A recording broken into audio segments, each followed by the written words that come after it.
The Wilsons were middle class in London. His father, Jason, is a professor at the Royal Veterinary College, University of London. Mother Linda opened a pet hospital in the community and the business was very good. Son Pine has inherited the couple's outstanding looks, if not more. If I had to find someone to compare with, it would be the enhanced version of Pete DiCaprio. Jason and Linda were particularly excited today, because July 4th is not only the birthday of their genius son, Pine Wilson. More importantly, on this day, they finally received the admission notice from King's College Wimbledon. Oh my god. Fortunately, Pine did not choose to go to the more prestigious Eton or Harrow. This made my mother Linda breathe a sigh of relief. As a professional pet doctor, she knows very well what males should be exposed to during estrus. Both public schools are purely boys' boarding schools. Puberty does not allow boys to learn how to get along with girls. Instead, it allows a group of boys with strong hormone secretion to sleep together day and night. It shudders to think about it. It turns out that this is the source of the British corrupt country's fame. What goes up is effective, and corruption prevails. King's College Wimbledon is better. This school was formerly the high school affiliated to the University of London, and her husband was a professor at the Royal Veterinary College of the University of London. You can study away from home. Let's get to the point. Co-ed schools. With the blessing of his parents' birthday song In This Life, Pine blew out the candles. Marking his official entry into the 11th year of happy birthday, son, guess what gift I have prepared for you? Mr. Jason took a cardboard box from the bedroom and said mysteriously. Pine was speechless. I even heard the cat meowing in the box. Unexpectedly, Mr. Jason said proudly, this is no ordinary kitten, you'd never guess. This made Pine curious. Muppets? Persia? Season? He guessed a few more expensive pet cats, but none of them were right. Mr. Jason was even more proud of this, and even took the initiative to open the box, revealing a silver cat with smooth satin hair with dots of leopard spots. A 2-month-old kitten. This cat's eyes are very smart, as if it can talk. The first time it saw Pine, it meowed obediently and said, please let me fuck you. But the thing that attracted Pine's attention the most was the perfectly distinct scarab pattern on this cat's forehead. So, are you surprised? I guess your mother has never seen such a cat in the pet hospital she has been running for so long, Mr. Jason said with a laugh.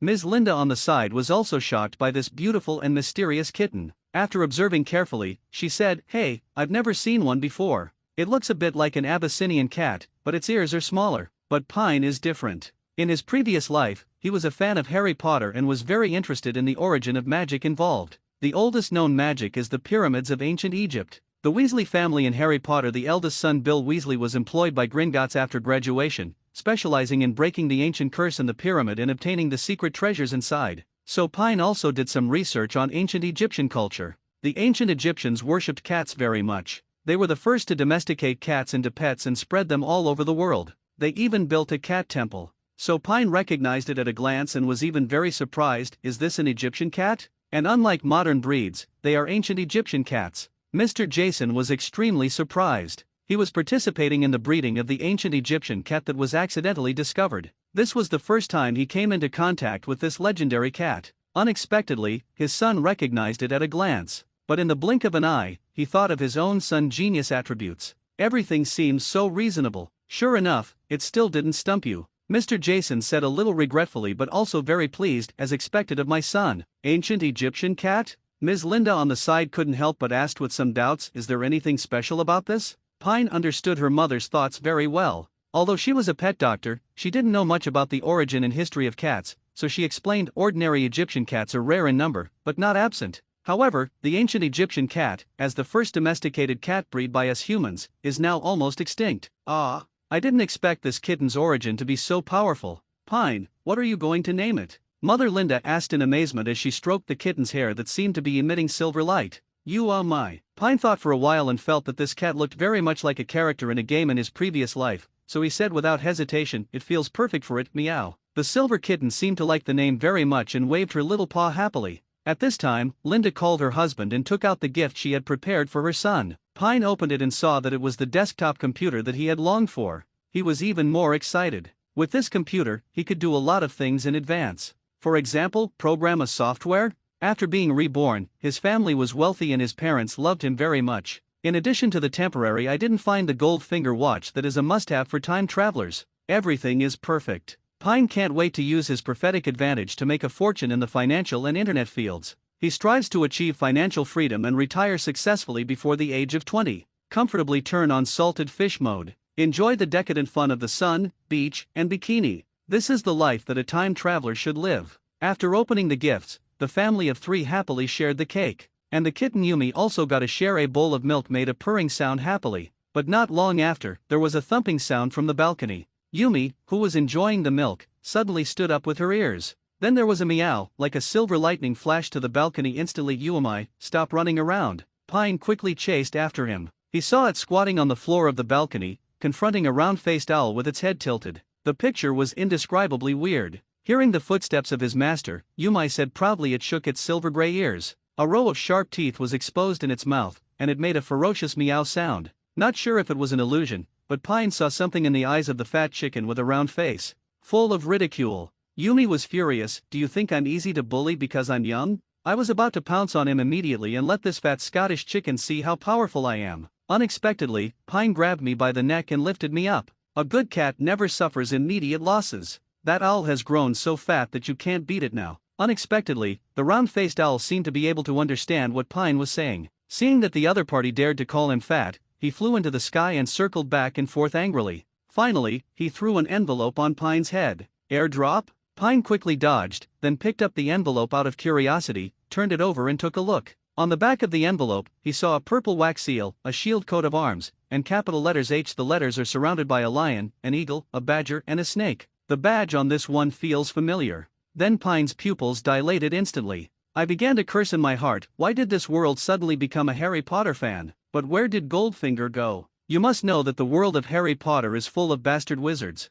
especially the second-generation Dark Lord without a nose. If nothing happens, he likes to give people a thumbs up. If there were no golden fingers, it would be a farce game. Hogwarts is too dangerous. Just as Pine was cursing in his mind and thinking about how to persuade his parents to take him to a foreign country to avoid the limelight, suddenly, an electronic synthesized sound sounded in my brain. Ding. It is detected that the host has received a notification from Hogwarts School of Witchcraft and Wizardry, and the Invincible academic system is officially launched. The host's talents in various subjects have been improved. Please open the personal information bar and check it yourself. Pine was very happy after hearing this, and quickly opened the personal information bar. Name: Pine Wilson. Age: 11 years, first year at Hogwarts. Learning talents: Transfiguration, Level 8 Charms, Level 8 Potions, Level 8 Herbology, Level 8 Magic, Level 8 Astronomy, Level 8 Defense against the Dark Arts class, Level 8 Flying class, Level 1, Note, Level 1 to 2 Academic Scumbag, Level 3 to 4 Academic Weak, 5 to 6 Academic Commoner, 7 to 8 Academic Master, Level 9 Academic Master, 10 Level Invincible. Other talents: none. Available credits: none. Pine glanced at his personal information and said in confusion, "System, please explain to me what Level 8 learning talent is?"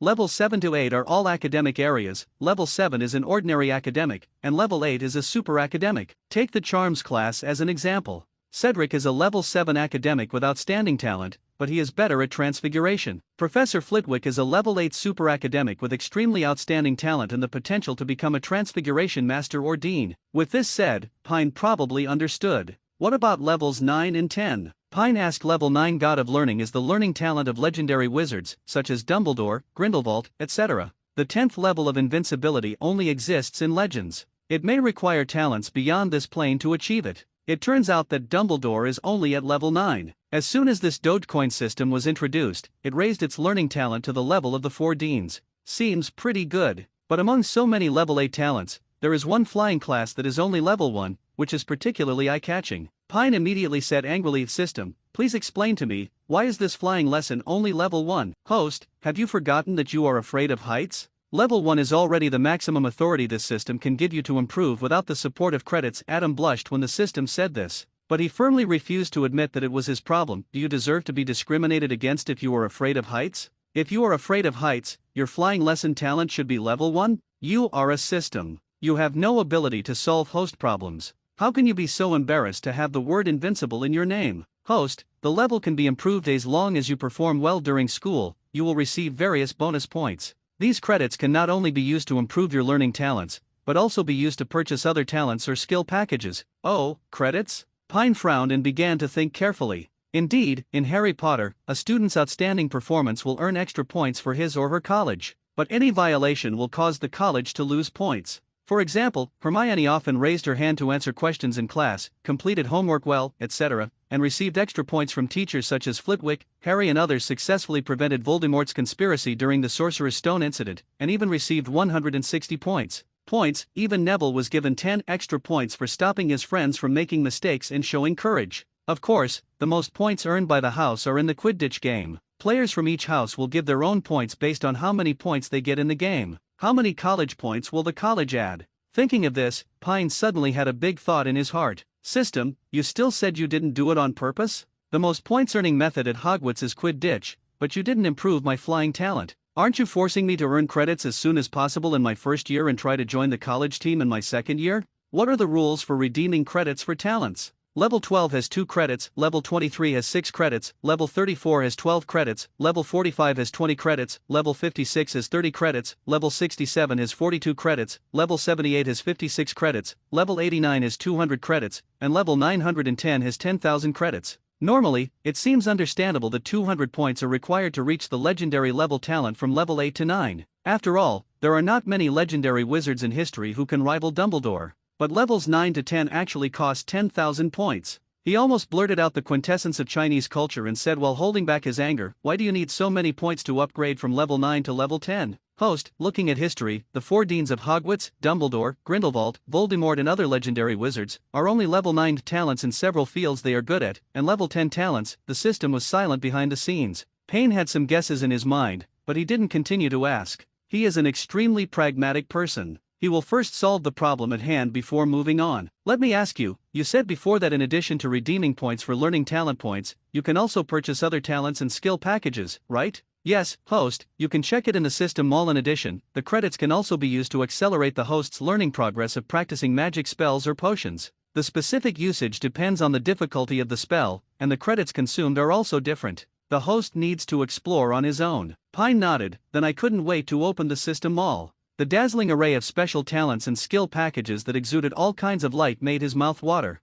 Snape's silent spellcasting skills, 50 points, Advanced Slytherin's silent spellcasting skills, 100 points, McGonagall's wandless spellcasting skills, 50 points, Advanced version of Ravenclaw's wandless spellcasting skills, 100 points, Flitwick's fighting skills, 50 points, Advanced Gryffindor's fighting skills, 100 points, Sprout Life Magic Skill Pack, 50 points, Advanced Hufflepuff Life Magic Skill Pack, 100 points, Tonks's Disguise Magus, 200 points, Advanced Merlin's Disguise Magus. 500 points, Sybil Trelawney's Prophecy Talent, 500 points, Sandra Trelawney's Language Talent, 1000 points, Non-Human Languages, Parseltongue, 50 points, Draconic, 50 points, Mermaid, 50 points. So many awesome talents and skill packages. An ordinary wizard who masters any one of them will be a master. It's just, hey, I feel like something strange has sneaked in. Professor Sybil's talent for prophecy, which didn't work at all, was actually worth 500 points. The pricing for this system is outrageous. But think about it, it's a bug-like prophecy talent. I feel much more comfortable. As expected, my invincible academic system has some tricks up its sleeve. But Pine still felt like something was wrong. Suddenly, Pine shouted in his mind, "Dog system, did you swallow my newbie gift package?" "Sorry host, you just asked too many questions and I forgot about them." "Stop talking nonsense, give it to me quickly, and don't fool me with ordinary stuff," Pine said in a stern tone. After hearing this, the system silently threw away the rubbish talents and the novice gift package it had prepared and replaced it with a new one. No, this system still expects you to earn more credits. Congratulations! The newbie gift package has been sent, please check it afterwards. The Dogecoin system stopped talking no matter how many questions it asked. Pine angrily opened the novice gift package: Ravenclaw talent, photographic memory, Shriekland's talent, a clemency Hufflepuff talent, affinity to all things Gryffindor talent, ancient spirit. Pine never expected that this newbie gift package would contain the talents of the 4 founders of Hogwarts. At night, in the living room of the Wilson family, Father Jason and Mother Linda came together, opened the envelope, took out the letter and read, "Headmaster of Hogwarts School of Witchcraft and Wizardry, Albus Dumbledore, President of the International Federation of Magic, President of the Wizards Association, First-Class Wizard of the Order of Merlin. Dear Mr. Wilson, we are pleased to inform you that you have been approved studying at Hogwarts School of Witchcraft and Wizardry. Please attach a list of required books and equipment. The semester is scheduled to begin on September 1st. We will be waiting for your all before July 4th. Yours sincerely, Vice Principal, Female, Minerva McGonagall." Attachment: Hogwarts School of Witchcraft and Wizardry uniform. First-year students need 1. 3 sets of simple plain robes, black. 2. A simple pointed hat, black, worn during the day. 3. A pair of safety boots, defensive gloves. 4. A winter cloak, black with silver ties. Please note, all student clothing must have name tags on it. Books. All students are required to have each of the books listed below. Standards. 4 Spells, Volume 1, by Murata Gozak. A History of Magic by Basil Bayshad. The Principles of Magic, by Adalbert Wolflin. A Beginner's Guide to Transfiguration, by Emmerich Switch. 1000 Magical Plants and Fungi by Phil Litta. Spar. Magic Pictures and Magic Prescriptions by Arsenius Geiger. Fantastic Beasts and How to Find Them, by Newt Scamander. The Power of Darkness, A Guide to Self-Preservation, by Quinton Chamber. Other equipment: a magic wand, a large pot, pewter, size 2, a set of glass or crystal bottles, a pair of telescopes, and a brass scale. Students may also bring an owl, a cat, or a toad. Parents must note that first-year students are not allowed to have their own broom. After reading the letter in his hand, his father Jason seemed to be unable to hold back his laughter anymore, pointed at Pine and said, "Son, have you written to, this magical school called Hogwarts?" The mother Linda on the side couldn't help pinching Jason and said angrily, "What right do you have to laugh at my son? I still remember when you were a child, you wrote to Mr. Michael Bond every day, saying that you were willing to travel to Peru with Paddington Bear." "Absolutely not," Jason shouted.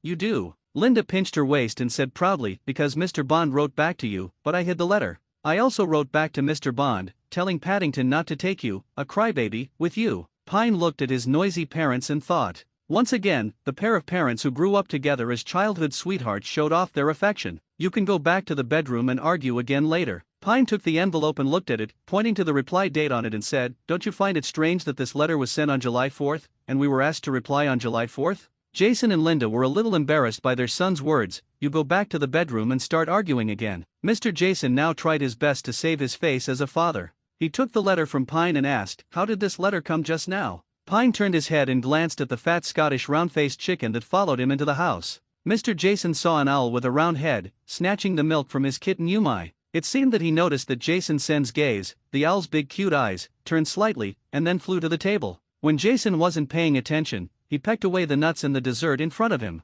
Finally, it stopped at Pine's on the shoulder, swallowing arrogantly. "The letter was sent by this owl?" Jason was a little unbelievable. He was a professor at England's premier veterinary university, but he had never heard of anyone specifically training an owl to deliver letters. The research fire in his heart was boiling, and he wanted to take this fat Scottish chicken to the laboratory immediately. Fortunately, Pine and Linda stopped him. Otherwise, the owl that delivered the letter to the school would have been used by his father for slice research. In the end, the owl shamelessly asked for a few more nuts. After receiving countless looks from Yumi, he finally brought him with Jason's letter. He reluctantly left. Before leaving, he also took away 2 packs of dried fish from the Wilson family. The next evening, the fat Scottish round-faced chicken was brought back to Hogwarts. Reply to the letter. The Jasons naturally attach great importance to the reply, but there is only one sentence in the letter: "I will be visiting at 5:30 p.m. Professor Phileas Flitwick." 5:30? Father Jason took the parchment, looked at the clock and murmured, "1 minute left. How should the person who sent the letter come?" When the minute hand jumped to 5:30, Pine heard a crisp pop sound coming from the window, like a sonic boom. Having read the original work, he understood that someone was disapparating nearby. The next second, outside, the doorbell rang. The Wilson family looked at each other. Finally, Jason Wilson, the head of the family, went to open the door, and Linda followed. When he opened the door, Jason saw a man whose head only reached his waist, and whose face was a little. "The ferocious dwarf is standing outside his door. Are you Professor Flitwick?" Jason looked at the, wizard in front of him in surprise, and was a little scared. Unexpectedly, the other person's attitude was very gentle, and his voice was a bit shrill. "Hello, Mr. Wilson, I am Phileas Flitwick, the head of Ravenclaw House at Hogwarts. Don't be surprised to see me. I am a mixture of goblin and human." Seeing that the other party was so polite, Jason couldn't help but feel sorry for his unfriendly look just now, and said guiltily, "Sorry, Professor Flitwick, this is the first time I see you. By the way, please come in. Pine is in the living room." The mother Linda on the side also saw Professor Flitwick for the first time, who looked like an elf in a fairy tale. She asked nervously and curiously, "Professor, do you really know magic?" "Mrs. Wilson, that's why I'm here. Professor Flitwick has a very good temper, and he seems to be very good at dealing with this kind of thing. After all, Hogwarts accepts many young wizards from Muggle families every year. Such children are usually personally represented by the 4 deans. Enroll students and solve parents' doubts." After entering the living room, Flitwick's eyes fell on the only boy in the room. "Hello, Pine." "Hello, Professor Flitwick." Pine carefully looked at the professor in front of him, who he liked very much in his previous life. He was a little excited at the moment. He didn't expect that magic really existed around him, and he would also explore it himself. "We hope you can prove that magic exists." Linda enthusiastically brought a cup of black tea to Professor Flitwick. Professor Flitwick drank the black tea in the cup with a smile, and then took out his wand. "Mrs. Wilson, the black tea you made tastes pretty good, please take a look." After he tapped the teacup, the cup that he had finished drinking magically appeared filled with tea. This is called the continuing mantra. Then, the spellmaster started his performance. With the wave of his magic wand, the water glasses, fruit plates, and even the vases on the dining table seemed to come alive, dancing to some magical rhythm on the dining table. The dance started. Slowly, even the tables and chairs on the floor joined the dance. This wonderful and magical scene made Jason and Linda look straight in the eyes. They kept applauding. Finally, excitedly, Professor Flitwick was invited to have dinner at his home. During the dinner, the couple asked repeatedly whether Hogwarts still accepts children aged 11 years and 281 months, the kind who can pay tuition. They even emphasized we can take care of the feeding and treatment of all kinds of pets in the school. Before leaving, Professor Flitwick was so confused by the Muggle whiskey. He patted Pine on the shoulder and said, "Pine, your parents are so young at heart. P.S. Please give me flower data early the next morning." The Wilsons dragged Pine out of bed, who still wanted to sleep in. They both seemed even more excited than Pine himself. "Even taking a night off, I wanted to accompany my son to see the commercial streets of the magical world. Come on, son, I can't wait to go to Diagon Alley that Professor Flitwick mentioned." Looking at the excitement of his parents, Pine felt as if they were the new students and he was the parent. Coincidentally, the location of Diagon Alley is called Charing Cross Street in the Muggle world. It is famous in London. Book Street. It's not far from Pine's house, just a 15-minute drive away. King's Cross Station, where you can take a steam locomotive when the school starts, is even closer. King's Cross Station is separated from the Royal Veterinary College of the University of London by the Prince Regent's Canal. It can be reached on foot in 10 minutes. Jason went to the bank to withdraw cash first. Then the family of 3 drove for 15 minutes to reach their destination. Charing Cross Street is a very busy street in London, and it is crowded with people. There are bookstores, record stores, luxury goods stores, burger shops, and movie theaters on the streets, but there is no leaky cauldron bar that Flitwick mentioned. Wait, Pine finally found it in an inconspicuous corner. He picked up a sign. It was a shabby sign with a black cauldron painted on it and the words "Leaky Cauldron" marked with a highlighter. But his parents were confused and didn't see anything. This is the magic world that has set up a large number of confusion spells and Muggle expulsion spells to prevent it from being discovered by ordinary people. Professor Flitwick mentioned last night, "I'll take you in." Pine held the hands of his parents and walked toward the wall of a bookstore from the outside. Although Professor Flitwick praised the leaky cauldron when he was drinking last night, but when he got closer, he realized that this is a dirty, small bar. "I really regret its big name." Pine glanced at the infrastructure inside with regret. It was not only old, but also dirty. What a waste. This place occupies the best place. The location has a strong flow of people. If he were the boss, he would at least upgrade the decoration to several levels. Then build the first hotel in the magic world that integrates catering, bathing, massage, and accommodation. KTV and brother, a new batch of Vila have recently arrived on our 4th floor. It is a one-stop entertainment venue integrating special projects. And don't call it a bar. Just change the name to Platinum Han or Night Paris. Let the Irish leprechaun use gold coin magic to decorate it every day and make it splendid. The magician's mistress Killer Lockhart was hired to represent the brand. As long as the money-hungry fudge is taken care of, there won't even be any surprise inspections. Wouldn't it be possible to count money while lying down every day? As soon as the Wilson family entered, the chatter suddenly stopped. A group of unknown wizards wearing strange costumes stared at the Wilson family. Dirty, messy, dark, and ugly. This was Mr. and Mrs. Wilson's first impression of this bar. There were some unusual-looking men and women sitting inside, mostly old people. They also wore ridiculous top hats on their heads, which looked very funny. If this group of people were walking on the street, they would definitely attract the attention of countless people, but now they look even more alien here, as dazzling as a ray of fire in the darkness. "See these." Jason and Linda immediately calmed down from their previous intense longing and excitement about witnessing the magical world. They seemed to have just remembered that, whether in myths or fairy tales, wizards mostly did not represent good people. At this moment, it was Pine, as his son, who showed characteristics that were different from those of ordinary children. Not caring about the prying eyes of the people around him, he walked up to old Tom and asked politely, "Mr. Tom, how to get to Diagon Alley?" A young wizard from a Muggle family? Old Tom looked at the very handsome young man in front of him, then raised his head and smiled at Jason and Linda. "Come with me." Old Tom walked out from behind the bar and called for the Wilson family of 3 to follow. Several people came to the backyard of the bar, where there was only a brick wall, a trash can and a few empty wine barrels. "This trash can will always be here. You need to count 3 bricks on the top, and then count 2 bricks on the side, which is this brick." Old Tom pointed with his finger at the place where he had just struck. Then he took out his wand and struck on the brick 3 times. He turned to Pine and said, "Once you have your own wand, you can open the entrance to Diagon Alley yourself. Remember, tap 3 times with the wand." At this moment, the brick that old Tom knocked started to shake. The brick wall moved very strangely, and a small hole actually appeared in the middle. The hole became bigger and bigger. In just a few seconds, it was in front of the Wilson family. An archway was formed that was large enough for them to pass through. A cobbled street stretched from the feet to the front. There were shops on both sides, and there were many wizards and hawking stalls on the street. This shocking scene made the Wilsons. I forgot the unhappiness I felt just now. I was instantly shocked by the magic of the magical world. "Welcome to Diagon Alley." Old Tom smiled at the stunned Jason and Linda and said a classic sentence.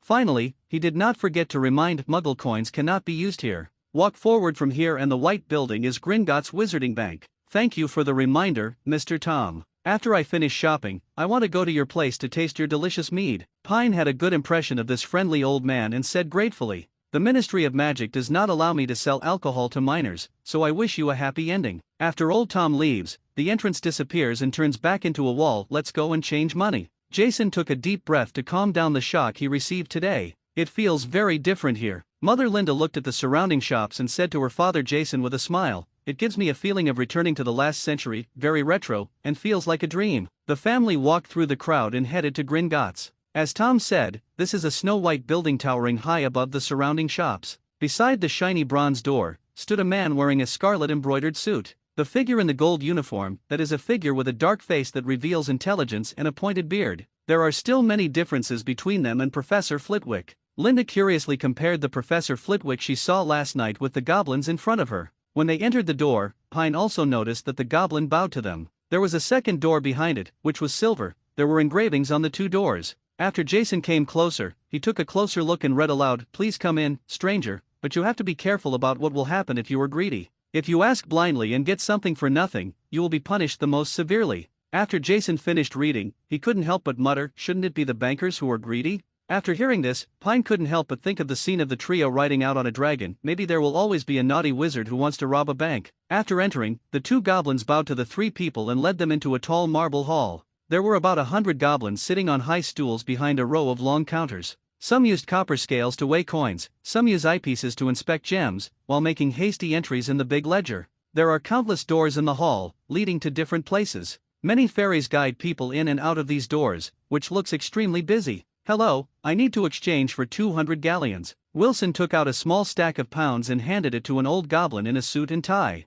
The Wilson family consulted with Professor Flitwick last night. Hogwarts has 7 years of compulsory education, and the school does not charge tuition. The school's daily funds mainly come from Ministry of Magic grants, school board funding, and donations from well-known alumni. For students from Muggle families, the maximum exchange rate for pounds sterling is 200 galleons each academic year." This old goblin is indeed a businessman, a good hand. He casually glanced at the clothes of the Wilson family. With a vicious look, he instantly concluded that they were not poor people in the Muggle world. Suddenly he became enthusiastic. "Sir, I don't know what to call them." Father Jason said, Jason Wilson. "Oh, it turns out to be dear Mr. Jason, welcoming you to the magical Diagon Alley. There are all kinds of the most fascinating products in the wizarding world here. How can it cost 200 galleons? Therefore, we at Gringotts also carefully launch gold, jewelry, and precious material exchange services for high-quality customers like you. And as long as you open a private vault with us, you can enjoy Diamond VIP treatment. 163 branches around the world are on call 24 hours a day, so you can take it anytime you want.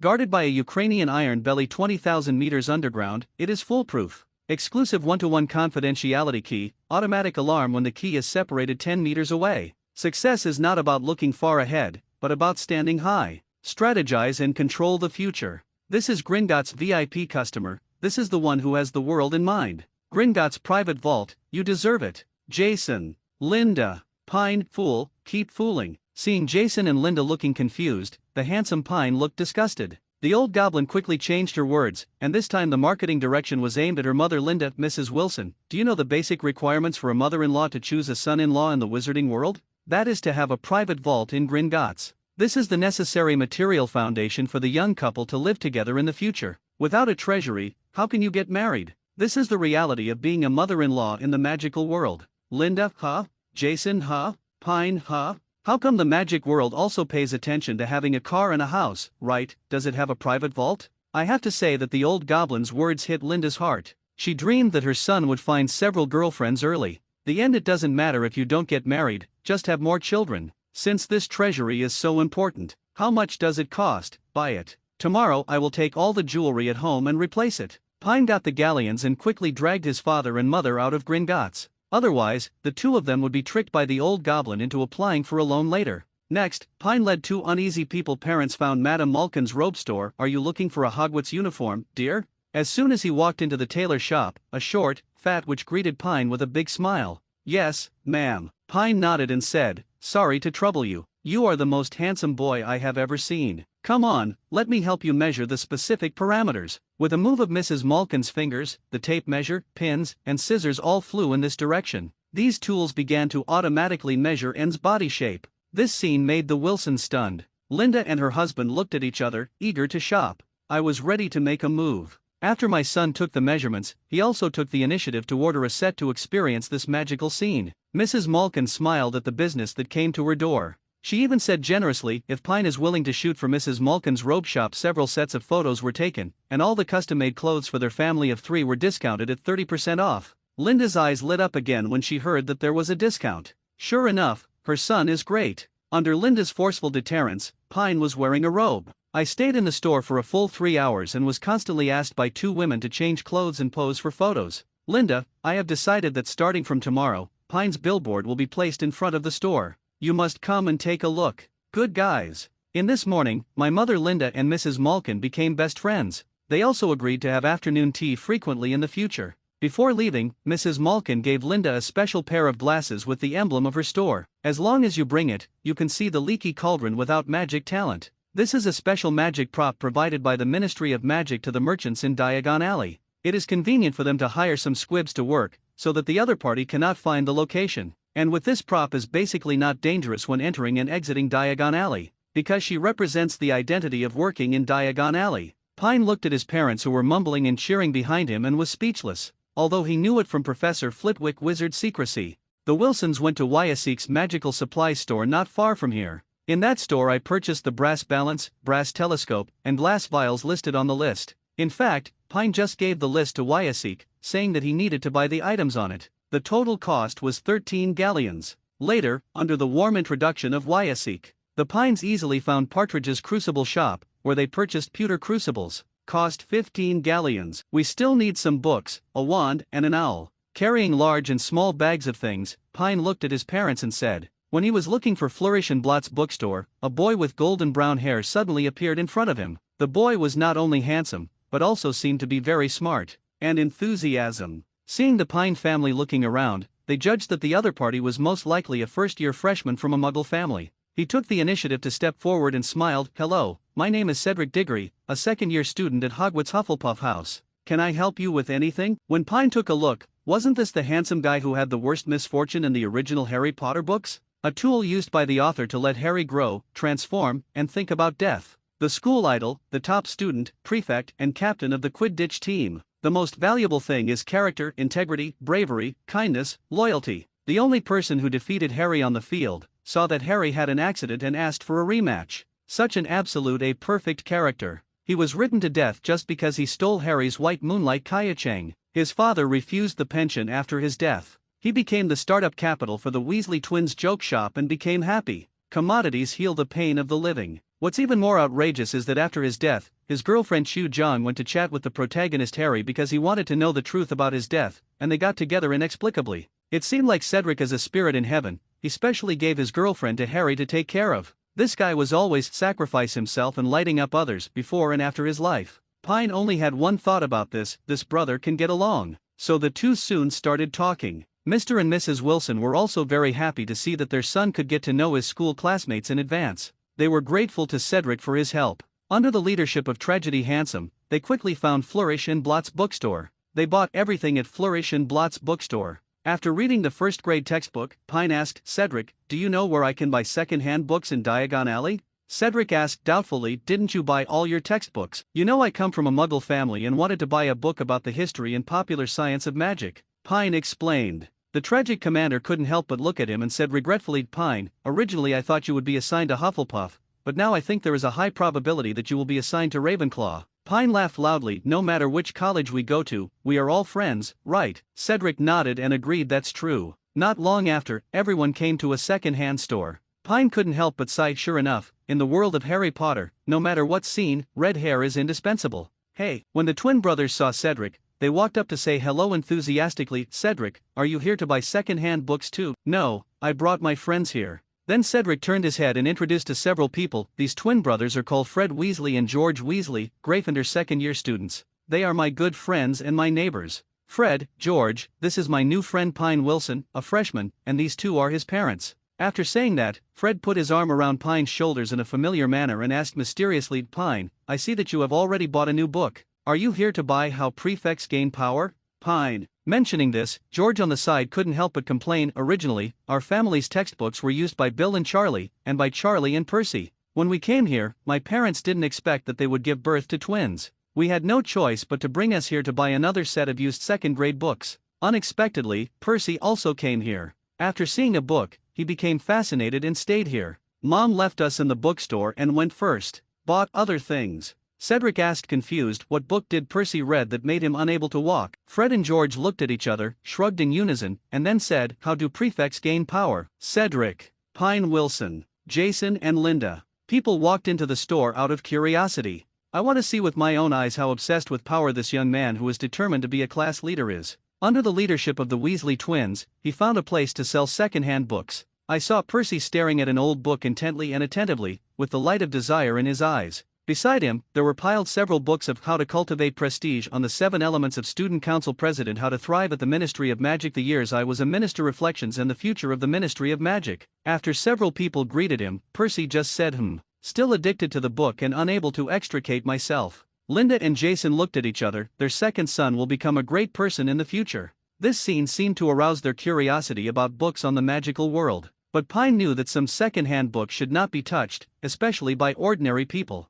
More dangerous. Consider the safety of your parents. He gave up any intention of staying here any longer. I found a set of old second and third grade books, and then bought a few magic history books. With the help of the Weasley brothers, the price was settled for 20 galleons. However, before leaving, Pine asked the manager to get a book list so that he could order needed books through Owl in the future. Passing by the pet store, Pine did not choose to buy a pet. Because Hogwarts itself has an owl shed, I don't need a special owl for the time being. Moreover, the fat Scottish chicken who came to deliver letters last time ate a lot of food at home. They ate my nuts, drank my milk, and robbed my dried fish. The last stop for today's shopping, the wand shop. This is a small, shabby shop. The gold sign on the door has peeled off, and it reads Ollivanders, making exquisite wands since 382 BC. In the dusty window, a solitary wand sat on a faded purple cushion. Amazing, he has been professionally mentally retarded for more than 2,000 years. The shop is very small, with nothing but a bench. Thousands of wands in long, narrow boxes stacked almost to the ceiling. Excuse me, is anyone there? Good afternoon. An old voice sounded, and Ollivander walked out of it.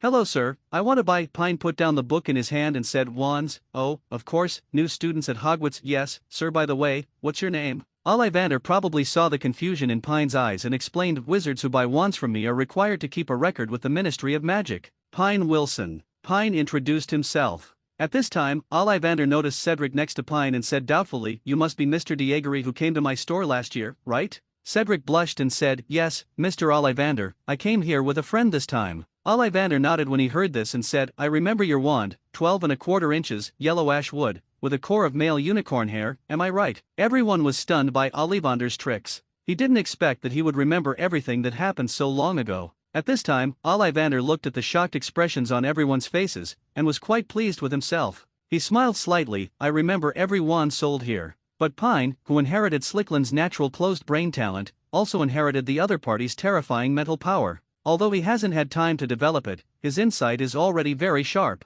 He noticed the ring on Ollivander's hand when he spoke. It flickered slightly. This should be some kind of magical memory magic prop, but it has not been revealed. After all, it is all just to make a living. It is not easy to establish a character. Mr. Wilson. Ollivander took out a tape measure from his pocket and said, Which arm do you usually use? I'm right-handed. Pine raised his arm. Ollivander began to measure Pine, first from the shoulder to the fingertips, and then from the wrist to the elbow. The complicated measurement process made both Jason and Linda suspicious of Ollivander. He's not selling wands, he's selling clothes. Every wand I make is unique, so wizards can always choose the perfect one, Ollivander said to himself while measuring. But Pine was already a little doubtful about life, and the tape measure was actually automatically measuring the distance between his nostrils. Pine stretched out his hand to push the ruler away and walked towards the counter. Ollivander had already taken out a wand from the shelf and introduced, made of cypress wood and phoenix feathers, 11 3/4 inches. Very special cypress wands are associated with courage. The soulmate of a cypress wand is a person who is fearless, steadfast, and self-sacrificing, a person who is not afraid of the darkness in his or her own nature or the nature of others. Pine reached out to take it, and could feel the call and resonance from the wand. With a wave of his hand, red sparks emitted from the top of the wand, blooming like fireworks in the store. Ollivander exclaimed, "I didn't expect it would fit so well the first time." But Pine felt it was still a little worse and motioned him to change it. Ollivander hesitated and took out another box. "Try this one, made from aspenwood and unicorn hair. 10.5 inches long. Extraordinary combination, good flexibility. I've always said, if you're looking for integrity, start with the aspen wand owner. This is a wand that is trustworthy, tolerant, powerful, and consistently powerful, and is most suited to witches and wizards with a clear moral outlook." Before he could finish speaking, I saw Pine take it and wave it again. This time the tip of the wand emitted yellow sparks. Ollivander was confused. "Why does this wand fit you so well?" He has been making wands for decades and has never encountered such a weird situation. "Didn't I wake up from sleep today?" Ollivander said to himself. "Try this one again." Pine tried 2 more wands, and all of them fit perfectly in his hand. As a master wandmaker, no one knows the secrets contained in wands better than Ollivander. The first cypress wand favors brave and fearless people. The second poplar wand likes people who are upright and tolerant. The third ebony wand likes people who stand out from the crowd. The fourth blackthorn wand likes people who wander away from danger. He specially selected these 4 types of wood, which correspond to the characteristics of the 4 major houses of Hogwarts. Some traits are even contradictory. But today I never expected to meet someone who matched all the characteristics. After a moment of silence, Ollivander walked to the deepest shelf and took out a dusty box. 11.25 inches. I made this wand 20 years ago. It has a very special core. The body of the wand is made of a very rare elderberry. This wand is more difficult to control than any wand made of any material. Although it has a powerful ability to cast magic, it is unwilling to cooperate with wizards who are not as good as it. No matter how long a wizard has owned an elder wand, that wizard is sure to attract worldwide attention.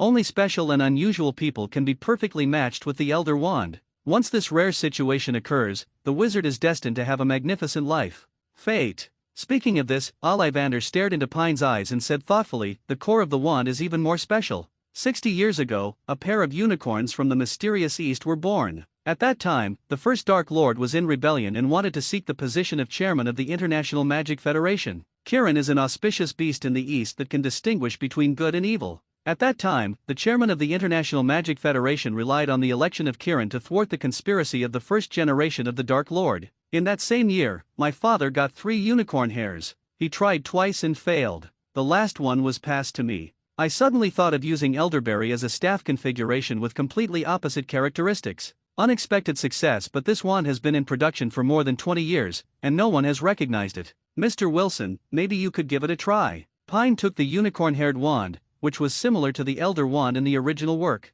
Suddenly he felt a resonance from his soul. He tapped it gently, and the wand shone with a golden yellow circle. An adult unicorn walked out of the circle and interacted with him. He looked at each other for a long time. When Pine came back to his senses, he found that the people around him didn't seem to notice this scene. Ollivander was even surprised. "The golden sparks, the light is so shining, unusual. Is this the special feature of unicorn hair as the core of the staff?" When Pine saw this, he looked very surprised and said, "Mr. Ollivander, I think this is it." Ollivander is also quite pleased that this wand has finally found its owner. But one thing is obvious. That is, Pine Wilson's future achievements cannot be underestimated. This is his confidence in elderberry, and even more it was the confidence in the mysterious unicorn hair. Bought the wand and took the clothes from Madame Malkin. Jason and Linda warmly invite Cedric to join them for lunch at the Leaky Cauldron as a token of their gratitude. This makes good old Cedric blush. "I didn't do anything, so there's no need to do this." Pine was not interested in talking nonsense with such an honest man, so he just dragged him back to the Leaky Cauldron. "Mr. Wilson, have you bought everything?" Old Tom was deeply impressed by the Wilson family and asked with a smile. "Thanks for your advice. By the way, we would like to have lunch at your place. Do you have any recommendations?" Father Jason smiled and thanked him, and then started ordering food. "Today I prepared some roast suckling pig, game pie, and pickled eel. What do you think?" "Okay, just a taste of the magic world's craftsmanship. Jason laughed. At this time, Pine quickly added 4 more butterbeers. He has been thinking about this for a long time. As soon as the 4 of them found an empty seat and sat down, they felt the light dim. A giant about 3 meters tall appeared at the door of the bar. He was bloated and thick, with a thick beard and a bushy head. His long hair was messy. As soon as he entered the door, he took out 2 galleons from his pocket, threw them on the counter, and said loudly, "Hey, old Tom, 2 big pieces of bruschetta and a big piece of kielbasa." Then he hesitated and said, "Another pint of Gamp's Old Courtyard." Suddenly, the atmosphere in the entire bar hall was boiling. Almost everyone stood up to watch the excitement. Pine held down the excited Cedric and asked, "What's happening here?" Cedric looked at the blank eyes of the Wilson family and explained in a low voice, "In the 17th century, the relationship between wizards and muggles was very tense, and the International Statute of Wizarding Secrecy was born. The Leaky Cauldron served as an important gateway to Diagon Alley and the Muggle world in London, and Minister Ulrich Gamp at the time specifically allowed the bar to remain open. Out of gratitude, the then owner of the Leaky Cauldron created a new beer brand, Gamp's Old Courtyard." When Jason heard this, he thought he understood the reason and said, "Is this wine a commemorative wine that is particularly precious? That's why the big man ordered this glass of wine and aroused so many curious onlookers." Hearing this, Cedric's bitter memories appeared in his mind and he said, "Mr. Wilson, on the contrary, this wine is not rare, it is just very unpleasant to drink. Since its creation, no one has been able to drink it at all." Then he pointed to the top of the wall behind the bar counter. There hung a piece of parchment fixed with a permanent sticking charm. It read, "Big reward at the bar, just drink 1 pint of Gamp wine and you'll get a bonus of 100 gold galleons." That piece of parchment has been hanging there for more than 200 years, and many people have challenged it, but no one has been able to win the prize so far. Cedric added. Looking at him like this, Pine must have tried it before. It's just that the memory left by that glass of wine was too tragic. Is it really that bad to drink? Jason and Linda were a little curious. "Son, Cedric, let's join in the fun." The crowds around him couldn't hide Hagrid's huge body. He picked up a glass of black beer and stuffed some scones and smoked sausage into his mouth. It seemed that he wanted to use the scones and sausages to neutralize the sweetness. The smell of old wine. Just looking at this scene, Cedric felt that his teeth were sore. The painful memories came to his mind, triggering a strong desire to vomit. No, he hasn't even drank yet, and you can't stand it. How bad does the wine have to be? Pine looked at Cedric's painful look and said unbearably, "Vomit." Cedric was glad he hadn't had time to eat yet and was just retching. He braced himself and waved the magic wand, "Cleaned up." This kind-hearted child used his willpower to clean up the vomit of many people around him. Then he used a household magic similar to an air freshener to remove the smell around him. He held on to the counter for a while. Yes, Cedric's pale face improved. The brewing raw material of Pine and Gamp-aged social wine is wheat grown on Azkaban Island. It used to be the island where the dark wizard Extus lived, and it was on that island that he studied the Dementors. That kind of monster feeds on people's happy emotions, causing the wheat produced on that island to be full of despair, depression, and pain. If it simply tastes bad, we wizards have many ways to block our sense of taste. But emotions are not allowed, because magic is bound to the wizard's emotions. After Cedric explained this, Pine understood. After all, a pint of beer is less than 600 milligrams. If someone blocks their taste or spins the bottle quickly, they may become stuffy after one sip. More than 200 years later, this reward is still unclaimed. At this time, Hagrid had already begun to prepare. His last attempt was to choke it out, but under the impact of a large amount of despair, he almost collapsed crazy. Today, he deliberately wore a scarf made of unicorn hair that he had collected for many years. He hoped to use this pure magical creature to help him resist that kind of despair. He took the first sip carefully. Bang! The ultimate disgusting taste rushed into his forehead, followed by the coldness and despair from his soul. Hagrid's huge body fell to the ground all of a sudden. Everyone watched him lying on the ground and twitching for a while, but his recovery power was amazing. He got up after a while, frowned, and tried the second bite tremblingly. Bang! He fell to the ground again. This time he even cried bitterly and cried, "Mom, don't abandon me. Dad, don't go to the giant, you will die." "I really didn't do that, Myrtle wasn't me." At this moment, old Tom pulled out his wand with ease and said, "Collapse." After knocking Hagrid completely unconscious, he smiled and said to the crowd watching, "Let's all disperse, today's excitement is gone." Cut. How it's like this every time. Old Tom, you should let these people who challenge you to death live in fear, and you shouldn't let them fall into a deep sleep. Everyone expressed their dissatisfaction, and an old woman wearing a pointed wizard hat said grimly. Suddenly, ding, limited time mission trigger. As an invincible academic master, when faced with challenges, you should defeat everyone and win the championship easily. Ask the host to complete the Leaky Cauldron's Gamp Wine Challenge. Countdown 02:59:56 mission reward. Grga's magic wine recipe. Huh?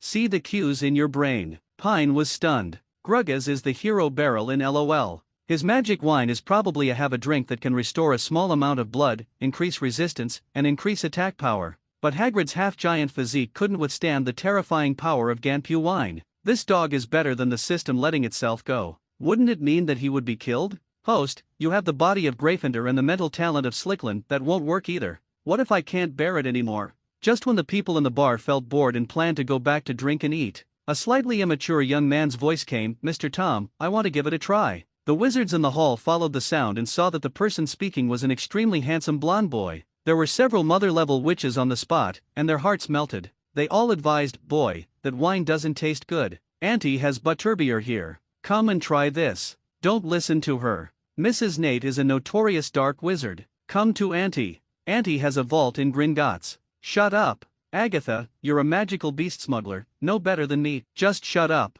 I don't know that you have been married 8 times and killed 8 husbands. The two of them became more and more noisy, but strangely they never had any intention of pulling out their wands in the bar. Old Tom was not surprised and didn't care about the noise of the 2 women. After all, there is a FLA network connected to the Ministry of Magic. If something went wrong, if he secretly pressed the alarm and waited for the aura to arrive, so many dark wizards in the room would be in trouble. He lowered his head and looked at Pine, smiled and said, "Mr. Wilson, every year many little wizards want to try this challenge. Since you are so curious, let me invite you this time." As he said that, he took out another glass of black ale that smelled strongly of rotten eggs. My mother Linda wanted to vomit when she smelled this smell. She usually comes into contact with animals a lot in her work and has a simple and curious personality. But at this moment, she couldn't help but he pinched his nose and worried about his precious son and said, "Pine, don't try this wine. Mom will buy you something else."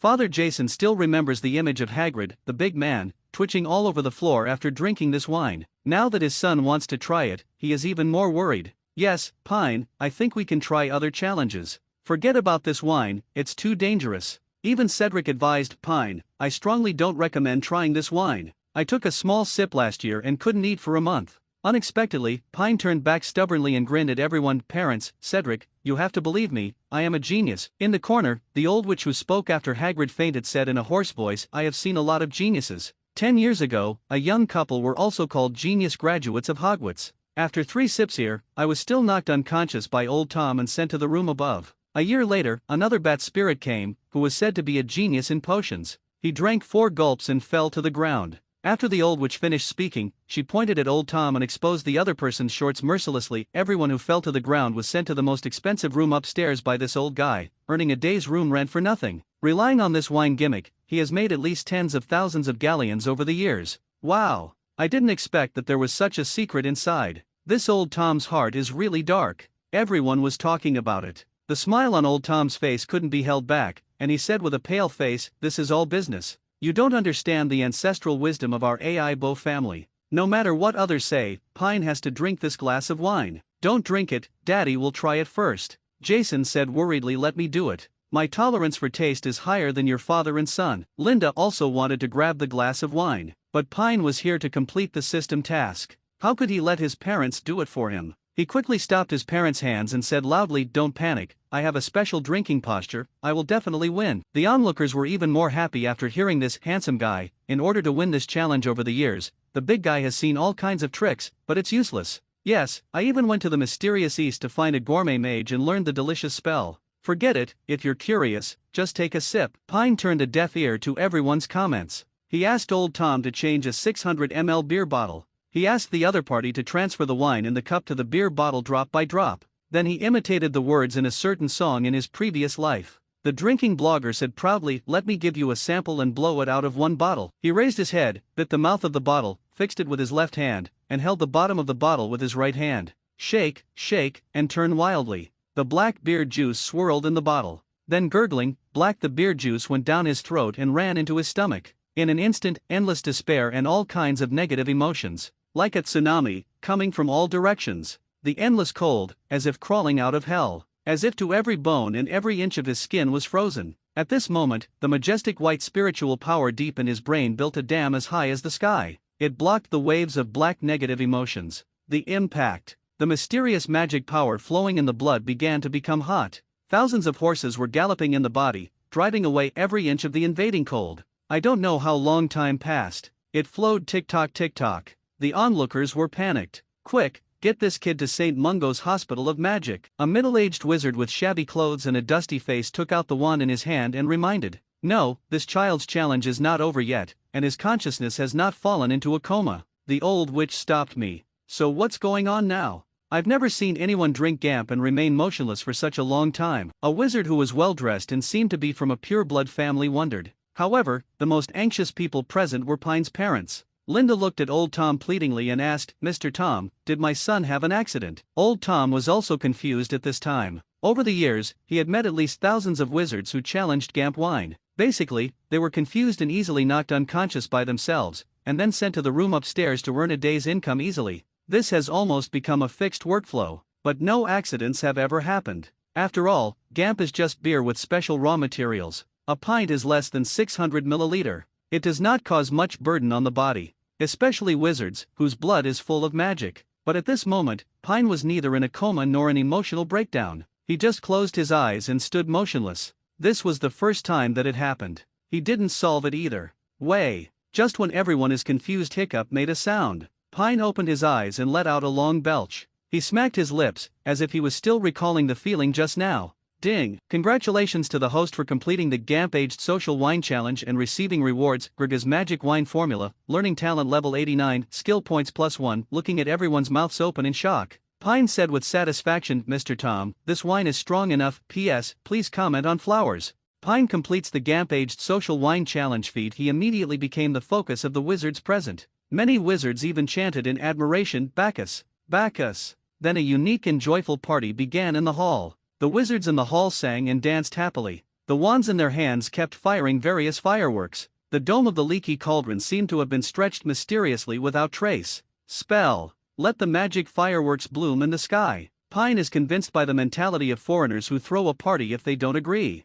But now he is in a hurry to go home and can't wait to learn magic. So he tried hard to find his parents in the crowd. After a while, there were 2 red lip marks on his face. The owner of the lip marks was no one else. It was Mrs. Nate and the smuggler AGA who had said they wanted to abduct him home before, resulting in a quarrel.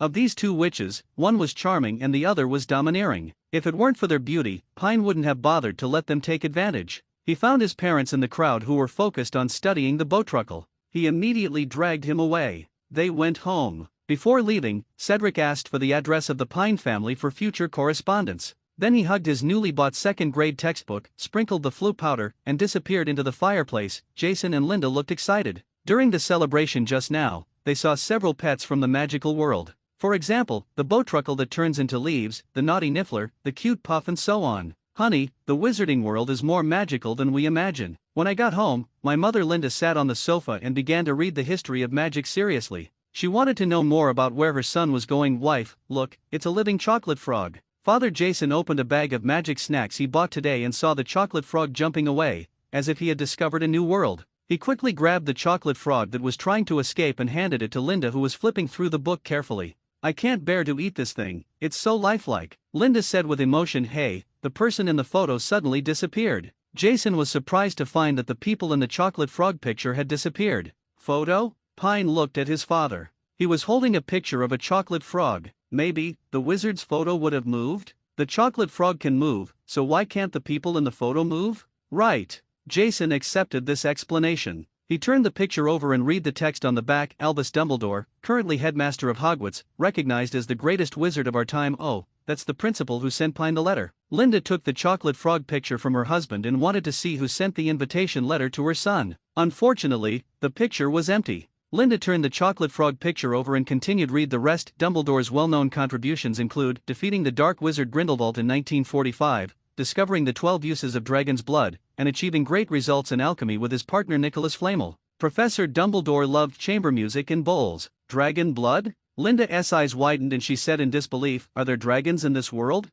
And Nico Flamel, I remember him as famous alchemist of the 14th century. Pine added, create the legendary magic stone. It is said that the magic stone can turn stone into gold and make people immortal. Oh my gosh, I didn't expect that Nicholm actually existed in the world. The couple's worldview was completely overturned. Just imagine, for the first 30 years of life, they have been living in the world of science. Jason even became a university professor. Suddenly one day, someone told you there are magic that goes against the laws of nature. Even around you, there are traces of their lives. but you have never noticed it. This is too outrageous. By the way, Pine, can you use magic now? Linda looked at Pine expectantly. I have to study it first, and I don't know how to use it now, Pine said with a smile. Then, he added the rewarded level 9 talent points to the charms class in his mind. After a period of relief, his talent in charms has reached the realm of the god of learning, and he can compete with legendary wizards such as Dumbledore. At this time, Pine began to look through Miranda Gorshak's standard spells, elementary. He took out his Kirin wand from the box and felt the response from the wand. He was ready to make his first spell casting attempt. N raised the wand and tapped it gently, chanting softly, fluorescence flashes. The tip of the wand suddenly flashed, then went out again. Just now, the top of the cane flashed, right? Linda said uncertainly. Yes, it flashed. He is indeed my son. Jason discovered that Pine could actually use magic right away, with unconcealable pride on his face. But Pine discovered a problem. It turns out that casting a spell requires not only the correct spelling, but also the correct gestures. I'll try again. Pine carefully read the gesture introduction in the book, cleared his throat, waved according to the gestures in the book, and recited the spell, fluorescent flash. This time, the tip of the wand emitted a dazzling light. Seeing this scene, Linda and Jason couldn't help but applaud. Although it was just a simple glowing spell, in the eyes of the Wilson family, it was quite remarkable. Then, Pine began to practice other elementary spells. Thanks to the legendary wizard-level charms talent, the massive magic power of Gryffindor's ancient soul, and Shriekland's mental control, Pine tried the first-year spells. Magic spells can almost be used successfully once or twice. This summer vacation is destined to be long and fulfilling. As a child who is about to enter the magical world, Pine is studying Hogwarts courses crazily and other miscellaneous things. Magic is an extremely sophisticated and complete system. It has a complete set of operating methods, which are completely different from the subjects that Pine was familiar with in his previous life. Standard spoken language, precise movements, appropriate magic power. Even the same spell, even if the other steps are the same. But in the hands of different people, with the same magic power, the effects are different. When there are some doubts, Pine often writes to Cedric for help. The other party is indeed a top student, not only has mastered all the magic spells of the first grade, now he has almost finished learning all the magic spells of the second grade. As expected, the top students in this world practice secretly in advance. Then they brag and fish with their classmates in class. Finally, I put on another show. Oops, I didn't listen in class, but I did it accidentally. Bah! Despicable. Pine's parents have not been idle recently, running to Diagon Alley every 2 days. After all, it was too close to the Wilson family. It was just like shopping. For this reason, the couple bought a lot of gold and exchanged it for galleons. Of course, they gained more. Linda got a kind of gold from Madame Malkin. How to train kittens to dance. The medical business in her pet hospital has not grown much recently, but the pet sales business is suddenly in full swing. It is said that even the Queen sent someone to buy one. Now Linda has secretly asked for it. He added the word royal in front of his pet hospital. But among all these things, the most troublesome thing for Pine was his reputation as the god of Dionysus, which seemed to spread more and more widely, especially when Madame Malkin kept making fun of him. Posters come out to attract customers. Bacchus turns out to be a first year at Hogwarts. But, he is so handsome, I really want to take him home. The rice circle is crazy. The wine god is obviously the future of our wine industry. Yes, especially the tornado-style wine spinning method created by Dionysus, which has become a trend in the drinking world. Today, I am finally going to Hogwarts, so I can't help but be a little excited. After washing up, Pine began to check his luggage. Are you awake? Then go downstairs to eat. Linda, who was wearing an apron, pushed the door open and entered the room, and said to Pine, who was checking the luggage, by the way, put your robe and peaked hat at the top of your luggage so they are easier to find when changing in the car. The breakfast of the people of Fu Country is as always, unpalatable. Sooner or later, we'll kidnap a house elf from Hogwarts. Pine thought secretly. Now he can be considered a little rich man. He won 100 gold galleons in the Ganpu Wine Challenge. His parents originally wanted to give him living expenses, but he decisively refused. What a joke. We time travelers are all 11 years old. Now, you can't make money on your own. Isn't that FW? The heavy suitcase was lifted into the car easily by Pine's floating spell. Did you bring your camera?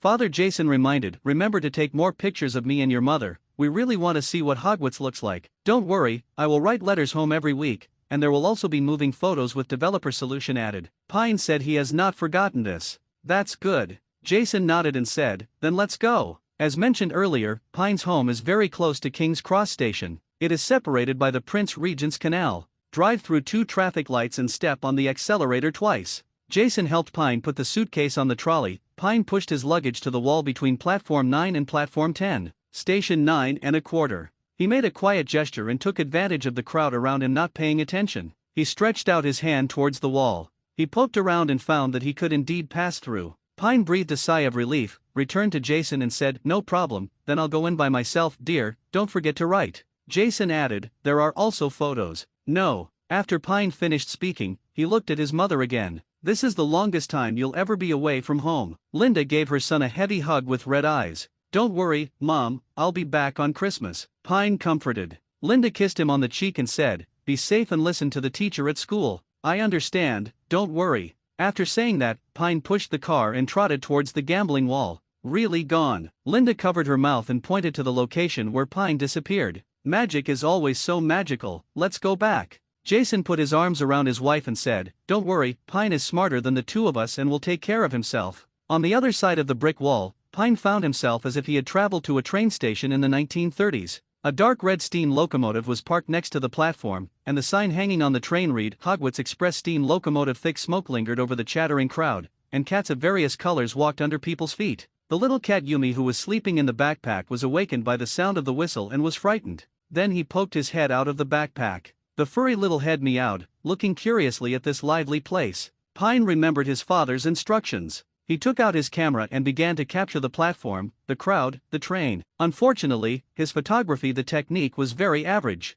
"I didn't find that, feeling." Maybe it was a lack of inspiration. After working for a while, when he finished taking photos, he found that most of the train cars in front were crowded with students. Many people also jumped from the train. People leaned out of the window to talk to their families, and some were quarreling on their seats. Pine pushed the suitcase and carried the bag, observing the quieter empty seats along the way. It wasn't until he reached the rear of the car that he found a compartment. This section in the carriage, a girl wearing a white skirt was already sitting. She was a Chinese. When he saw the girl for the first time, Pine was stunned. In previous lives, people often used the 4 words "beautiful as a fairy" to describe the beauty of a woman. But no one knows what kind of beauty the immortal is. But at this time, Payne understood, because when he saw the girl for the first time, he couldn't help but think of the word immortal in his heart. The two eyes met. At that time, he blurted out at the same time, "Lu Tianxian? Bacchus?" The atmosphere became awkward. At this moment, Xu Zhang was a little confused. Bacchus could speak fluent Chinese when they met and even called himself Lu Tianxian. Payne was also distracted for a moment, and he was sure that the girl opposite was not Lu Tianxian after time travel.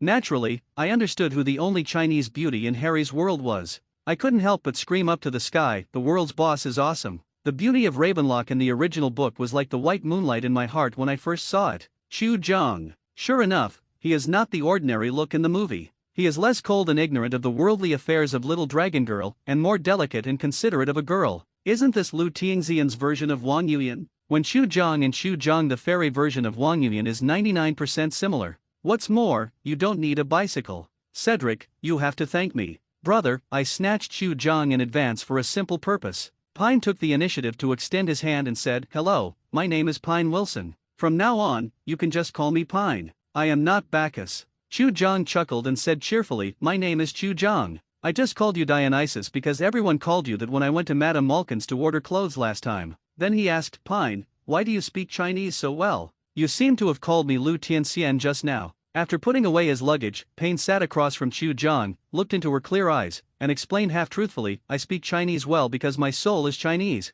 As for calling you Lu Tianxian, it means leave in Lu. It's all because you are so beautiful. I thought it was a fairy from heaven who stayed in the mortal world." Pooh! Xu Zhang blushed and spat in his heart. People don't know how to praise well. What does it mean to be Chinese in the soul? What does it mean to blame me for being too beautiful? At this time, the door of the box was opened. "Hello, is there still room here?" I saw a girl with long maroon shawl hair, delicate facial features, and a slim figure appeared outside the door. Compared with Xu Zhang, who was only 11 years old and had not yet developed, the senior sister in front of me, who was almost 14 or 15 years old, was really pregnant. Waiting to be released, the scale began to take shape. Seeing Xu Zhang looking at her plump figure and nodding blankly, the senior sister walked in with a smile. After placing the salute, she sat next to Xu Zhang. "Penelope Cravat, 4th year Ravenclaw House." The senior sister introduced herself. "Autumn John Pine Wilson." After a brief chat, the three of them tacitly agreed not to talk much. Both Pinello and Xu Zhang took out their books and read them with interest. Pine took some cat food and put it on the table. He put Uami out of his backpack. After eating and drinking, the silver kitten yawned lazily. He lay down next to the glass window of the train, and it started to rain lightly outside the window. This is London, a place where it rains all year round. Pine looked past Yumi and suddenly spotted Cedric and the Weasley family. To be more precise, Cedric's family had been prepared for a long time. Now he was waiting for the Weasley family to lecture him finished. The ones being scolded were naturally the famous Weasley twins, and their second brother Charlie had already taken Patsy to the train early. Whoever stayed would be scolded. Charlie was just round. He has a simple and honest face, but he is not stupid at all. Mrs. Weasley kissed the twins' cheeks respectively and warned, "You two need to behave yourself this year. What if Percy old me again and told me that you were going on a night walk in the Forbidden Forest or throwing dung bombs into Filch's office?" Throwing dung bombs? To Filch's office? Fred looked at Mrs. Weasley in shock. George laughed and said, "I have to say, Mom, you are really a genius. Thank you for your idea. We brothers have learned a lot from you." Mrs. Weasley was so angry that she was shaking all over, and her anger level soared. "Check out my Weasley family trick, Invincible Wind and Fire." As the steam locomotive sounded an urging whistle, only then did the Weasley brothers have a chance to escape and scurry towards the train. Cedric hurried after him. Pine waved at them. Cedric saw him and shouted, "Pine, we're going to find you." The train finally started to move. The rain outside is getting heavier and heavier. The carriage corridor gradually became lively. He opened a copy of Standard Spells, Level 2. Read slowly and pass the trivial time by reading. Pine has read this book more than once, and he has tried some of the spells in it. This scene aroused the interest of the two girls opposite. Chu Jong raised her beautiful eyebrows and asked doubtfully, "Pine, aren't you in the first grade like me?" The first grader has finished reading it and is holding it to pass the time. Pine explained. Pinello was very fond of this handsome junior and reminded, "You need to learn spells step by step and lay a solid foundation. If you have any learning problems in the future, you can come to me in Ravenclaw." Just then, Cedric finally arrived with his worried red-haired twin neighbors. "Hey, Senpai Pinello is here too?" Cedric said in surprise. Pine looked at the three people who were soaked in the rain. He stood up silently and changed positions, sitting next to Senior Pinello, and said angrily, "You three are so wet, come to the other side of me." "Oh, no, Pine, you are discriminating." George was the first to protest, "I also want to sit with Senior Pinello." Fred on the side cooperated, "Forget it, brother, look at the three people opposite, each with a book. I think Pine will definitely be assigned to Ravenclaw, and the opposite seat is Ravenclaw. Your IQ is obviously not enough." "You both shut up," Pine said helplessly, then took out his wand and waved it gracefully and quickly. "Steam dry quickly." Whirlwind sweeps away. Jasmine is in bloom. In an instant, the wet clothes of the three people became dry. The moisture on the floor and in the room evaporated. Finally, Pine also conjured several clusters of blooming jasmine flowers, which freshened the air. In addition to learning from Pine, Cedric was more familiar with the progress. The other four people in the room were shocked by his hand, especially Pinello, who was shocked and ashamed. Because of the hands that Pine had just shown, she would also be shocked. It's impossible to make 3 consecutive spells in such a short period of time, not to mention Pine's level of control over the spells. It's just enough to dry quickly without making the people in the house feel hot. Is he really just a new student? Fred saw Pine showing off his hand and said in surprise, "Pine, I think you can defeat the vampire in the sorting ceremony." "What, a vampire?" Chu Jong shivered and said, "What's a vampire? If you're not lucky, you'll get a werewolf. I was almost bitten and infected last year." George came up to prove his statement, and deliberately rolled up his sleeves to reveal the arm that had been bitten by a goblin 2 days ago, and frightened Chu Jong and said, "There are actually werewolves." Chu Jong became even more frightened. Senior Pinello quickly held her shivering in her arms and said angrily to the Weasley brothers, "That's enough for you too. Don't scare Chu. The school can only let freshmen challenge trolls. It has nothing to do with vampires and werewolves." "Giant troll? That smelly, tall, stupid guy?" Chu Jong almost fainted. Pine was envious of Chu at this moment. Senior Pinello's mind is really pretty. "I'm a freshman too, and I'm scared too. Senior, please give me a hug." Saying that, Pine shamelessly lay down on Pinello's lap. He felt Pine's hands still holding his waist. Pinello's little face turned red. "Pine, how could you?" "Senior sister, I'm so scared, just hold me for a minute." Look at Pine's extremely handsome face. Pinello's heart suddenly softened. "Forget it, kid, let him hug him." The trio across from them were extremely envious. Everyone is 12 or 13 years old and has no interest in the little girl movie Chu Jong, but I am full of affection for such an exquisite and elegant senior like Pinello. Young Mu A. Imagine teacher nurse senior and young lady next door are all normal. Next year in 3rd year, Cedric and the Weasley brothers can go to the Three Broomsticks pub in Hogsmeade. Wait until they meet the charming Rosmerta, madam. You're probably just like Ron, with all these thoughts running through your head. Pine is indeed the god of wine, he is even so good at picking up girls. Cedric silently gave Pine a thumbs up, and suddenly saw movement outside the window. Hey, there seems to be something in the window. He turned his head sideways and quickly opened the window to let it in. This was a gray owl. After it came in, it shook its body and rainwater splashed everywhere. Cedric took the news from it and fed it a few small sticks. Dried fish. Yumi screamed in dissatisfaction and jumped on Pine's shoulders. She glared fiercely at the guy who came to take it uninvited, and she was even more dissatisfied that her small dried fish was taken away. Don't be angry, it's just a little dried fish. I'll buy it for you after you finish eating. Pine touched Yumi's head and comforted her. What's the news? Minister for Magic Millicent Bagno has announced his official retirement. Cedric spread the newspaper on the table and said, now everyone is predicting the candidates for the next Minister of Magic: Dumbledore, Amelia Bones, Cornelius Fudge, Barty Crouch Sr., etc. It's a pity that our principal refused, otherwise he would have been the Minister of Magic long ago. Fred said regretfully, who do you think has a better chance? George asked back, there is also a prize-winning guessing activity from the Daily Prophet. Guess with prizes? Pine's eyes lit up instantly. Playing quiz with the time traveler. Isn't that just giving away money? Gambling is not a good idea, Pine. Cedric said seriously, trust me, it's a gamble, it's a prediction. Pine took out his wand, drew the images of the 4 competitors in the sky, and said, during this holiday, in addition to practicing magic, I also studied the history and current situation of the wizarding world.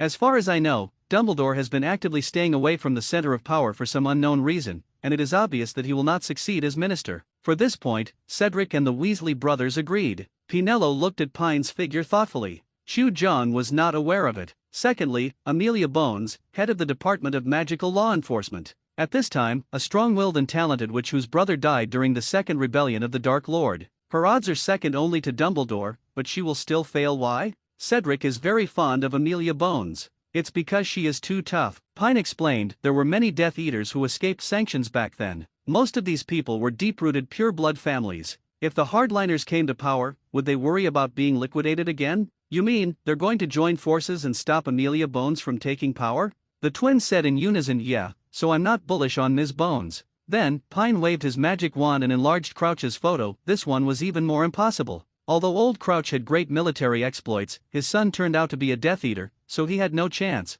Pinello saw that only Cornelius Fudge, whom she originally disliked the least, was left, and said in surprise, of course, Mr. Fudge is only the deputy director of the Department of Magical Accidents and Disasters. But the director, Abel Spencer, who often convalesced at St. Mungo's, had been in charge for all these years. This department usually deals with major accidents and disasters caused by magic. Internal organizations include the Contingency Reversal Team, the Memory Cancellation Training Department, and the Muggle Problems Adjustment Committee. They are all things that everyone comes into contact with and happen on a daily basis. For example, if a wizard causes trouble in the Muggle world, Fudge will lead people to deal with it. Therefore, he has accumulated a lot of connections and reputation over the years. Even so, it's unlikely that everyone will elect him as minister, right? Pinello still doesn't believe it. Because this guy is very smart and knows how to take advantage of situations. Pine pointed to an interview about Fudge in the newspaper and said, this guy kept talking about Dumbledore in interviews. For example, I discussed this issue with Dumbledore last night. Dumbledore once emphasized to me that the future of the wizarding world should focus on 3 basic points, 6 items.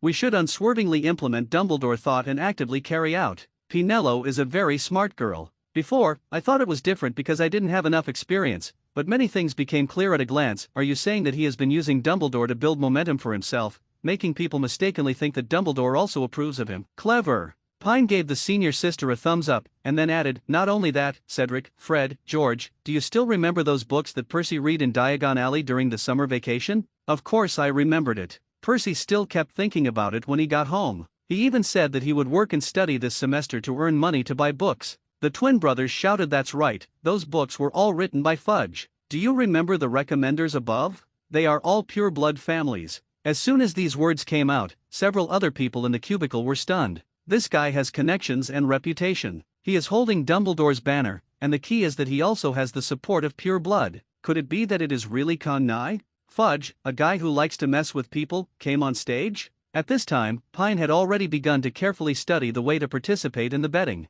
Fudge's odds were as high as 1:7.5. Obviously there was a group of people behind this who were making disgusting trades. No wonder recently the news has always been about news that Dumbledore is expected to relent. Amelia teamed up with the Wiesengamot to create an outstanding youth representative auditorium. She took out the quill from her pocket and wrote her name on a piece of parchment. He selected the contestants and the amount of the bet, and then took out galleons. He put all his belongings, 100 gold galleons, into the purse. Seeing Pine counting out 100 gold galleons, the others couldn't bear it. He swallowed. This is a lot of money. By the way, this guy is really rich. This makes the Weasley brothers extremely envious. When did they touch so many galleons? But even if it is 100 galleons, Pine he felt that it was a little lacking. After all, the gang of dealers had pulled off a big upset this time and let Fudge, the deputy director, take over and make a lot of money. His little money was not even a waste. So he set his sights on the person next door. On the little friends in the room. The Weasley brothers, don't look at me, the two of us plus one piece, the whole body is 3 galleons, 11 sickles, 20 gnats. Forget it, don't expect the Weasley family to have money. Spend. The view is different. Cedric, I won't buy extracurricular books for the time being, but I still want to leave some money to lend to classmates in our college who don't have pocket money. We have a lot of people in Badger Academy, and some of them are orphans. As he said that, he took out more than 20 galleons from his pocket and handed 10 of them to Pine. Pine, Cedric is such a good guy. I'm paying for it. Chu Jong said tremblingly, then I'm hungry, does the college care about the food? Pine, don't worry, 3 delicious meals a day, no charge. Then I am sick, do I need to spend money? The whole school provides free medical care, saying goodbye to difficulties in seeing a doctor and treating diseases, and we will never let people spend a penny more in vain. Then me. Pine, it's over, hurry up and take out the money. I'm helping you make a lot of money, and it's not robbery. Chu Jong curled his lips and contributed all the belongings in his pocket. About 17 galleons and some change. Pine took away all of them, not even a single gnat was left for Chu Jong. If you have no money in the future, just ask me for it. Finally, Pine directed his evil gaze at the plump senior sister. No, it was the plump senior sister. Pinello said bravely, Junior, I don't have that much money. Pine held his wand and said sadly, no money? If I don't have any money, I'll search you. Pinello bit his lip, charming, but this is the first time that the senior has lent money to a boy. Are you a little scared? Don't be afraid, I will be very gentle. Pine comforted in a low voice. Then be careful, do not worry. The cubicle in the rain. A wolf-like conversation. Pinello finally handed over his first time under Pine's coercion and inducement. He collected 166 galleons, 16 sickles and 26 gnats, handed it to the grey owl. Until the fat grey Scottish chicken grabbed the money bag and envelope and disappeared into the rain. No one in the carriage came back to their senses. Especially Chu Jong and Senior Pinello, their faces were pale, an expression of being squeezed dry. Everyone had a great time during this long journey, except poor Fred and George, because after Pine collected everyone's pocket money, a kind which pushed open the compartment door and asked, Honey, would you like to buy some snacks? Everyone's eyes swish, they all looked at Pine. Pine shrugged and said, don't look at me, my entire net worth is bet. However, Pine paused. George, hand over the galleons hidden in the solace of your shoes. How did you know I had another gallon hidden? George said in horror. Pine did not explain, but said, hurry up and buy snacks. When the lottery is drawn next week, I will return the money to you with interest. No, Lord Dionysus, we plan to keep this galleons to buy dung bombs. The twins were about to cry. Cedric hesitated, how about I do it? No, just leave the little money you have to your classmates. 1 gallon is enough for the few of us. Pine refused. Under his force, the Weasley brothers handed over the gold coins with trembling bodies. Give me some of all the food, Pine said to the witch with a kind smile. For this, Pine paid a gallon contributed by the Weasley brothers and bought a bunch of things on the table. Pine, you are a devil. Fred muttered. Then do you want to eat it? Pine opened BB's multi-flavor beans and ate one. It was orange flavored. What a strong orange juice. Eat. The Weasley brothers said indignantly, why should I not eat when I spend my own money? Senior students Chu and Pinello on the side were very amused by this scene. Next, everyone began to share the snacks on the table, BB multi-flavored beans, pumpkin pie, pot cake, licorice magic wand, and Joybayo super stick candy, chocolate frogs. George began to explain these strange foods. Some will change the color of the entire tongue after eating, and some can make various sounds after eating. Animal voice changing candy can make various animal sounds. Chu curiously opened it, took out one and asked, what is this sound? Have no idea. How long will it last? Probably a few seconds. Chu threw the candy into his mouth, and suddenly let out a cry of meow, meow, meow. Yumi was completely confused, and she walked around Chu Jong for a long time. Is this my kind? Others couldn't help it. Laughed. Try it. Pinello got a cuckoo, Pine got a monkey, Fred got a puppy, and George got a donkey. Cedric was more unlucky, the one he got was a crow. Gugwa gugwa, cried the ground. Pine couldn't help but shake his head. This brother's life is really tragic.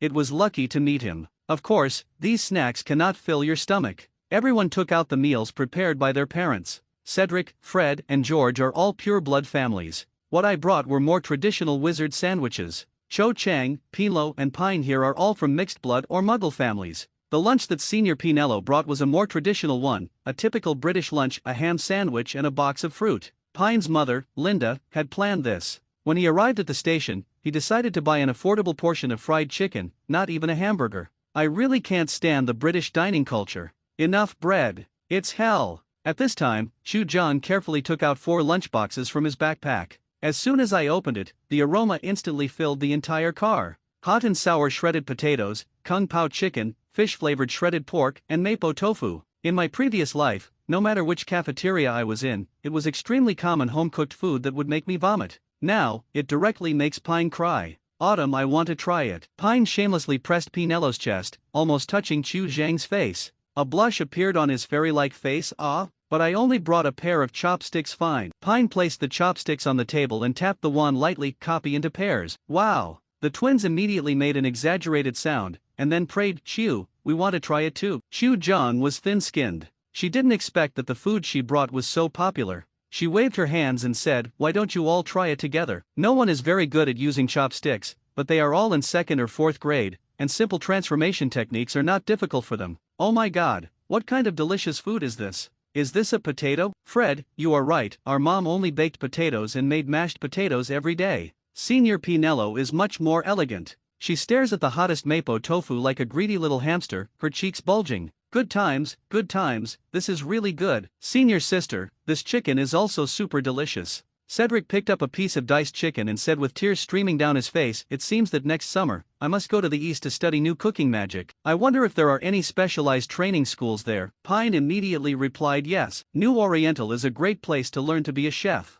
800 stoves are stainless steel and 200 masters are skilled. New Oriental is large, with 200,000 students from all over the world. There are many benefits to learning to be a good chef. The benefits are too numerous to mention. The long journey on the train was a bit boring. After chatting and eating, I couldn't help but feel sleepy. After all, they are all 11 or 12-year-old children, the eldest being Pinelo, who is in 4th grade. Pine, however, was not sleepy. He was full of energy and concentrated on reading the book. Gradually, I felt my shoulders sink. Pinelo's exquisite facial features and slight breathing are close at hand.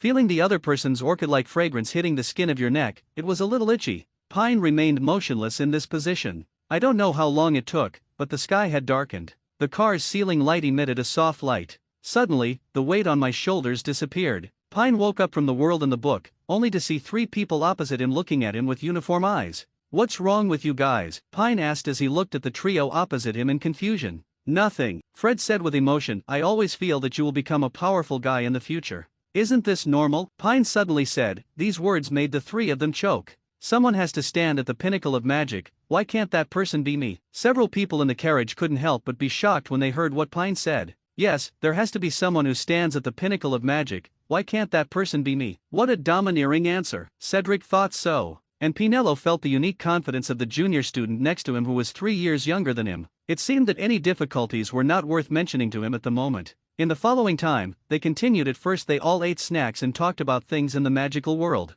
Most of the conversation was between the 3 people opposite, while the 3 muggles were listening. When it came to Quidditch, Chu Zhang's eyes suddenly lit up, and he felt very interesting. In 5 minutes, the train will arrive at Hogwarts. Please leave your luggage on the train and we will take you to school. The sound of the loudspeaker echoed on the train, and everyone stood up. The boy went out to watch the door first and let the 2 girls change clothes. Then they changed back. The train began to slow down and finally stopped slowly. 6 people walked out of the compartment. With the crowds pushing and shoving in the train aisle, they rushed to the door. When they got off the train, it was really busy. They went down to a dark and small platform. Cold rain was falling, and the chill of the night was pain-shivered. In the crowd, for fear of getting lost, Pain held Chu Zhang's hand tightly. Freshmen, come here, a loud voice shouted on the platform. He raised the oil lamp above everyone's heads and shook it to attract the attention of the freshmen. Pine, Autumn, see you in our school cafeteria. Senior Pinelo, Cedric, and the Weasley brothers bid farewell to the 2 of them.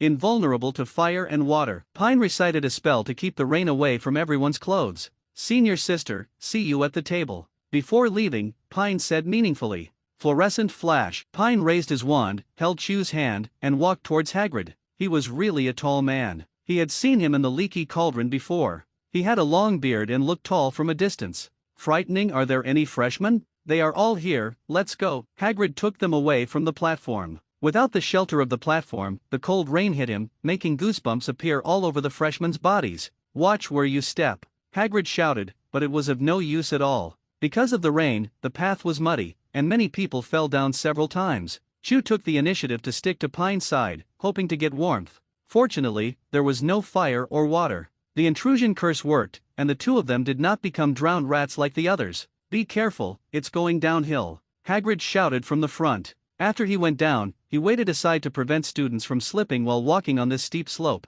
Facts have proved that this is indeed a wise decision, and a few unlucky ones almost did. They fell down, but luckily Hagrid caught them in time. Be careful, we'll be at the lake soon. After everyone went downhill, Hagrid stepped forward to lead the way. They turned a corner and finally arrived at a black lake. On the hillside on the other side of the lake, there stood a castle, which is the city of Hogwarts. Castle. There are lights flashing on the windows of the castle, which are particularly conspicuous under the rain in the dark night. No more than 4 people per boat. Remember, no more than 4 people. Hagrid pointed at the boat on the shore and shouted to the newcomers, Autumn, let's take this boat. I picked a fairly clean boat. As soon as I sat down, 2 more children came up after a while, their bodies covered with mud and looking very embarrassed. After Hagrid held up a light to make sure that no one was overloaded, he took a boat. Great, then, forward. The boat moved automatically without oars, rowing forward across the lake. Pine looked up and stared at the castle in front of him, feeling vaguely inexplicable excitement. Unfortunately, most of the little wizards on the boat did not have time to appreciate the city of Hogwarts in the rain. Fort.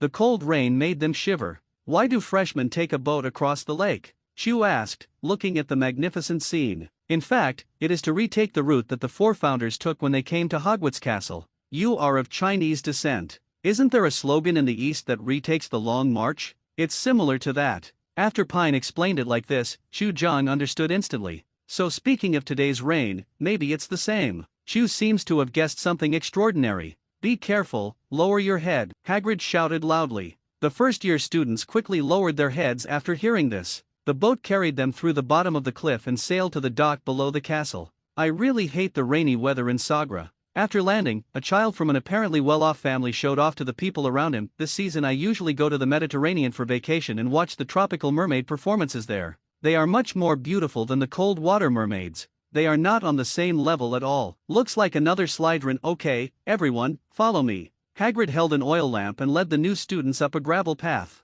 When they arrived at the lawn below the castle, in front of them was a set of stone steps leading to the oak door of the castle. A man wearing emerald green, the witch in green robe, stood very seriously in front of the oak door. Thank you, Hagrid, I'll leave the new year to you. Professor McGonagall looked at the embarrassed new students, and Pine felt the corners of her mouth twitching. This was not surprising at all. The appearance of the new students could no longer be described as embarrassed, but she led the team in front, as if opening a cold field. Even the naughtiest little wizards were choked by the wind. Professor McGonagall opened the door wide, revealing a luxurious marble staircase. The surrounding stone walls were filled with blazing torches, and the ceiling was so high that the top could hardly be seen. The first-year students followed Professor McGonagall as they walked along the stone floor. The buzzing sounds of hundreds of people came from the door on the right, but Professor McGonagall did not take them directly into the hall. Instead, he turned a corner and walked to a small empty room at the other end of the hall. Everyone rushed in, rubbing shoulders and gazing nervously at everything around them. First of all, welcome to Hogwarts. Professor McGonagall began to lecture. The opening banquet is about to begin, but before we go to the restaurant to sit down, we first need all of you to confirm which college you are going to enter. Sorting is an important ceremony because your house is like your home at Hogwarts while you are at school. You will have classes with other students in the college, stay in the college dormitories together, and spend your free time in the college common room together. The names of the 4 houses are Gryffindor, Hufflepuff, Ravenclaw, and Slytherin. Each academy has its own glorious history and has produced outstanding wizards and witches. During your time at Hogwarts, your outstanding performance will earn your house extra points, while any violation of rules will cause your house to lose points. At the end of the year, the college with the highest score will receive the College Cup, which is a high honor. I hope that no matter which house you are assigned to, you can bring glory to the house instead of being naughty all day long. What Pine said to Professor McGonagall can be summarized into 3 points: accommodation, branching, and College Cup. After explaining the usual Hogwarts instructions, Professor McGonagall asked all the new students to line up and let her clean up the water and mud on their bodies. At this time, Pine volunteered. Taking Chu Zhang's hand, he walked to the back of the team. Then the freshmen in the same grade cleaned the dirt on their clothes one by one. Cleaned up, dry quickly. Every time he cleaned up, he also showed Chu Zhang the points that needed attention. Professor McGonagall quickly noticed Pine's actions. "Who are you?" "My name is Pine Wilson, Professor McGonagall. It turns out you are the god of wine." Professor McGonagall frowned, and the air around him immediately became chilly. Hearing this, the little wizards who were watching also looked at Pine Wilson curiously. After all, they had heard all about wine in Diagon Alley this summer. God's deeds. A challenge that no one has completed in the wizarding world for more than 200 years. He is still an 11-year-old boy as old as himself. Tie pants are hot. And Professor McGonagall raised the alarm in her heart because it was purely last year. Her college recruited 2 geniuses. Prank geniuses. The whole college was in a state of panic. Now she is extremely afraid of such problem students. And there is an alcoholic who broke the record before enrolling. Naturally, it was on her blacklist. "Mr. Wilson, according to school rules, minors are not allowed to drink alcohol while on campus. You didn't bring any alcohol with you, right?" Professor McGonagall stood in front of Pine and asked warily. "Professor, I just broke the record, but that doesn't mean I like drinking." Pine explained helplessly, "Actually, I usually prefer lemon tea." Professor McGonagall looked at him carefully and felt relieved when he saw that it was not fake. However, he was curious about his skillful technique. Because according to the file, he should have been born in a Muggle family. "Mr. Wilson, who did you learn your spell from?" "Summer Vacation Preview Textbook, based on the content written above. Won't you learn it after just 2 tries?" Pine Versailles said. Professor McGonagall was shocked. "What do you mean by reading the textbook and trying it twice? Charms are a complex and systematic course. Even if you accidentally pronounce a spell incorrectly, it will lead to irreversible results. Pine can actually achieve the effect of a spell after trying it twice." She thought that even her talent back then could not achieve this. Professor Flitwick was more talented than her in charms, but he shouldn't be too much better. Much. So when it comes to magic spells, isn't this little guy as talented as the principal? Thinking of this, I can't help but feel a bit of love for him. Your spells are quite good, but it's a pity that this was before the sorting, otherwise I would have to add 10 points to your performance. Professor McGonagall's face relaxed slightly and she no longer tensed up. "Thank you for your compliment. As a member of Hogwarts, this is what I should do for my classmates. It's just a little effort." Pine thanked him gracefully. Outstanding talent. Humble character. Outstanding upbringing. Coupled with his handsome appearance that has no friends. Not long after, Professor McGonagall and Pine finished cleaning everyone's clothes. She left the room first to prepare for sorting. Everyone started whispering and talking about the branching. "Do you know how we will be sorted into different schools later? Maybe some kind of test. I heard from my dad that we need to challenge a fire dragon." "What? Impossible." My brother was clearly talking about giants. These poor children were all deceived by their parents. When it came to the test, everyone was very nervous. Looking at this scene, Pine suddenly wanted to laugh. He kind of understood why others were reluctant to tell the freshmen how to sort the schools. It was really what a bunch of nasty guys. "Pine, you're not nervous at all?" Chu Zhang asked with a blushing face. Her hand was still being held by someone at the moment. "Forget it. There's no way to break free anyway. Let him hold it for a while." The girl's heart was gently blown by the September wind. "Move, it's okay. The only thing I'm worried about is whether we can go to the same academy." Pine finally met the fairy sisters version of Chu Zhang. "You can't miss this. You must catch it in your hands and cultivate it well." After hearing what he said, Chu Zhang's cheeks blushed deeper, and he said coquettishly, "I don't want to be assigned to the same college as you." "So you don't want your pocket money back?" Pine threatened in a low voice. "Chu, I now control your financial lifeline, you can't run away." Just then, suddenly a scream came. A chubby little guy in the crowd suddenly howled. It turned out that there were several ghosts behind him. He was so frightened that he couldn't breathe, and so were the people around him. The temperature of the entire room seemed to have dropped a bit. These black and white, translucent ghosts slide across the room and through people's bodies new life.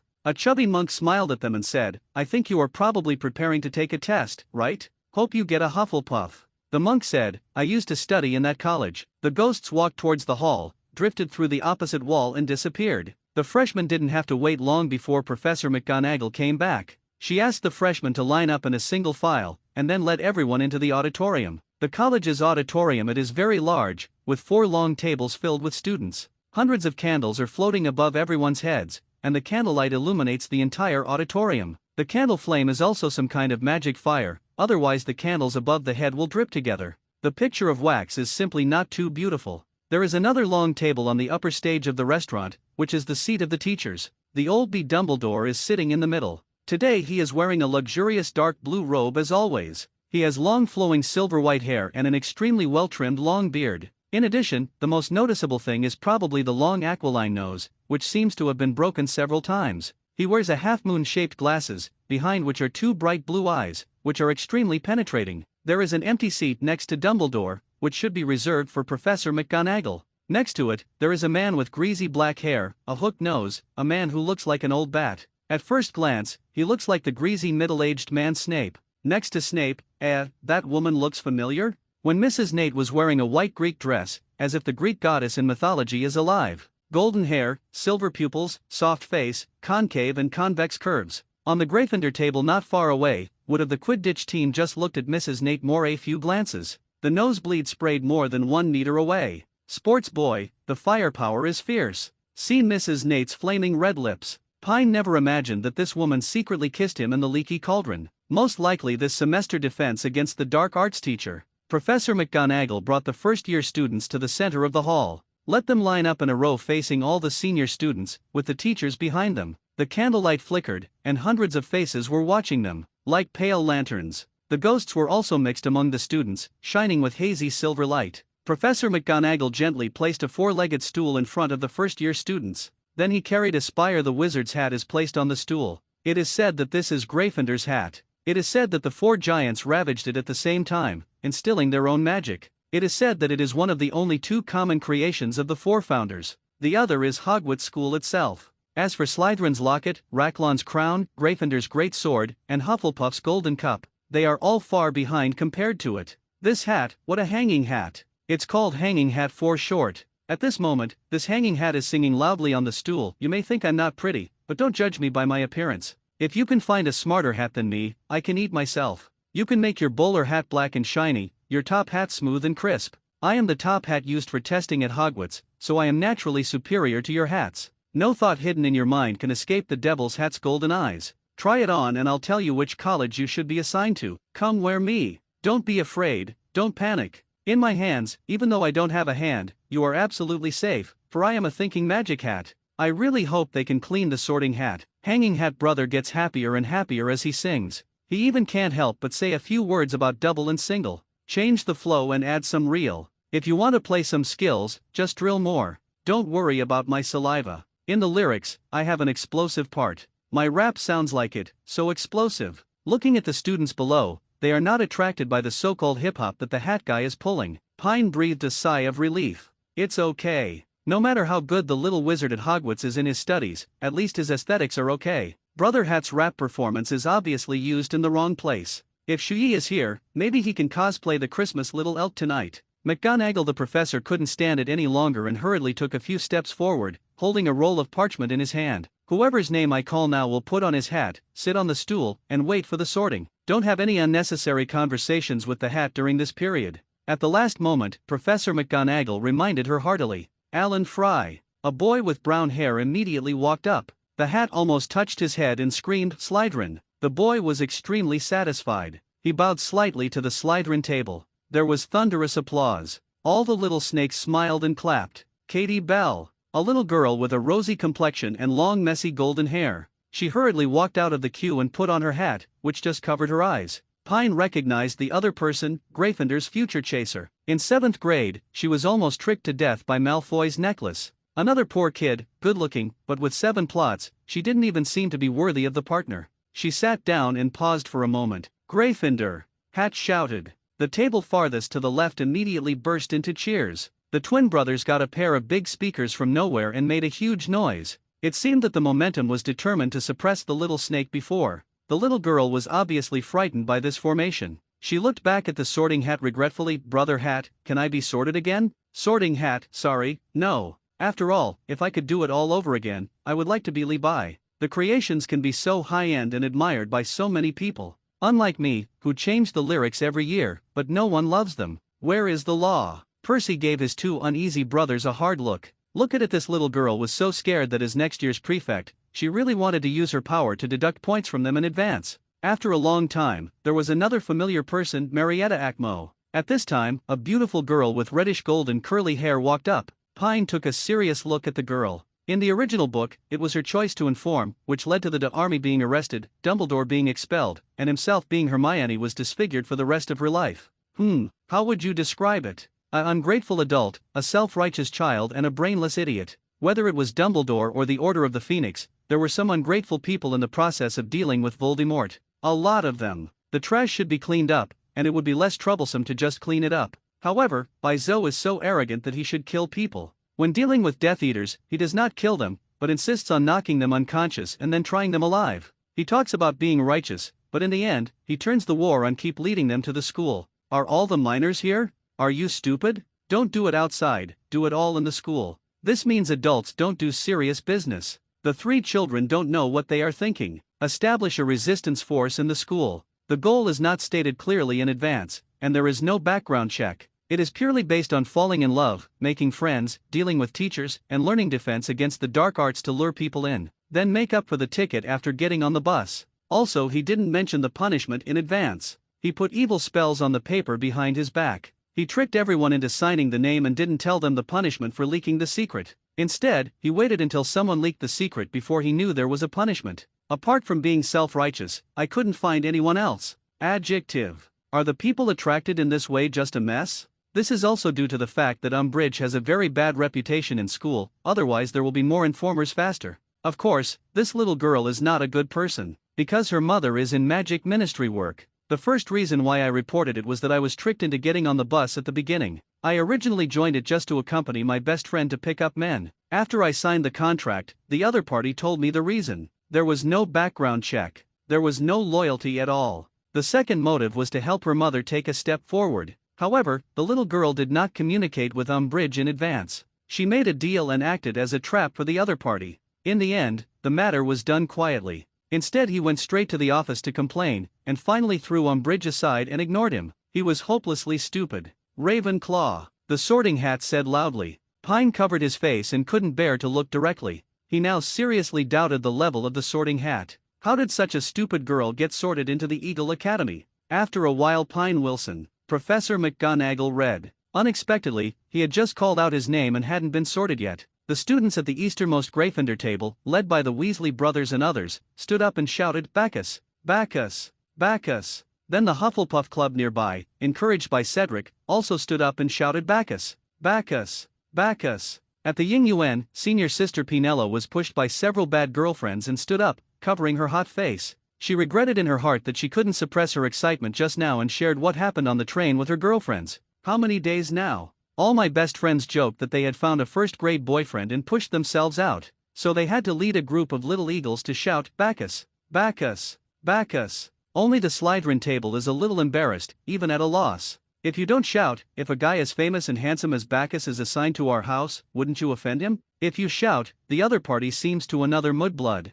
After struggling for a long time, the Slytherin students, driven by the atmosphere, stood up and clapped along without shouting. This fully demonstrated the elegance and reserve of the Snakeyard. Give them a little face. As for wanting us to shout, dream. Pine walked to the Sorting Hat in disgust in the midst of all the attention. The hat was more dirty than he thought. Not to mention the wrinkles all over the body, there are black and gray oil stains that make people feel nauseous. Cleaned up. Cleaned up. Cleaned up. Boy, don't use the cleaning charm to relieve the itching of Hatman. It's useless. I have Ravenclaw's magic on it. She won't allow me to be cleaned. What? Pine was dumbfounded. Ravenclaw? Why did she prevent you from being purged? The Hanging Hat said angrily. She said this is a test. One day I will understand. She had always spoken in such a mysterious manner, and only Salazar could occasionally understand her. Hufflepuff was her best friend and could understand a little. Only Godric and I seemed to be dumbfounded. Forget it. Since it was Ravenclaw who took action, this hat must be dirty. Pine picked up the hat and put it on his head in disgust. Hey, boy, what's your attitude? The Hanging Hat is not happy. Don't deny it. The Hanging Hat's voice was a bit sharp. Master Hat, I can see through what you were thinking. Let me tell you, this is a skill developed after Salazar's talent was targeted and developed in his later period. Let me see what's going on in your little head, and then I'll decide which college you want to go to. Slytherin's natural talent? Pine frowned. Isn't he a natural occlumency master? When he used his natural occlumency ability at full power, Mr. Hat was dumbfounded for a moment. His pride was so high just now, but now he said with a panic look on his face, "Why can't I see through you? And, what did you do to me? It feels like the wrinkled lines on my body are being ironed out bit by bit. I feel it. With Salazar's talent, you should go to Sly." The next second, Brother Hanging Hat suppressed his words. "No, brother, where did you get such huge bloodline power? Only my former master Gryffindor possesses such a hot source of magic. However, he is not married and has no descendants? Why are all the oil stains on my body melted away by the power of this bloodline?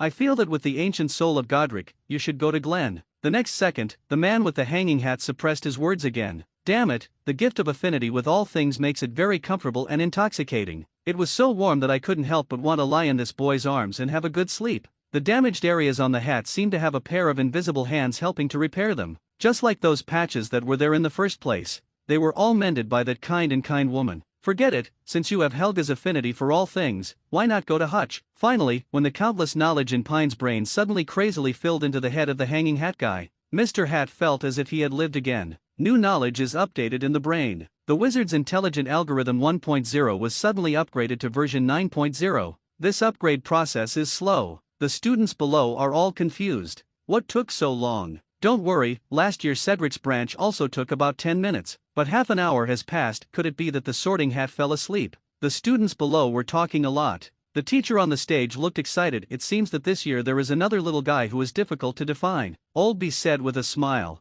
"I was the one to guide this child, and his parents are really good." Professor Flitwick said happily, "I just hope he doesn't bring the damn wine into my classroom." The old bat said viciously. Another half hour passed. "Phew, awesome. The sorting hat is now emitting white smoke. I understand what Rowena meant once," decided Ravenclaw. In an instant, deafening cheers erupted at Xiaoying's table in the audience. Some girls even pushed Pinello up. Before Pine left, Fusey turned around spiritually and tapped the Kirin wand lightly. "Cleaned up." I saw that the dirty sorting hat that could not be cleaned up turned out to be as smooth as new, except that there were still a few patches on it. Seeing this scene, the Weasley brothers and Cedric whined in pain. Payan is so good that he can even solve the sorting hat hygiene problem that has plagued Hogwarts for 800 or 900 years. It's a pity that I, Gryffindor, Hufflepuff, missed it. The same goes for the little snakes in the snake house. There was a lot of discussion and surprise, but in the end, I saw Pine going to the Eagle Yard. Apart from being a little disappointed that I didn't want to admit, I was even more happy.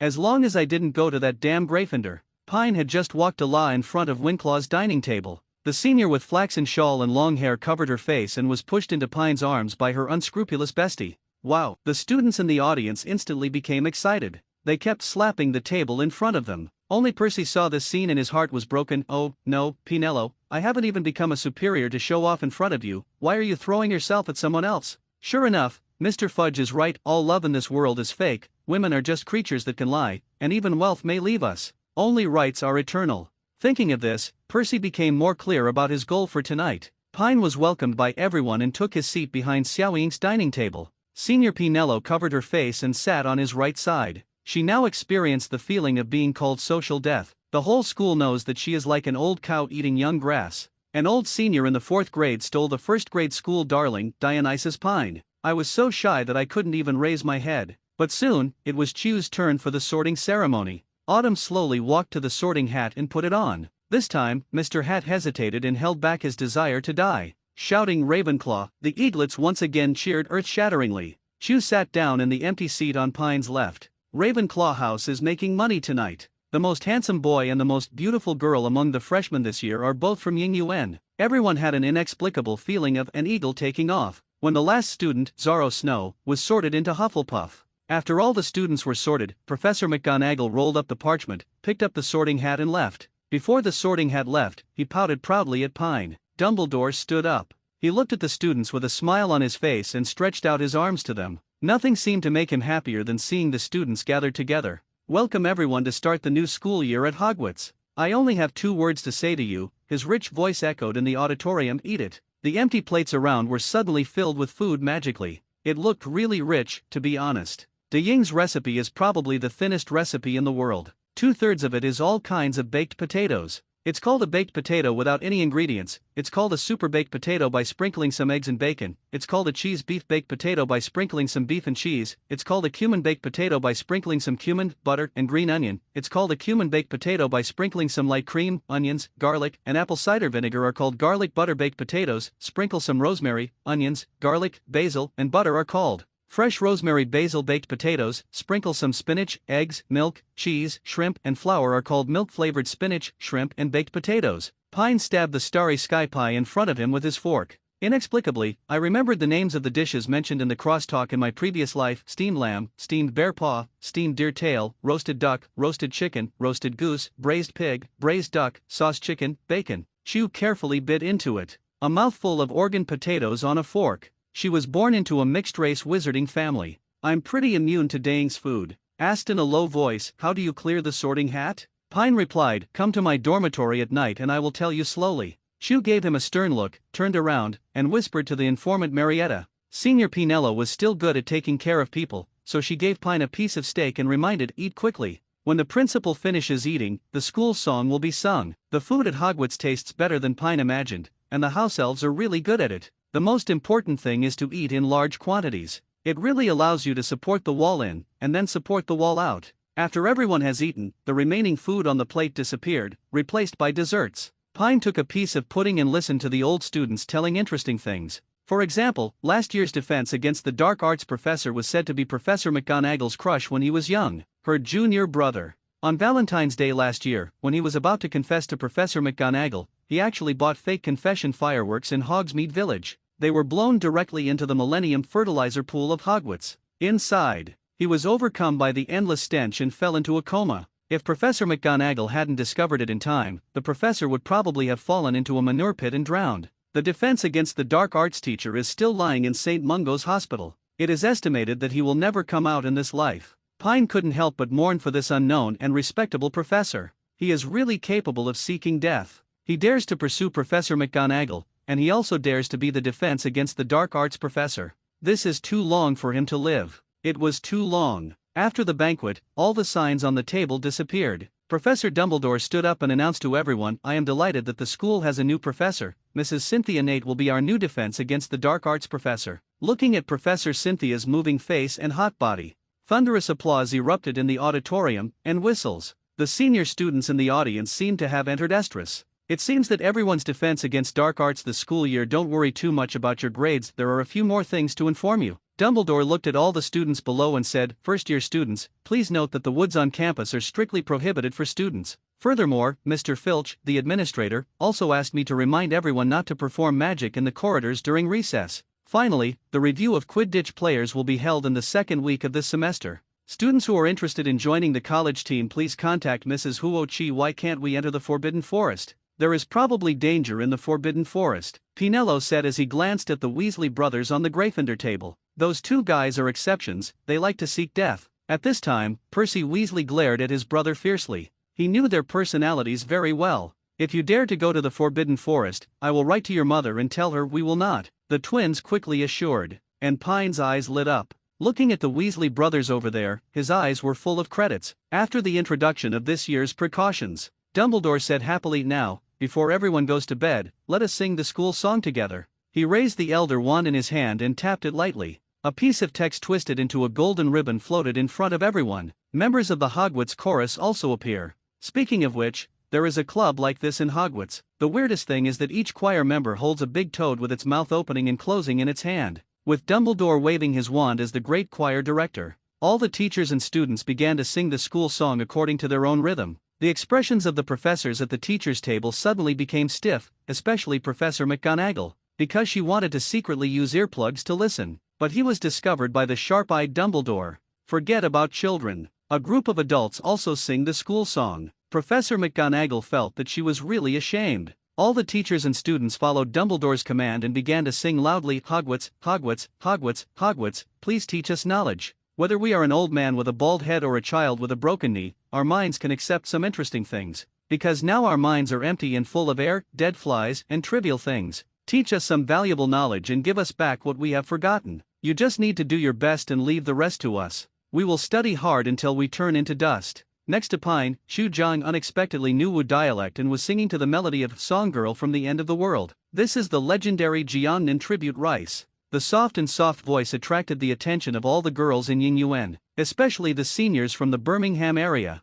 The terrible Birmingham coarse grains were severely affected by Jiangnan Gongmai's dimensionality reduction, but the most eye-catching thing in the audience was the Weasley brothers and the wedding march. The solemn and joyful singing couldn't help but make the corners of Dumbledore's eyes moist. This was a dream that he had been escaping from all his life but fantasizing about every moment. He imagined that the man would put a white wedding dress on him, with flowers in his hands, and his younger brothers and sisters dragging the wedding dress. It's as beautiful as a fairy tale. It's a pity that fate plays tricks on people. Even if that man was imprisoned for so many years, he didn't even dare to take a look. Because, some love is so heavy that one glance lasts for thousands of years. After listening carefully to The Wedding March by the Weasley brothers, Dumbledore then announced that everyone should go back to rest. Newcomers, follow me. It was Prefect Robert Hilliard who led the way for the newcomers in Eagle House. He led them through the noisy crowd and out of the dining hall. After climbing the marble stairs, they were separated from the freshmen from other colleges. The procession of freshmen passed through the corridor, walk around the castle instead of taking the legendary moving stairs.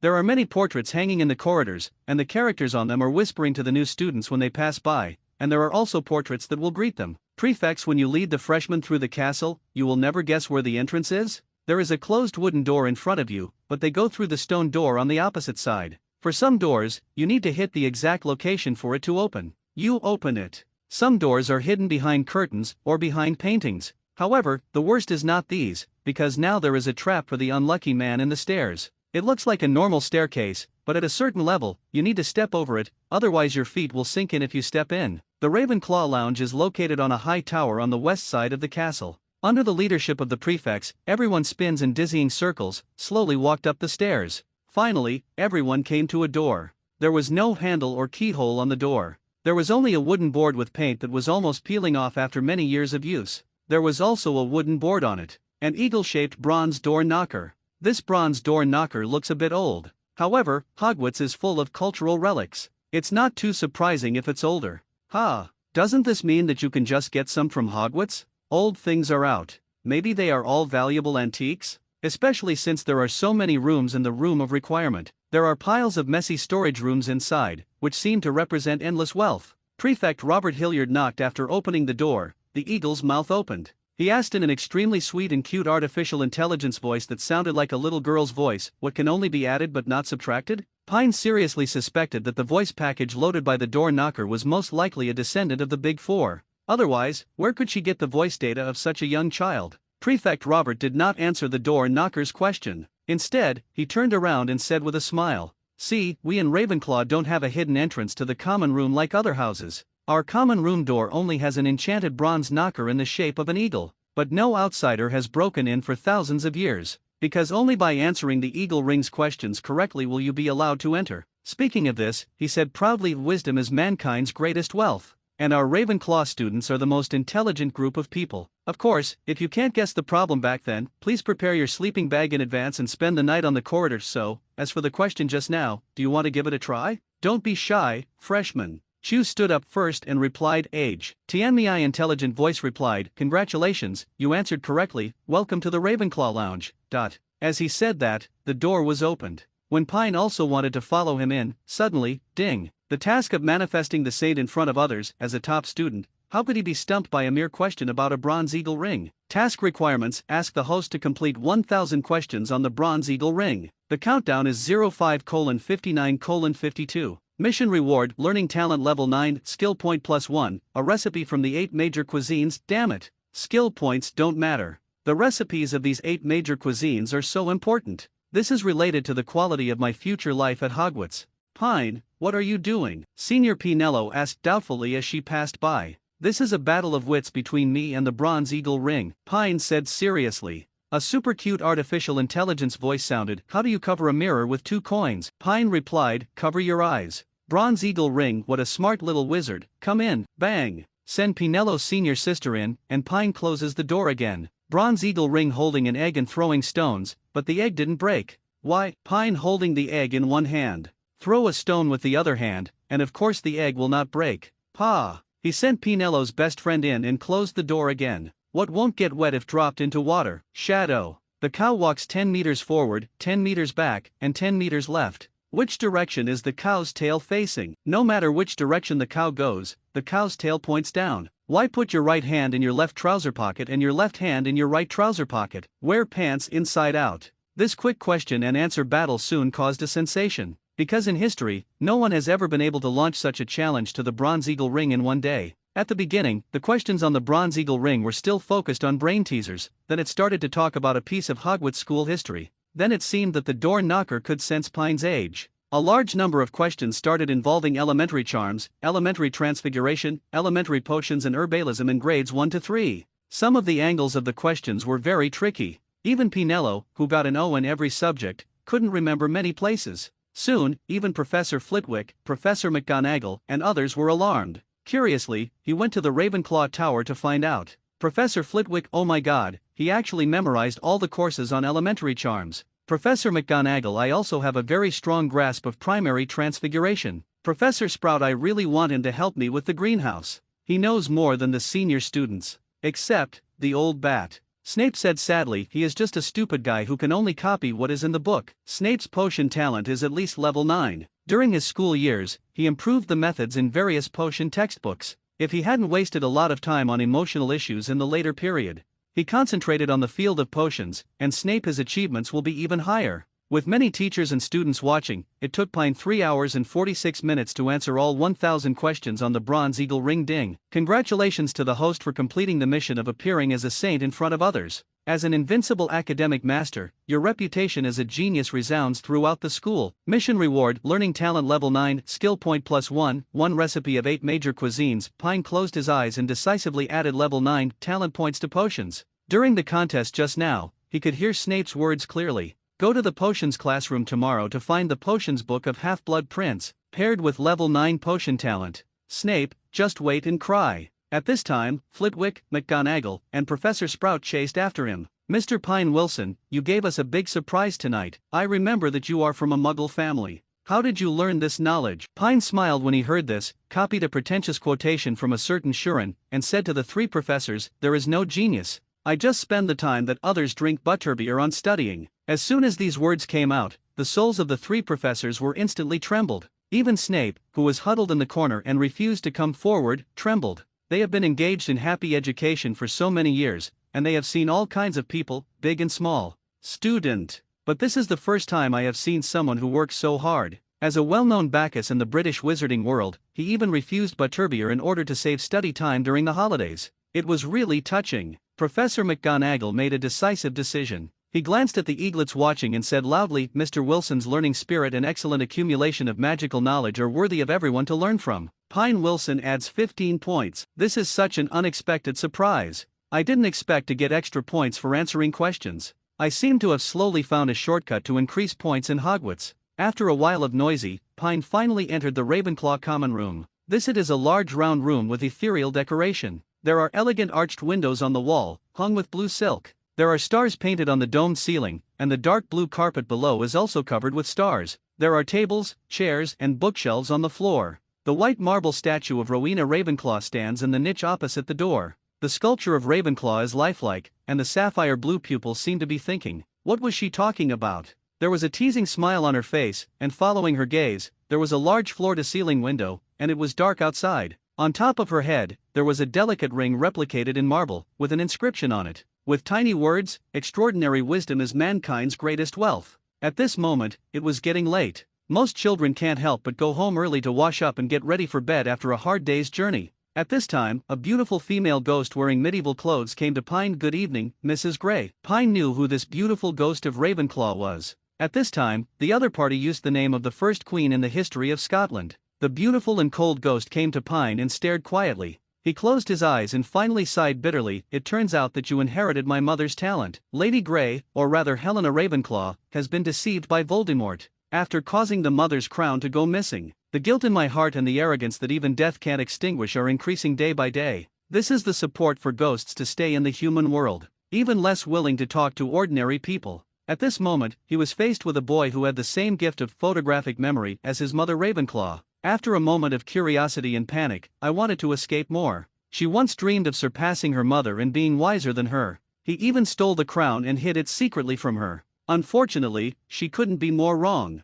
To this day, see Pine. Helena had mixed feelings in her heart. But without saying much, Helena's robe danced without any wind. It's like singing a song to follow the ups and downs of my mood. The Ravenclaw statue in the common room suddenly lit up. Then, a trace of pearl-white powder separated from Helena's body, brushed against Pine's forehead, and disappeared. Helena also disappeared into the wall. After coming back to his senses, Pine felt a little baffled. But Ravenclaw wouldn't do anything outrageous to the children of his own house, would he? With an anxious mood, Pine came to the dormitory. It is a huge room decorated similarly to the lobby. It is decorated in sky blue, and there are 4 beds with 4 pillars, and bronze flannel curtains hanging. The salute has already been sent up. Yumi was sitting proudly on the bed, taking a nap with squinted eyes. Not far from it, there is a British shorthair, a toad, and a mouse. The 3 pets were kneeling respectfully under Yumi's bed. I don't know if it was an illusion, but they seemed to be listening to his instructions. This 4-month-old ancient Egyptian cat has become the boss of the dormitory pet world.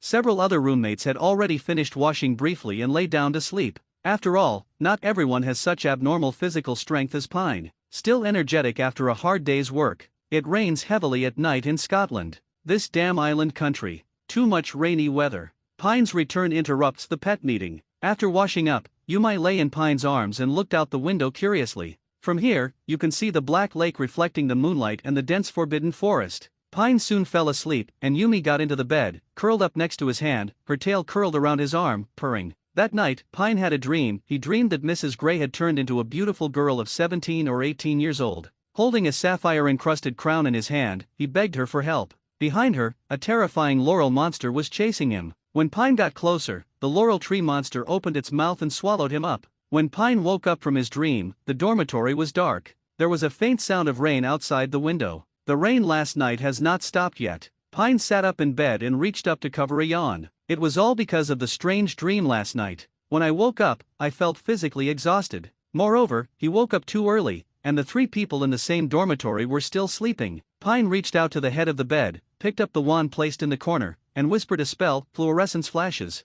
The front end of the wand emitted a pale light. He put the glowing wand against his watch and looked at the time, 5:46. Sure enough, he woke up too early. Today is Sunday, September 2nd, 1990. Tomorrow is the official time for class. Now that he is awake, Pine has no intention of going back to sleep. He never likes to sleep too much. He stretched out, pushed aside the sheets, got out of bed and walked to the window. He opened the wooden door. He opened the wooden window and looked outside the tower. A gust of cold wind blew in his face. Pine couldn't help but shiver, and his head suddenly came to his senses. The rain wasn't heavy, and it was still dark outside, and the whole castle was shrouded in haze. Under the rain, it's time for a great adventure. Pine called Yumi softly and murmured in imitation of the tone of the Pirate King. Having said that, the students of Hogwarts are actually doing well. There are many things that students don't need to worry about, they just need to learn magic with peace of mind. The common room was very quiet, except for a female ghost with bright eyes and long hair sitting on the sofa reading a book. What a bad luck.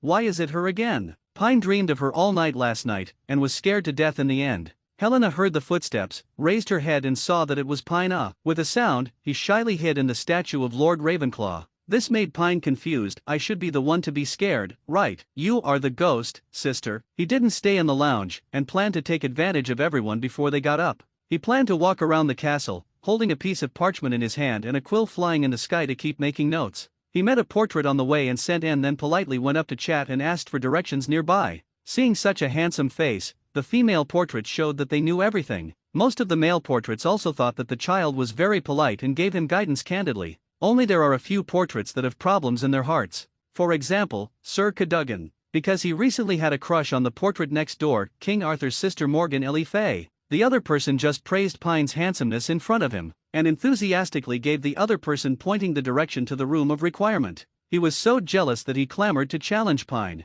Of course, Pine ignored him, but for most of the portraits in Hogwarts, he maintained enough respect and conversation, because these portraits are stuck on the same wall all day. Following the route she pointed out, after turning 2 corners, Pine saw familiar stone steps. Going up and turning around a corridor, Pine found a large vase in front of him. Turning his head and looking around, he actually found the tapestry of the troll wearing a tutu. It seems that I have good luck. Pine quickened his pace, walked to the tapestry, and raised his wand. With the help of the light above, he looked at the strange tapestry in front of him. It can only be described as unbearable to look at. On the tapestry, a group of trolls wearing tutus, holding wooden sticks or bone sticks, are posing in various enchanting postures. The person who taught these giant monsters to dance was Barnabas, who had been ridiculed for more than 1,000 years, nicknamed Silly Barnabas by others. This man actually tried to teach the troll how to dance ballet. As a result, he was beaten up by the moth-eaten troll. When Pine was observing the tapestry, the troll also stopped beating the ballet teacher and turned to look at him, as if asking, "What are you looking at? What are you doing?" Pine responded, "If you dare, beat him to death." Barnabas' eyes were filled with tears when he heard this, and he cursed at Pine pitifully.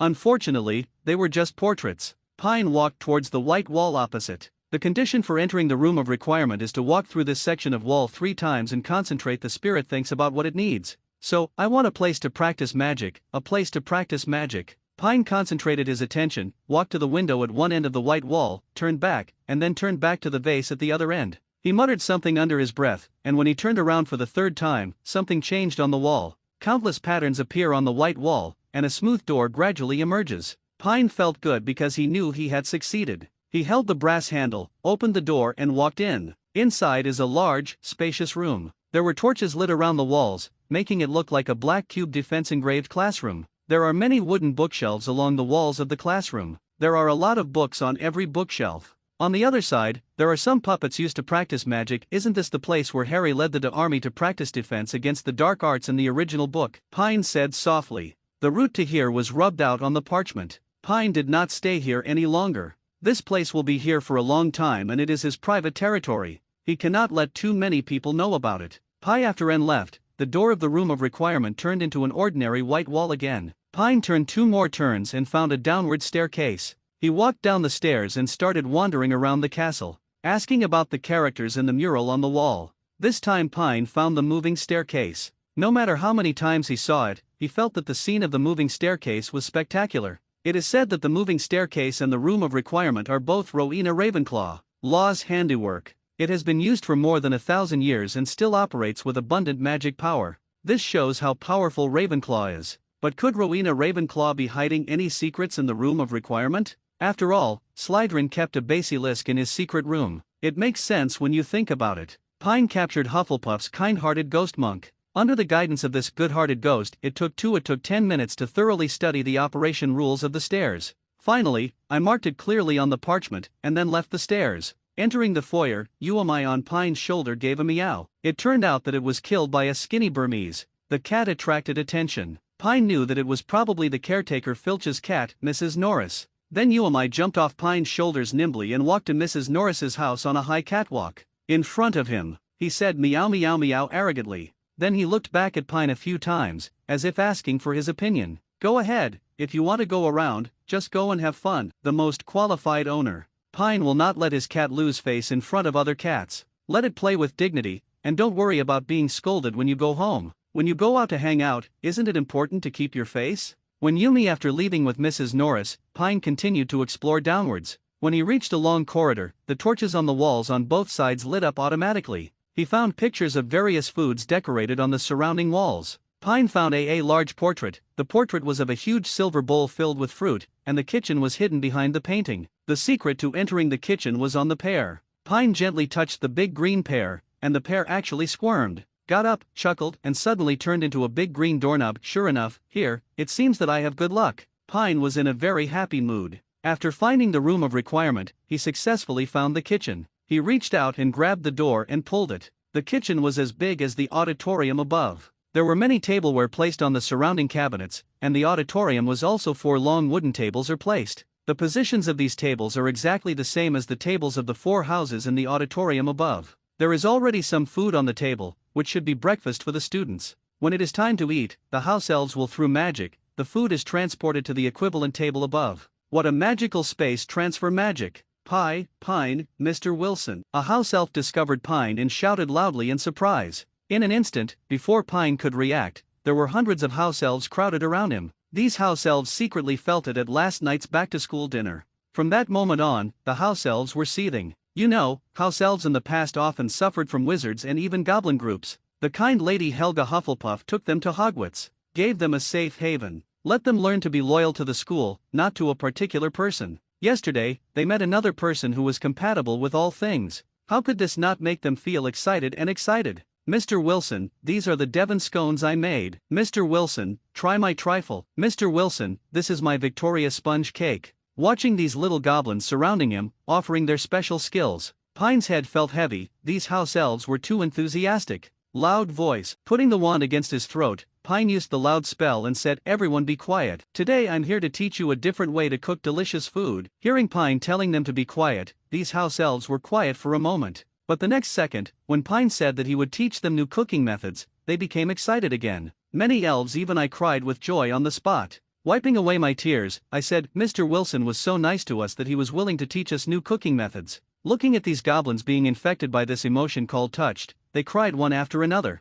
Pine felt dizzy again. These intelligent creatures were too seriously pued. Can this also be moved? I plan to. I'm just teaching you to satisfy my own appetite. The 8 major cuisine recipes rewarded by the system yesterday are different from the magic wine formula of the wine barrel. Probably the magic wine formula requires the cooperation of magic power and a certain level of understanding of magic potion production. Learn. Therefore, it cannot be integrated into his brain for the time being. But the recipes of the 8 major cuisines can be directly absorbed by his brain and body. Do you have iron pots here? Pine asked. Are there any cooking utensils and condiments from ancient Eastern countries? An old elf with a high status among house elves walked up to Pine, bowed, and said, "Mr. Wilson, what you mentioned is in our warehouse. There was once a little Asian wizard who studied in Ravenclaw who put it here. She used to sneak into the kitchen to cook for herself, but unfortunately her cooking skills were not very good at the time and she almost set the kitchen on fire." Oh? Pine asked curiously. Which wizard is named John? The old elf nodded repeatedly. Yes, that's her. She is a very cute little wizard,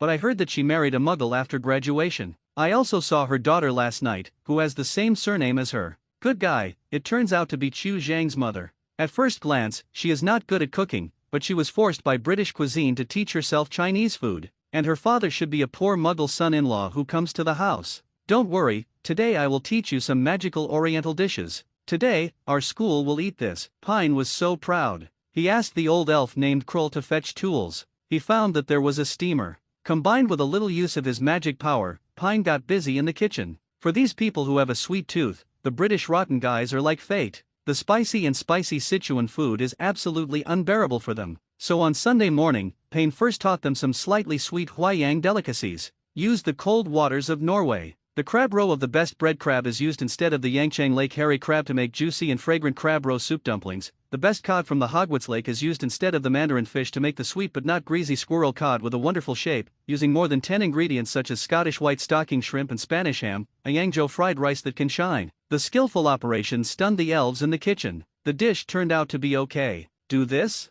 Then what kind of rubbish did we make before? This is true even for desserts. The lifelike lion head cake, the sweet osmanthus glutinous rice lotus root, the exquisite sweet taro soup. Bang! Someone sneaked into the kitchen to find something to eat. The purple-haired girl suddenly felt that the fish and chips in her hands no longer tasted good. The plate smashed to the ground. The eyes of the elves and Pine all looked at her. She was so frightened that she quickly turned into a horse-headed face. "Don't recognize me, don't recognize me, don't recognize me," the girl prayed silently in her heart. As soon as the old elf Krull saw this girl with brightly colored hair, wearing a weird sister's shirt and patched jeans, she looked like a rebellious magical girl. She knew who it was. He said angrily, "Miss Nymphadora Tonks, you broke a lot of our tableware at the Hufflepuff party last night." The embarrassed Tonks was recognized, and her pale heart-shaped face and her pair of big black shining eyes returned to her embarrassment. She took out her wand and said, "Back to good health." Then he said hello to Pine sheepishly. "Good morning, fellow Dionysians, I am Nymphadora Tonks, a 7th-year Hufflepuff student."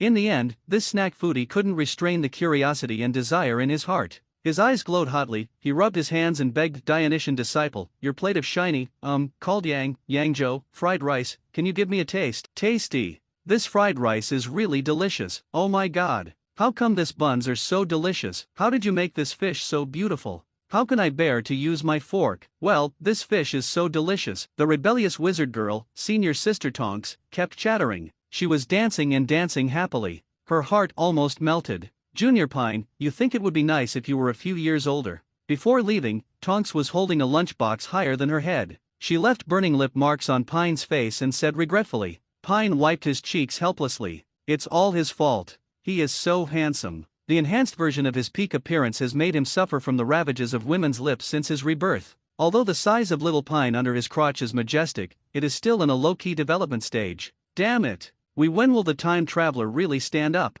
I have taught these elves a dozen more dishes. It's almost lunchtime. What I taught today is enough for you to practice this week. I have also hung the recipes on the wall. You should study hard. Pine smiled and put some of the pastries he made himself into the box. He planned to take them back to Chew and Pinello to taste. At this time, the old elf crow rolled it out and looked passable. The rather shy female elf said earnestly, "Mr. Wilson, this is my granddaughter Anne. She will be responsible for all your daily life from now on. Within Hogwarts, if you have any orders, just snap your fingers and she will appear at your side immediately." "Annie?" Pine asked with a smile, "Do you know fire magic?" "Ha! Mr. Wilson, how do you know I have the best command of cooking flame magic?" Annie the elf said in surprise. Pine asked casually, but he didn't expect that she was really good at playing with fire. "So do you have a bear?" Little Annie looked down and said shyly, "He is not yet 40 years old and is still in the developmental stage." Pine fainted on the spot. "Your house elves look like goblins. Even if they are passable, they are better looking goblins.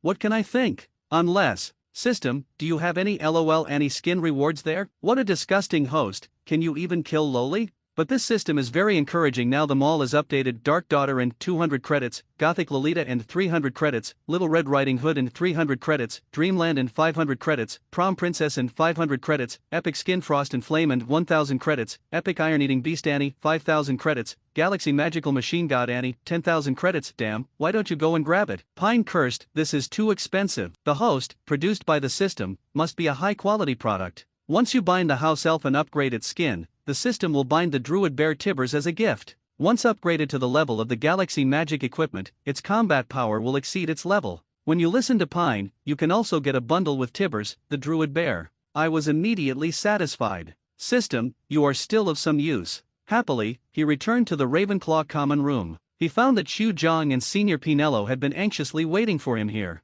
"Pine, where have you been all morning? My senior sister and I wanted to find you for breakfast but we didn't see you." Xu said anxiously, "Yes, Hogwarts is very big, and there are many magic stairs. What if you take the wrong path when you first arrive?" Senior Pinello also said worriedly. Seeing these two girls caring so much about him, Pine's heart also warmed up, and he took out the snacks prepared in his hand and said, "Sorry for making you worry. I went to the school kitchen in the morning and specially prepared some snacks for you. After lunch, you can take them to the dormitory to try them." When the two girls saw Pine, they went to the kitchen to prepare snacks for themselves early in the morning. When they opened the food box and saw a wide variety of exquisite and delicious snacks inside, they were moved, especially Xu Zhang, seeing so many snacks from his hometown. "Delicious. I feel my heart is full of sweetness. When I look at Pine, my eyes are going to be wet." Fortunately, this is the common room, otherwise Pine is worried that his handsome cheeks will be ravaged by the kiss of the two. "Let's go down and have lunch quickly." Pine quickly changed the subject, fearing that Xu and Pinello would eat him now.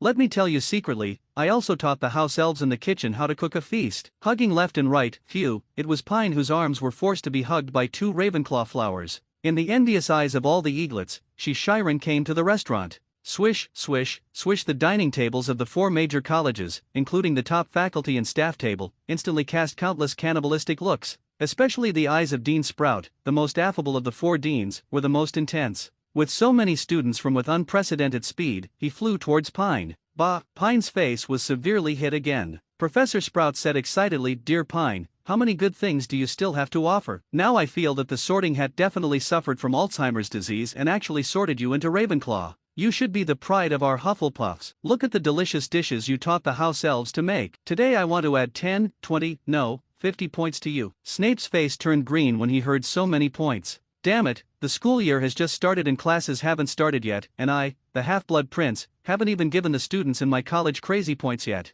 Why did Ravenclaw earn 65 points first? This is not fair. I am so heartbroken. I have worked hard all these years and tried every means to add points to my college, but it is not so easy." So the old bat stopped him and said, "Pomona, do you want to consider the school's extra point system?" Unexpectedly, Dean Sprout, who used to be so amiable in the past, was surprisingly firm today. "What's wrong with giving extra points for such a good kid like Pine? Today, no one can stop me from giving him extra points. 50 points is the limit for me as a dean to add points at one time, but it is not my limit for this year. Name Pine Wilson. Age 11 years old. Grade 1st grade at Hogwarts. Bloodline. Talent Ravenclaw. Photographic memory. Shrieklin, a Clemency. Hufflepuff. All things are friendly. Gryffindor. Ancient soul. Learning talents Transfiguration. Level 8 charms. Level 9 potions. Level 9 herbology. Level 8 magic. Level 8 astronomy. Level 8 defense against the dark arts. 8 level flying lesson. Level 1 note. Level 1 to 2 scumbag. Level 3 to 4 weak. 5 to 6 academic. 7 to 8 academic master. Level 9 academic master. Level 10 invincible. Available credits 65. Note, level 2 talent points are 2 credits. Level 3 talent points are 5 credits. Level 4 talent points are 10 credits. Level 5 talent points are 20 credits. Level 6 talent points are 30 credits. Level 7 talent points are 40 credits. Level 8 talent points are 50 credits. Level 9 talent points are 200 credits. Level 10 talent points are 10,000 credits. Skills that can be learned. Briga's magic wine recipe 2/20. Skills learned 8 major cuisines. Proficient, fluorescent spell, proficient, cleaning spell, mastery, levitation charm, proficiency, obstacle charm, proficiency, disarming charm, proficiency, armor charm, mastery. Pine calculated that a total of 67 credits are needed to upgrade the flying course to level 6,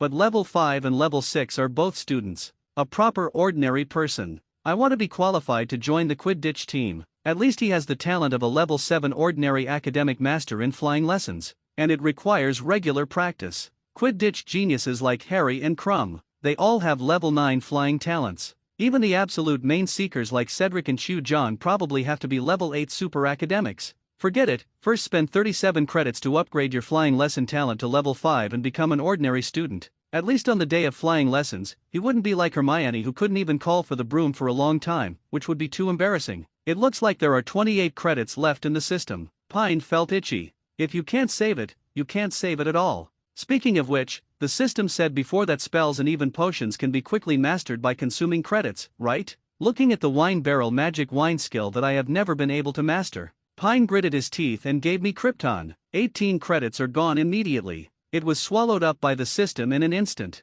Pine felt a pain in his heart. Why are my hands so mean? Pinello, so you knew? Everyone is busy enjoying today's delicious Chinese food. What's going on with your hand being on my thigh and moving back and forth? Not to mention, Senpai Pinello's touch is really good. If there were black stockings, it would be more bang bang. In the system, the progress bar of magic wine learning continues to rise. With a swish, it turned into a stream of grape wine. Finally, Griga's magic wine recipe, mastered, appeared in the learned skills column. After this period of exploration, Pine also understood the dog system. The proficiency of spells and other skills is divided into 5 levels: mastery, proficiency, perfection, and perfection. Reaching the level of perfection basically means that you can cast spells silently. Perfection is comparable to another level of magic. For example, Dumbledore can kill a bunch of Inferi with just a single fire spell. He has only been exposed to magic for nearly 2 months, and he is basically self-taught. With his level 9 spell talent, he can easily reach proficiency or even proficiency in basic magic by self-study. Proficiency level. But there are some more difficult magics that I haven't tried yet. For example, mid to high level skills such as apparition, disguise, invoking guardian, legilimency, and all curses. Many of these magic spells exist in Huo. The senior book section of Gwart's library is even a restricted area. It seems that breaking into the restricted book section at night is imperative. The prerequisite is that you must be proficient in the disguise charm, otherwise you will be easily caught. Not only that, the concealment charm also requires reach a certain height. You must know that in Hogwarts, there are bug products like the Marauder's Map. Credits. I originally thought that the 50 credits added by Professor Sprout were enough. In fact, there was not even a splash. Raise it up. I have to think carefully about the next plan to rob the credits. By the way, there is also the magic wine formula for the wine barrel. I have just received the formula in my brain after adapting to the changes in the Harry Potter world. Make 100 gallons, approximately 380 liters. Magic brew requires 500 pounds of Islay peat barley, about 227 kilograms, 0.1 ounces of acromantula venom, about 3.1 grams, fire dragon blood 1.5 ounces, about 46.5 grams, 100 ounces of ginger root, about 3.1 kilograms, mandrake 1 ounce, about 31 grams, wormwood 100 ounces, about 3.1 kilograms. Peat barley from Islay is not difficult to come by. One of the 4 major whiskey-producing regions in Scotland. Ginger root and wormwood are also common potion ingredients. The key is that you need to go to Sprout's greenhouse to get mandrake. Fire dragon blood. Professor Snape should have it. As for the acromantula venom, Hagrid, it seems that we both gotta make a good friend. There is still a slight fragrance left on the fingertips. It's a pity that Pinlo Senpai doesn't have enough skills. In the lunch prepared by Pine himself, he awakened the first wetness in his life. Covering his face, he fled back to the dormitory first and changed his clothes. The school's old bacon was not around, so Pine had no choice but to carry the bowl to Hufflepuff's table. The honest little badgers were not only curious but also curious about this person who liked to jump around the table. Cedric's eyes lit up. Can everyone still go to the table to eat? It feels really good. Pine, sit here with me. Sorry, brother, I'm not here to see you this time. As he said that, Pine ruthlessly pushed Cedric aside and sat next to Senior Tonks. Cedric, a guy who values sex over friends. For Tonks, a 7th grader, who can become a Auror's high-quality learning girl. Of course, Pine can't miss it. Senior sister, do you know where the book recording the disguise curse is located in the library? Well, Tonks was so happy that she happily changed her hair color to pink. Look, a woman's natural disguise is so good. She never goes to a barber shop to dye her hair, even if it's a black hair color in Hangzhou. Don't even try to steal a penny from her at the psychological barber shop. Dionysian disciple, are you planning to go out at night? Tonks asked curiously. How is that possible?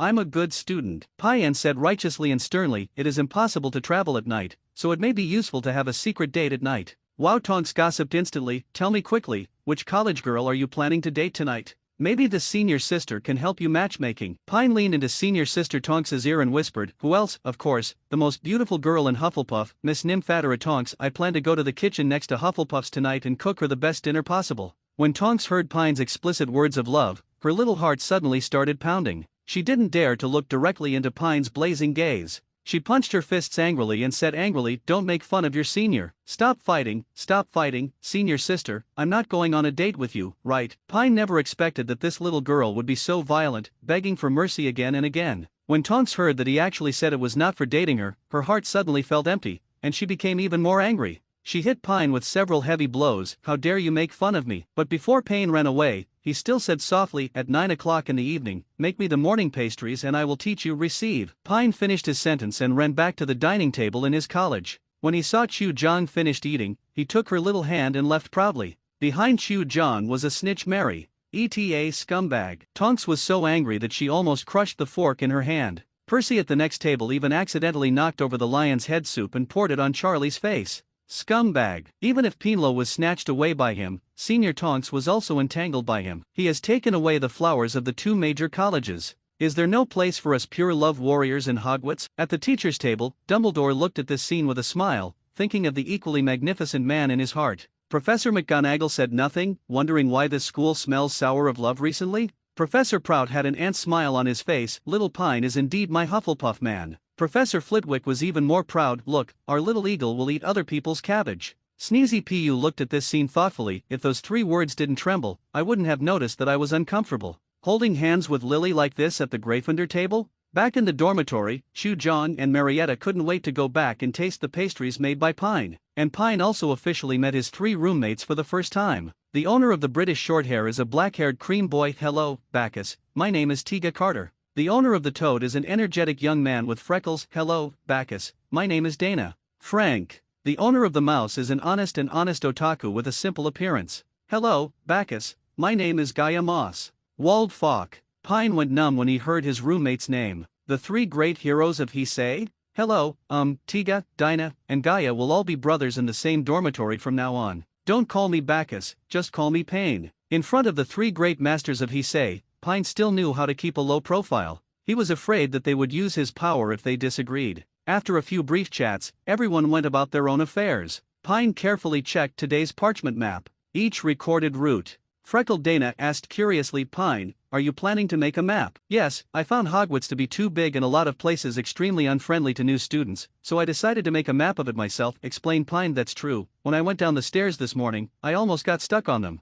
The honest Gaia seems to still have some lingering fears. What's even more tragic is that I actually met Filch and was almost scared to death by him. If it weren't for a senior passing by, my god. I heard from Charlie that Filch liked to cause trouble for students and wanted to hang up the students who made mistakes all day long and whip them with a whip. At this time, Butterboy Digia brought a pack of BB multi-flavor beans and distributed them to everyone, and continued, Filch also knows many secret passages in schools, which will always appear quietly. Yes, I also heard my sister say that most students who go out at night will be caught by Filch. Dina added, then he was severely deducted points and put into solitary confinement. You guys are talking as if Filch is like a big devil. Pine was amused by the comments given to Filch by the Heisei 3. No, everyone hates him. The 3 heroes of Heisei said in unison. It's over.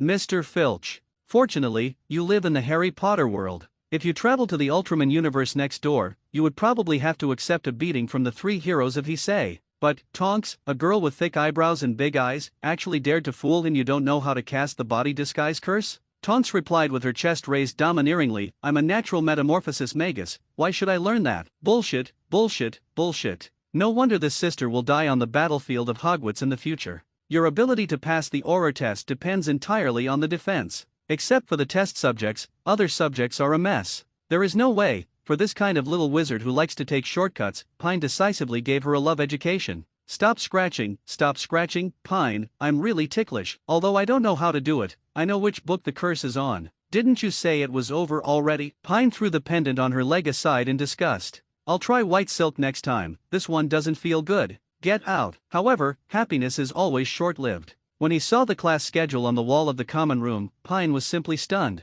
The first class on Monday morning was Snape's potions class. In the morning, eat hot crab roe soup dumplings and drink a bowl of spicy soup. This life should be so perfect. As soon as Pine sat down at the Ravenclaw table, Cedric took a fried dough stick and soaked it in spicy soup. In the soup. He sat down next to Pine, took a bite of the fried dough sticks covered in soup, and asked comfortably, Pine, why are you alone? Pine picked up a beef pot sticker and fried it until golden brown and crispy, took a sip and replied, the three Digga brothers were still sleeping in. Cedric took another sip of the appetizing spicy soup and said speechlessly, who asked about your roommate? Pine was furious, good guy, you still dare to miss Chew. Where is your invincible character in the original novel? Where is the gentleman who likes the beauty of adults? Why are you so excited? Cedric said quickly, Marietta is my childhood sweetheart. You don't even miss her, do you? What? Pine is confused. The informant Marietta is Cedric's childhood sweetheart. My dad is from the Department for the Control of Magical Creatures, and Marietta's mom is from the Department of Magical Transport.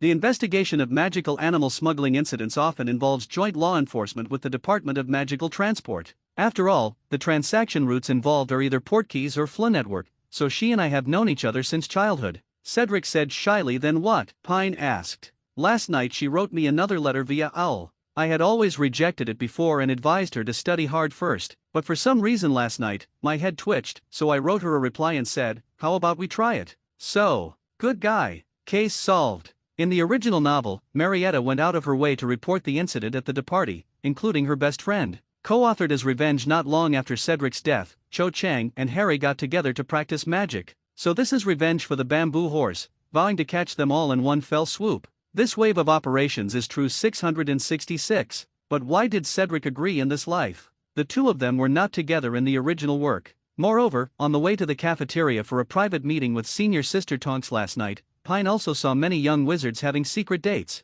Spring has come a little early at Hogwarts. The two chatted for a while, and then Chu Jong came holding the sleepy Marietta. I saw that this little girl was so excited that she didn't sleep well all night. As soon as I saw King May coming over, Cedric immediately ditched Pine. Peepee Amphidian ran to show his courtesy. Pooh, he really values sex over friends. Cedric even taught Marietta step by step how to soak fried dough sticks in spicy soup. The joy of licking a dog is so boring. The four of them finished breakfast and walked towards the classroom together. Before leaving, Cedric took out the yellow parchment he had treasured as if he was offering a treasure. It is densely filled with Hogwarts classrooms. Marietta, this is the map I bought from my senior for 5 galleons last year. You will never have to worry about getting lost again. Pine snatched it over and took a look, and there wasn't even a trace spell. Rubbish. How dare you sell this for 5 galleons? The potions classroom is not big, it's in a basement, and there are many things on the surrounding walls. Large and small glass jars, with various animal specimens soaked in formalin. Chu Jong nervously squeezed Pine's hand. The feng shui of this classroom is too bad, and the air of death is strong. Living in this kind of place for a long time, even though he is not mentally ill, there is a problem. No wonder Snape acts like a dead man all day long. The ancient Egyptian cat, Mr. Yumi, patrols the new frontier with a pace that does not recognize his relatives. He just planned to stay here his own mark. As Pine looked around the classroom, he noticed a storage cabinet in the corner. It contains various ingredients that students may use when making potions. Of course, the most important thing is the middle school boy advanced potion making by Half-Blood Prince. That's a good thing to trick people into. It even records the upside-down golden bell and Shen Feng Weiying that Snape created during his school days. This shows that this bat spirit is talented in potions and spells. Definitely a super high existence. But why hasn't there been much progress over the years? Then you have to ask the world, what is love? After a while, the bat-like man appeared quickly on the podium with a piece of ice. An invisible and cold overlord-colored domineering energy spurted out. With his deep eyes and unique aquiline nose, he looked down at every student in the classroom. Suddenly, the little wizards in Ravenclaw and Slytherin were silent.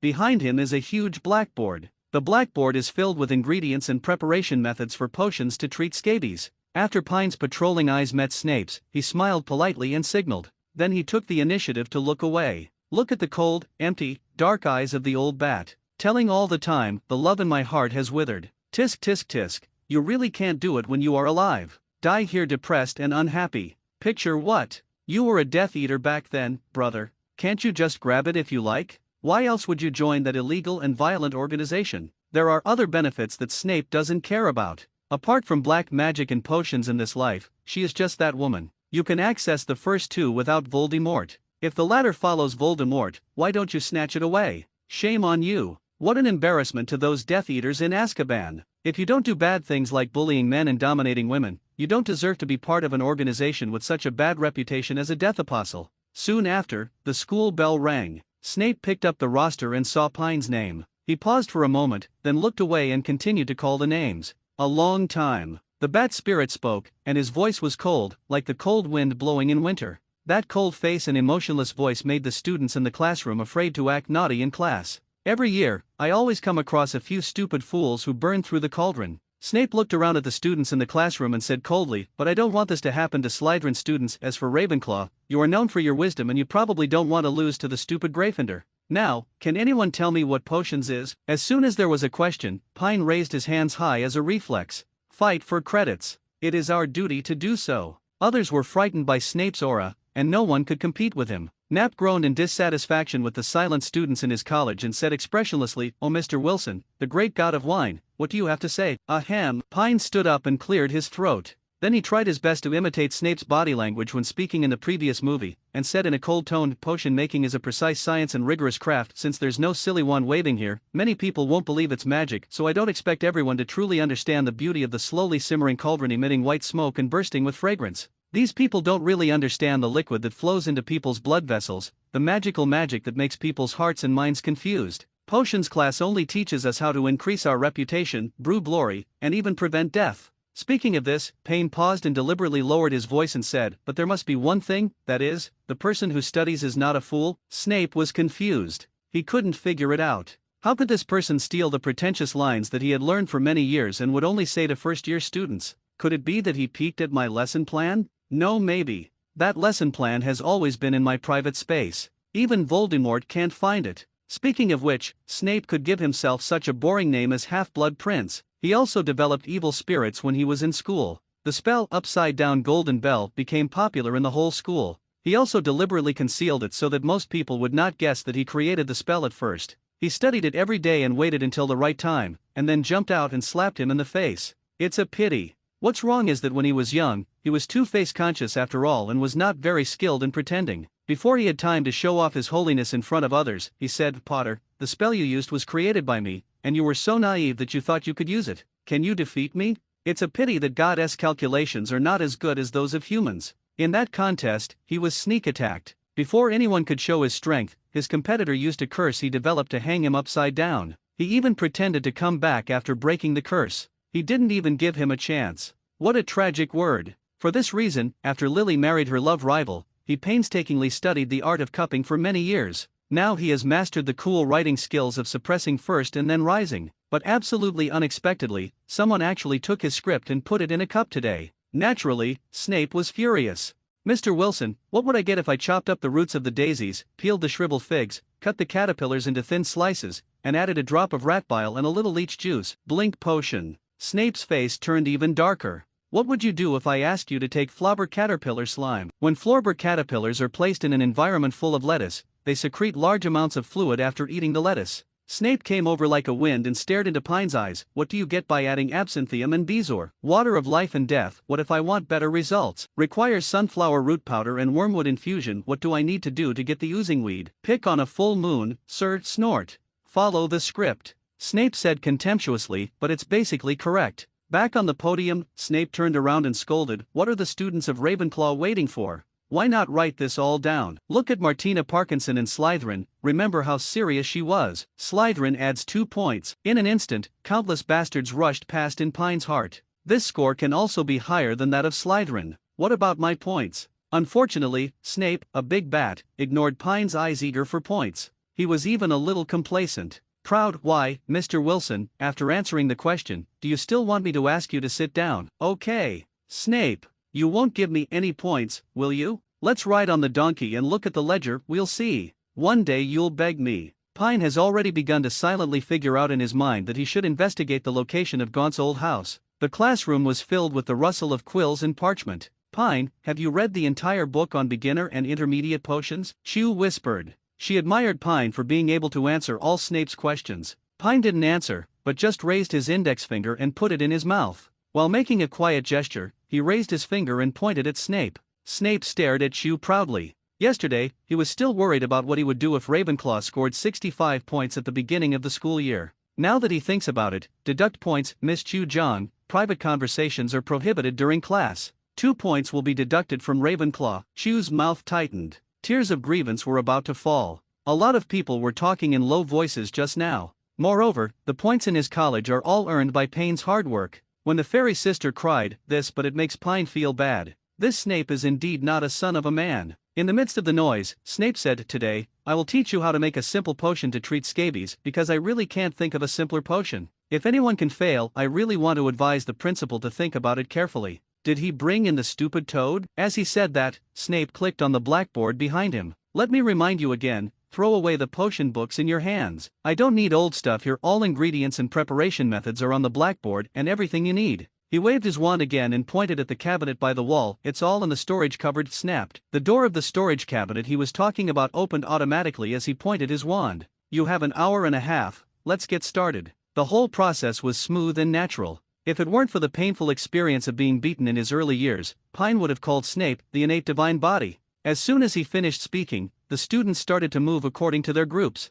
Chew and Marietta were in a group. Pine had to be in a group with Tiga, the holy son of light. We first copy down the steps on the blackboard, and then start to prepare the potion to treat scabies to avoid making mistakes in the preparation steps. Pine reminded, as long as the steps are correct, the finished product will not differ too much from what is required on the blackboard. The biggest fear when brewing potions is not paying attention or making mistakes in the steps. Stirring one more time may ruin the entire pot of ingredients. However, he has the talent of Ravenclaw's photographic memory and the talent of Slytherin's natural closed brain. Both his memory and mental concentration are far beyond ordinary people. He has an innate advantage in the configuration of potions. Not to mention that he now has a level 9 potion talent. When Digga copied the content on the blackboard, he had already used it. He configured his cauldron alone. He didn't pay attention to Snape, who dragged his black cloak and walked behind him. Snape was shocked by Pine's rapid practice process from unfamiliar to proficient. But he still snorted, leaving only next sentence it's okay. He walked lightly behind the others.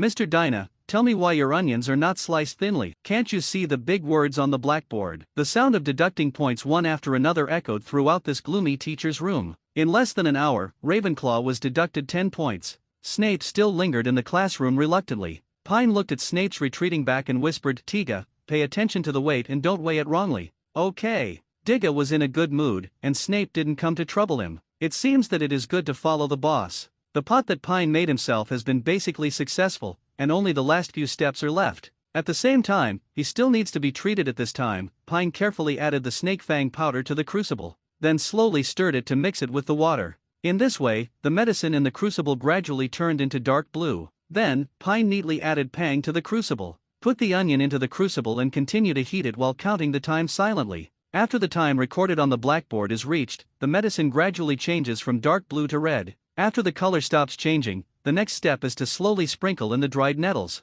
Stir the potion to turn the color to pink. Continue to add a small spoonful of Florob caterpillar slime, then continue and stir. The medicine inside turns green. Pine murmured the steps while operating. Next, add a tablespoon of stewed horned slugs and stir until the potion turns blue-green. After completing the previous step, Pine took the cauldron away from the fire. If you do not remove it from the fire, directly adding porcupine quills will cause the potion to fail directly. Snape also specifically reminded everyone. Pine took the 2 porcupine quills handed over by Jordan were slowly put into the crucible. Then he stirred 3 times clockwise, making the originally blue-green potion gradually turn blue. Finally, he waved the wand above the crucible to complete the potion. "Did you make it?" Digga asked excitedly. It seemed that Pine was the first to make the potion, and he was even more excited than he was successful in making it himself. "Professor Snape, Pine succeeded." Digga raised his hands high and said loudly, as if to sweep away Ravenclaw's frustration after being deducted points continuously. Snort. Mr. Tiga disrupted the order of the class and affected other students' medicine. 1 point deducted from Ravenclaw. "It's over." Tiga's eyes were completely gone. At this moment, Snape came to the informant Marietta with great satisfaction. This little girl was stimulated by Cedric's love letter last night. She didn't sleep all night. Her performance was completely abnormal today. She made mistakes at every turn. Ravenclaw was already deducted 3 points. Snape was very satisfied with her performance. He thought he was the best deductee today. No, he planned to find some faults in Marietta again, but as the saying goes, too much is never enough. Marietta was already extremely nervous from being deducted points continuously. Now Snape stood like a big bad elf. Behind her, her hands holding the crucible were trembling. She was busy slicing the final ingredients, so she could only whisper, "Don't panic, take the crucible away from the heat before adding the porcupine quills." At this time, Snape's hateful face came closer to observe the cauldron, and then shouted loudly to scare Miss Marietta, "Do you want the color of the potion to completely change? Just take it away." Unexpectedly, Marietta was so frightened by him that the crucible in her hand fell to the corner of the table without holding it. Bang! The hot semi-finished potion splashed all over Professor Snape's face. "Ah, damn it, my face." Professor Snape took a few steps back suddenly. He wanted to cover his face with his hands, but he was too painful to touch. At this moment, Pine seemed to hear a cold female electronic synthesized voice coming from the air, "First blood." For this situation, Pine didn't know how to save it. But in order to stop Professor Snape's hand, he couldn't help scratching his already unattractive face. He decisively pulled out the wand, fainted. Then he put the wand against his throat and cursed loudly, "Everyone be quiet. Digga, go notify the principal and ask him to rush to the infirmary. Dana, go notify Professor McGonagall and ask her to come to the classroom to deal with the leftover potion. Gaia, go inform Professor Flitwick and tell him what happened in class. Chew, please accompany Marietta and me to the infirmary for a checkup. Others are not allowed to leave until Professor McGonagall arrives." Then, he used a levitating spell to levitate Snape in midair, and quickly headed to the infirmary for treatment. At this time, a girl with short black hair blocked his way in Schlakeland College. She had delicate features and an indifferent expression. "Cool. She looks very much like the heroine of This Killer Who Is Not Too Cold, Natalie Portman in her teenage years."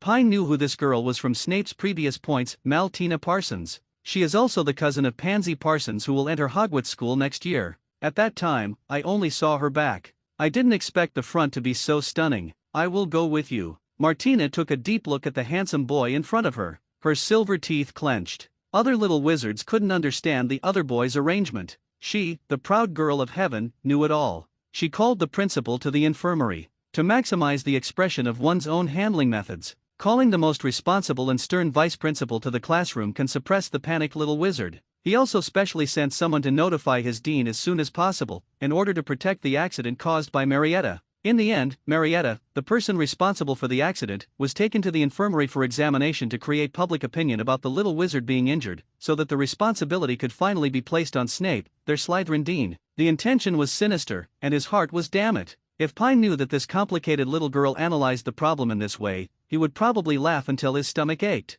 He did this entirely to distract the most rational Professor McGonagall from giving extra points. He deliberately made it easy for others to add extra points to others. Dumbledore from Oita went to the infirmary. It was just to maximize the credits. How could he have such a dirty mind? No, it was to prove his innocence. Pine kept shouting along the way, "Get out of the way of the students and ghosts in front of you, Professor Snape is going to be disfigured." Martina was about to cry, but at this time, the students are all in the classroom. Who is blocking your way? As for the ghost, that Peeves who is following behind to watch the fun, do you know if it counts? Pine made a pop sound, as if his magic power had dried up, and he threw Snape heavily to the ground. This sound makes one's teeth hurt just listening to it. Immediately afterwards, he waved his magic wand covertly, knocking Marietta out as well. Killer lowly Martina looked at him in surprise. "It's none of my business." Marietta may have been frightened into a coma. Madame Pomfrey heard the noise outside and saw Marietta lying on the ground, and was shocked. "Damn, what happened to Merlin's beard?" Pine said with a sad face, "Madam, there was a serious teaching accident in potions class.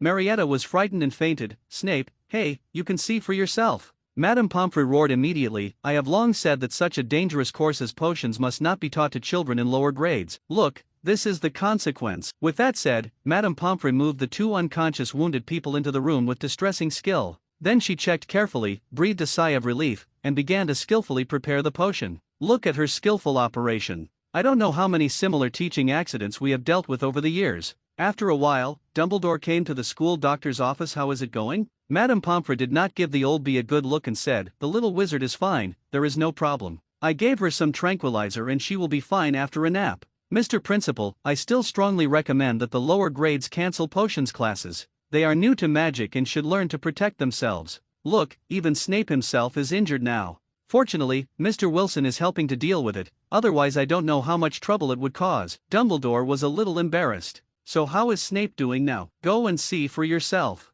Ms. Pomfrey said angrily. After entering the ward, Dumbledore was shocked when he saw Snape's face. There were not only a large number of scalded bubbles on his face, but also scalp-shattering and numb red rash. If someone with trypophobia saw this, they would definitely faint from fear. Dumbledore took a breath. Can this face be saved? I can prepare the medicine for the burn, but for the rash on his face, I probably need to wait for him to wake up and prepare the magic medicine himself. Ms. Pomfrey sighed. She admired Snape's potion skills, but at this level of class, he understood everything. Dumbledore nodded after hearing this and looked to the side with kind eyes. The Waiting Pine Trio, I am very surprised by your performance today. I think even adult wizards have no one who is better than you in dealing with such emergencies, Dumbledore said happily. Pine rubbed his hands cautiously and said shyly, Principal, you have given me the award. I just did what I could. It was Professor Snape who kept muttering when he was unconscious, give Pine 200 points. This made me even more ashamed. How could the professor award me a special contribution award for his mistake? Snape is worthy of being a master of potions. He was hit by Pine's coma spell, and he is still conscious at this moment. Especially when he heard 200 points will be added to Pine. Snape's heart felt towards Slytherin. The strong sense of responsibility and honor of the college allowed him to overcome the effects of the curse and physical torture. Although his eyes were closed, his mouth still tried his best to let out a stumbling cry, pull, when, Claude, Buckle, 200. Fainted. Professor Flitwick came just in time. As an old colleague, old partner, and old comrade in arms who has worked with Snape for many years, he really couldn't bear that Snape had to worry about the college even though he was so seriously injured. Snape, have a good sleep. You have worked too hard these years. In fact, Professor Flitwick was overjoyed. You, a boy who has not practiced martial arts all these years, favored your own house and added so many points. Slytherin has had a monopoly on the House Cup for 6 years. Hogwarts, the other 3 houses have been suffering from this bat for a long time. Even Dumbledore's timely attack on Professor Flitwick silently praised him in his heart. This year's House Cup will be given to you, Ravenclaw. Next year, the child I like will be its time to go to school. The House Cup will win us from the Lion House after all. As for Hufflepuff, the little badger is so good, he shouldn't care about this, probably. Anyway, eat well, play well, and study well. Everyone is happy, that's it. There's a party in the Hufflepuff common room tonight. Whoever doesn't come is the thief. Dear child. Dumbledore blinked and said with a smile, your courage to take on the responsibility today, your leadership in times of crisis, your kindness in caring for your classmates, and your wisdom in responding appropriately, all these qualities have actually appeared in a first-year student. I am proud of you. For this, I would like to award Ravenclaw Academy 80 points. Then, Dumbledore looked at the lovely Chu Jong and the cool Martina. Miss Chu Jong and Miss Parkinson also showed extraordinary courage and wisdom in this incident. Each of them will get 10 points. Good boy. As soon as you make a move, you will get 100 points. Old Denktu is still the best. Thanks to Pine dragging Snape suspended in the air through the city during class, shouting loudly along the way. Afterwards, Peeves got a bunch of fireworks from nowhere and celebrated in the courtyard. That song, Severus was so surprised that class could ruin his face. Now disfigured and embarrassed, what a big fool. The song was sung in every corner of Hogwarts. The news that Snape had a serious teaching accident in the first lesson of the school instantly aroused the excitement of the whole school, especially when Madame Pomfrey got her wish and temporarily replaced the demon for 2 weeks. Notices for the medicine class were posted in the common rooms of each college. But today's house elves were exhausted, because each college started a celebration party at the same time. Can the food be cooked like this? The house elves were sent. I was shocked by the hot pot recipe provided by N. It turns out that the dishes can be cooked by diners themselves. After spending the afternoon with Professor Sprout's mediocre herbalism class, this kindly short and fat which gave it in one class, Pine added 10 points. This made Pine's credits break through 3 digits for the first time, just reaching 100 points. Pine decisively added 70 points to the flying lesson talent. Along with the refreshing talent improvement process, Pine's current flying lesson talent has finally reached the level of an ordinary academic master at level 7. If you look for a reference point, it is probably at the level of the Weasley twins. After continuous training and hard work, he can be selected as the leader in the 2nd or 3rd grade Daikiwan team, serving as a batsman. Seeing that all the talents have reached the level of academic masters, Pine breathed a sigh of relief. At least taking flying lessons will not be too embarrassing. In the evening, the spicy and clear soup Yuan Yang hot pot appeared at parties in the common rooms of various colleges.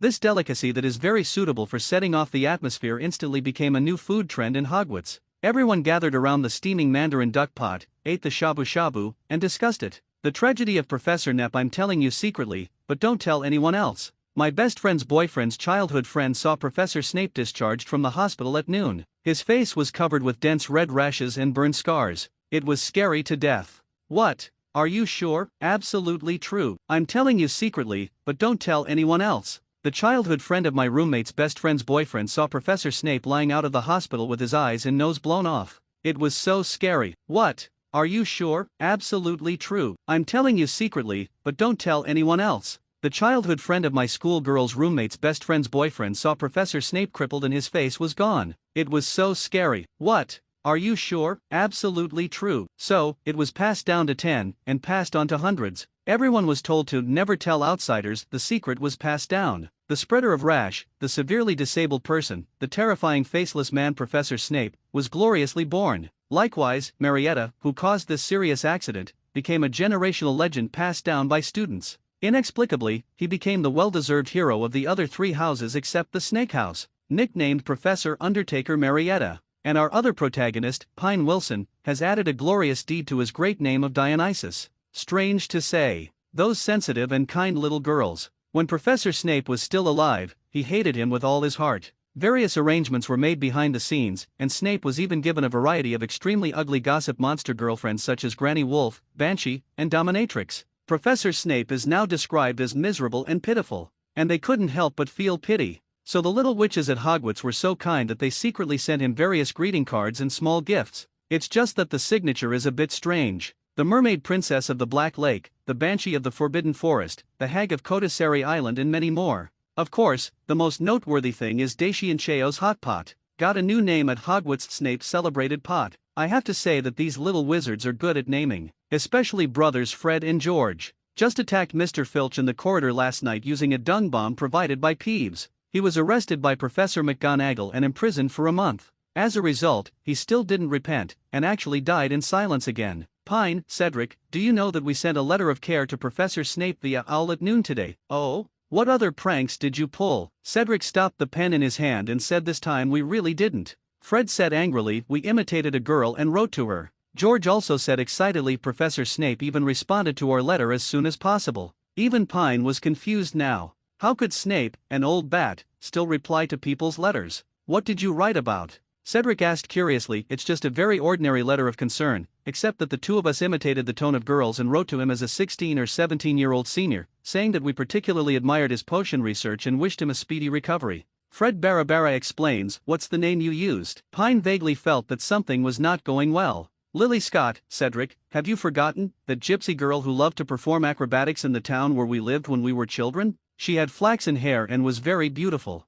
George reminded Dunn. A beautiful pale white figure floated through the wall in a men's dormitory in Ravenclaw. Staring at the boy trapped in a nightmare, he remained silent for a long time. At first, Pine felt like he had traveled back in time to ancient Rome, possessed by a scholar with a long beard. His most beloved teacher did not hand over the academy he founded to him before his death. He gave it to his nephew. As he stood in the grand hall built of white marble, he excitedly talked about his latest discovery. But as a foreigner, he was not recognized by the Greeks. Instead, he discarded his teachings like worn-out shoes. What nonsense are the 4 magic powers of earth, air, water, and fire, and your ridiculous 4 forms of cold, heat, dryness, and wetness? It's all nonsense. There are only great temples of the gods in this world, and there is no magic at all. Right. We should deport him. Banish him. Banish him. The scholar left here with insults. But the Greeks still refused to let him go and sent warriors with silver swords to kill him. Fortunately, he also had a companion. It was a giant blue eagle. Please, old man. Making a blood oath, the giant eagle took his child and flew away to the far north occupied by the Germans. Then, I don't know how many years passed. He possessed a witch. At this time, the ancient Roman Empire had collapsed. History entered the dark medieval period. The bells of Jerusalem rang, and the Crusaders' cavalry sang God's songs. Missionaries walked on the dark land, and countless people tied her up and tied her to a wooden cross. There were piles of people below. It was full of firewood. Not far from her, there lay the body of a black kitten. The bright red blood seeped into people's eyes and was covered with scarlet bloodshot eyes. The witch struggled to raise her head, her eyes motionless as she looked towards the dense forest in the distance. Hiding there is a holy unicorn covered in mud. On its back, it carries a newborn baby girl. The witch was giving birth before she was caught. In order to gain strength, drink the blood of this unicorn. Using the huge magical power contained in the unicorn's blood, a protective blood spell was formed. My dear, stay alive, even if you will have to bear this curse for the rest of your life. Finally, she asked the unicorn to take her daughter away. The raging fire burned her body,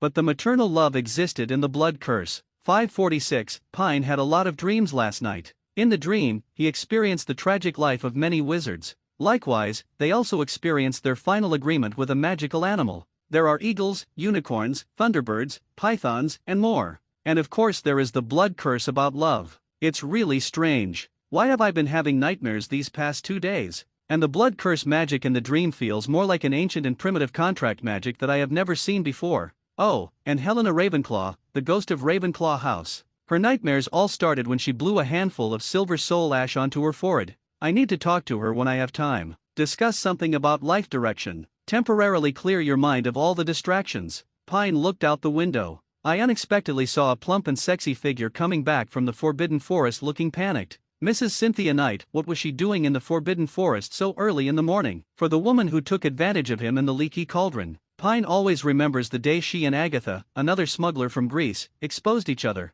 Agatha said she was married 8 times, all widowed. This ability is simply more terrifying than the mother of Blaise Zabinai, who will go to Slytherin next year. After all, Mrs. Zabinai has only been married 7 times and lost 7 husbands. Cynthia's weird behavior really makes Pine suspicious. She is the defense against the dark arts professor this semester. Throughout the Harry Potter world, before Voldemort was completely eliminated, each of these defense against the dark arts professors, they are all extremely dangerous people. Oh, except for the undercover bat spirit, including Professor Lupin. Although he is a good person, he is also a werewolf. Too dangerous. It seems that this year's Special Contribution Award has a high probability. It all happened to Professor Cynthia Knight. I don't know what dangers there are this year. My strength must be improved as soon as possible. For the first time, Pine felt a sense of urgency that his strength was insufficient. After getting up and washing, he watched his roommate Hisei Sanja return. He was fast asleep. Pine left the common room and snapped his fingers.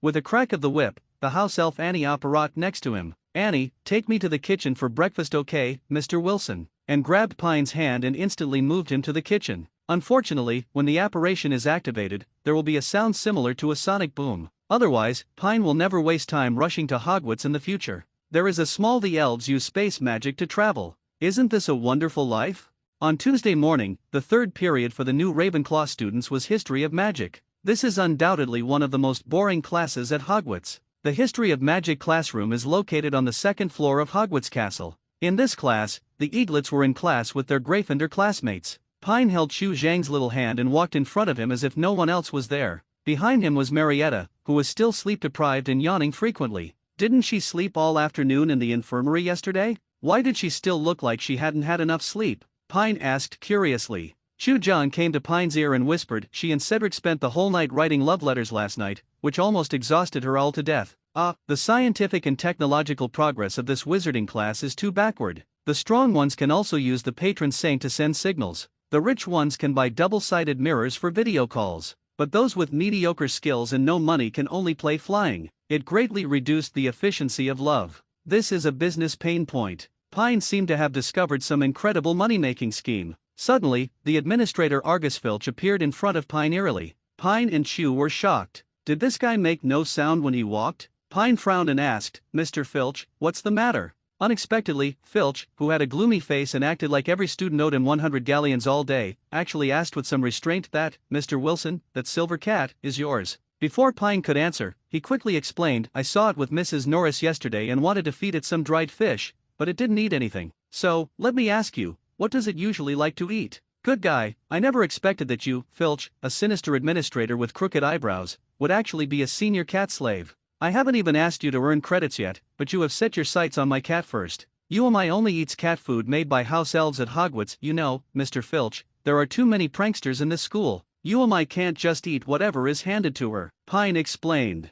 He doesn't dislike Filch. In the final analysis, there are too few entertainment options purely in the wizarding world. Especially in a closed boarding school like Hogwarts, students can only go back 3 times a year. Home. The school pursues a standard happy education. There is no late self-study, and students plagiarize each other's homework. Except for the 2 years of exams, the academic pressure is basically like playing house. The students' grades are a mess. But if you want to say that it is a true happy education, what about other things? You should prepare more entertainment items. But there are very few entertainment items in the wizarding class. They don't even organize students to watch a movie on weekends to vent their emotions. As a result, these energetic children have nowhere to vent their emotions after dinner. In addition to night excursions, the energy is also night excursions. Otherwise, why would you stay in the dormitory without a computer or mobile phone? That's right. You said that there are no entertainment activities in Hogwarts at night. Let a bunch of adolescent boys stay in the dormitory and do it what? His Pine couldn't help but take a breath.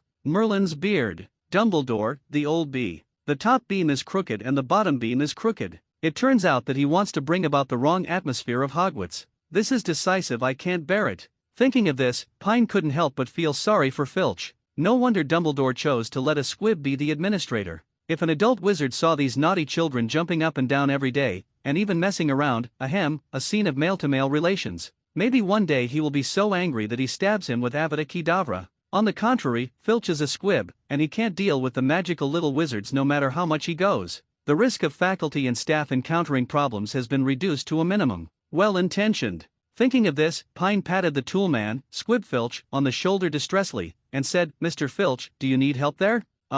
Filch was a little confused by the question. What kind of helper? Pine came closer and said, "The Weasley brothers provoke you every day. Should you arrest them?" "Should." Filch squeaked with hatred. "I wish I could lock up these 2 brothers and whip them every day. Peeves often makes trouble at school and makes a mess of hygiene. Should he be treated?" "Should." Filch's face turned even darker. This Peeves, the principal should have kicked him out of Hogwarts a long time ago. Gryffindor often goes out at night, Hufflepuff sneaks into the kitchen every night to steal food, and Slytherin loves to engage in group activities in the middle of the night. Should these students be arrested? "Should," Filch said indignantly. Pine clapped his hands and said, "That's right, Mr. Filch, I can help you arrest these people. Even though I'm only in the 1st grade, you should have heard of my name as the god of Dionysus, right?" Filch nodded. "You used the floating spell well yesterday, so as long as I am your assistant, wouldn't it be easy to catch these people? At that time, you can deduct their credits and put them in confinement every day. Aren't these days happy?" "I must be happy. I can't wait to see the faces of these little wizards crying every day." An evil smile appeared on Filch's face, as if he saw countless young wizards crying and admitting their mistakes in his office. He even thought that Pine was a person with the same interests and hobbies as him, and said excitedly, "Mr. Wilson, you are so right. It turns out that you like punishing these disobedient little wizards just like me. I'm going to apply to Professor McGonagall now to let you be my assistant." With that said, Filch rushed to find Professor McGonagall. Pine quickly grabbed him and reminded, "Don't leave in a hurry. You have to make it clear to Professor McGonagall that I am not working as an assistant for free." "Do you want a salary?" Filch said doubtfully. "No, I just want the credits." Filch was shocked. Originally, he had planned to use some of his salary privately to ask Pine for help if Professor McGonagall didn't agree. Unexpectedly, the other party didn't want money, just credits. Working as an administrator, this was the first time in many years that he met such a pure little wizard. It felt like Pine exuded the light of righteousness. "Okay, I'll ask it for you right now." Filch felt that he must not live up to the request of such a pure little wizard, so he said seriously. Then Pine felt relieved and finally warned, "Professor McGonagall is a soft-spoken person, so just go to her office and cry. The sadder you cry, the better. When she comforts you, you can then propose that my kitten Yumai has a good relationship with Mrs. Loris and has excellent investigative experience. Finally, you can propose that I be your assistant to catch students wandering around at night. I don't want too many credits. I just want to give you 40 or 50 points a month. I have no other intention, mainly just to help you." This sentence moved Filch so much. He wiped away his tears and went to complain to Professor McGonagall. Chu Jong and Marietta on the side witnessed the whole scene of Pine deceiving Filch. They were stunned. Pine, how could this be? How could he help Filch deal with students?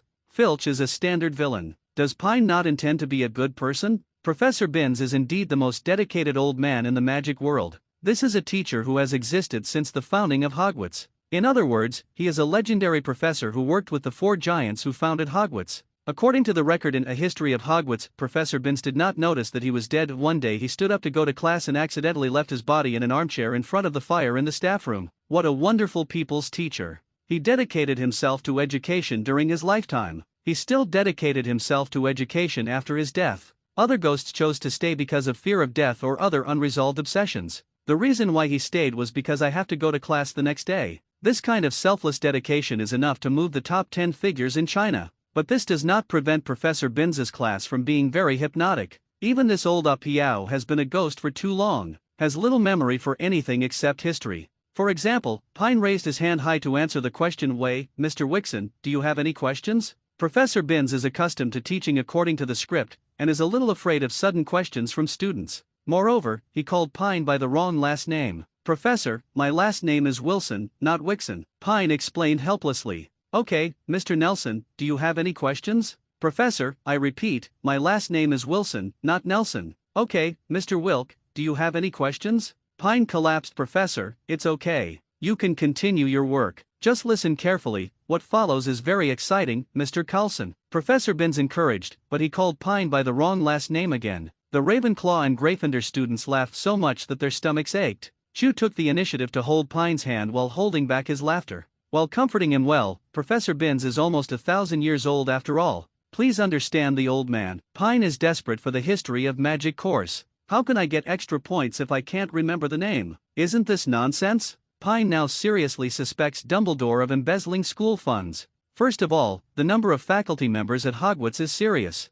Not enough. There is only one teacher for many compulsory subjects. Each teacher has to teach 4 houses and 7 grades twice a week. It is simply too busy. Especially the defense against the dark arts class. There is a lot of fighting all year round, and you have to guard your brain at all times. Incompetent students lead to major accidents. There is no rest for a week, and there are no teaching assistants. No wonder the defense against the dark arts teacher does not work for a long time. Even without the curse of Lao Fu, no one can bear it. Even Snape. Masters who like Self-Pua are the only ones who want to teach this course. The second is the ghosts represented by Professor Binns. The dead are brought back to work without being paid. You can't burn some paper money for him every year, right? This isn't popular in Great Britain either. Who can I ask to explain this? They are simply the kind of employees that capitalists like best. They don't get paid and don't have to eat. Not even the donkeys in the production team are so miserable. Professor Binns is the strongest social beast in the wizarding world. No,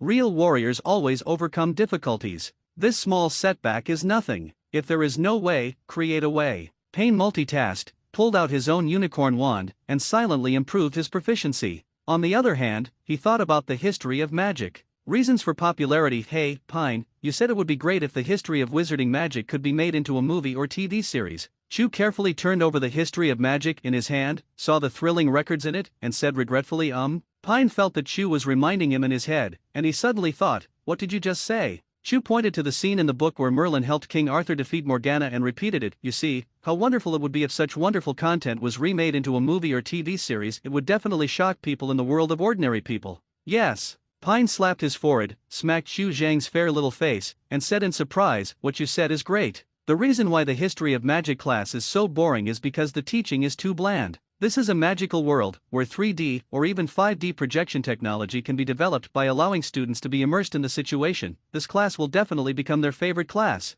Chu was blushing by Pine's sudden attack. Looking at the little wizard who kept casting curious glances here, the blush on his face became even thicker. His little hand secretly pinched Pine's waist and said angrily, what are you doing? This is in class after a drowsy history of magic lesson. Everyone hurried to the charms classroom on the 4th floor. Ravenclaw's charms class with cute little badgers. The atmosphere instantly felt much more friendly, but the little badgers are very active in class. When Pine and others arrived at the classroom, the seats in the front row were all occupied. Pine and Chu could only sit in the back row. Professor Flitwick walked into the classroom just as the bell rang. He seems to be in a very good mood. Due to his lack of height, Flitwick had to stand on a stack of books to reach the desk, but no one cared, and no one laughed at his short height. Of course, everyone will be somewhat curious about the height of this professor. Before class started, Professor Flitwick took out the roster and started calling the names. In the first period of the charms class, this outstanding charms professor showed everyone the magic of charms. He made several of the books on the table do a cheerful tap dance. It seems that the professor likes this dance very much. While conducting, he twisted his body to the rhythm. All the little wizards were instantly attracted by this wonderful scene, especially the Ravenclaw students, who went from being sleepy-eyed to a state of "Mom, I want to learn this too." When the books flying in the air returned to their original shape, they fell neatly back on the desk in front of Professor Flitwick. The deafening applause lasted for more than 30 seconds. The students are all as excited as they can be, wishing they could learn the magic spell right away. If you want to achieve this level, you still need to learn a lot of things. Professor Flitwick said after the applause, "Now, I need you to turn the textbook to the first chapter. Before learning about magic spells, we need to first understand what magic spells are. What are some simple theories of spells? What are some precautions for practicing magic spells?" Then, Professor Flitwick began to explain the origin, theory, and elements of the spell under the eager eyes of the young wizards. "I hope you must remember the three most critical elements in casting a spell: speaking the spell, wand gestures, and corresponding emotions. To cast a successful spell, concentration is the prerequisite. Please remember a wizard named Baruffio. He was distracted when casting the spell and pronounced the F instead of S. As a result, I found myself lying on the floor with a huge bison standing on my chest." When Professor Flitwick narrated the failed case of the wizard Baruffio, who was used by wizards to whip corpses repeatedly, he acted vividly, as if a cow really pressed down on his chest. The young wizards were amused. "Have to laugh, of course. In addition to concentration, you also need to wave the wand correctly and recite the spell accurately. If you fail to do this, the spell may fail or even risk the spell backfiring." Having said this, Professor Flitwick looked a little more serious and emphasized, "I know many of you come from wizarding families and grew up seeing your parents casting spells with ease. Some people even think that they can cast spells silently or without a wand. I hope this view will not happen to you. Magic exists in the blood of each of us wizards, but if we want to guide them better, we need to establish a link between the magic and the outside world. This is the role of spells and wands, and the wand is the carrier of our magic. When you have practiced the link of a certain spell until you have mastered it, the magic in your body will naturally flow with your thoughts.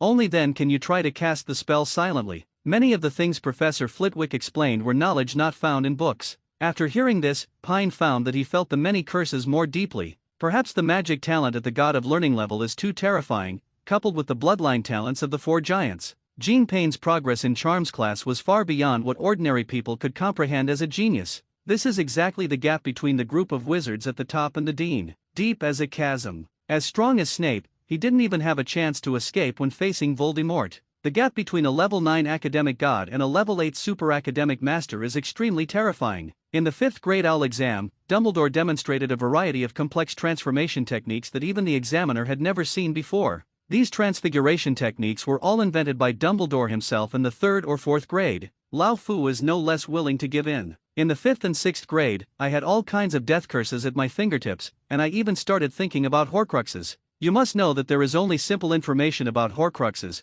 and the specific spells are basically lost in the long river of history. Voldemort figured out a set of spells for making Horcruxes while at school. Very outrageous. Now Pine's talent in charms is even stronger than the two of them. After understanding the principles of the curse described by Professor Flitwick, after teaching magic theory for a while, after realizing that these little wizards were bored with basic theory, start teaching the little wizards to practice the first spell, the glowing spell. The luminous spell was one of the greatest magical inventions of the 18th century, because it is extremely simple and practical. Come on, everyone, read it to me again. Fluorescent light will flash. Professor Flitwick is like teaching a kindergarten child to read. Fluorescence flashes. Everyone chanted in unison. Very good. Everyone pays attention, follows my gestures, raises the wand and taps it gently, accurately reciting the fluorescent flashing spell. After demonstrating it several times, Professor Flitwick asked everyone to start practicing on their own. Pine had already mastered this basic spell and waved his wand. A dazzling light illuminated the entire classroom.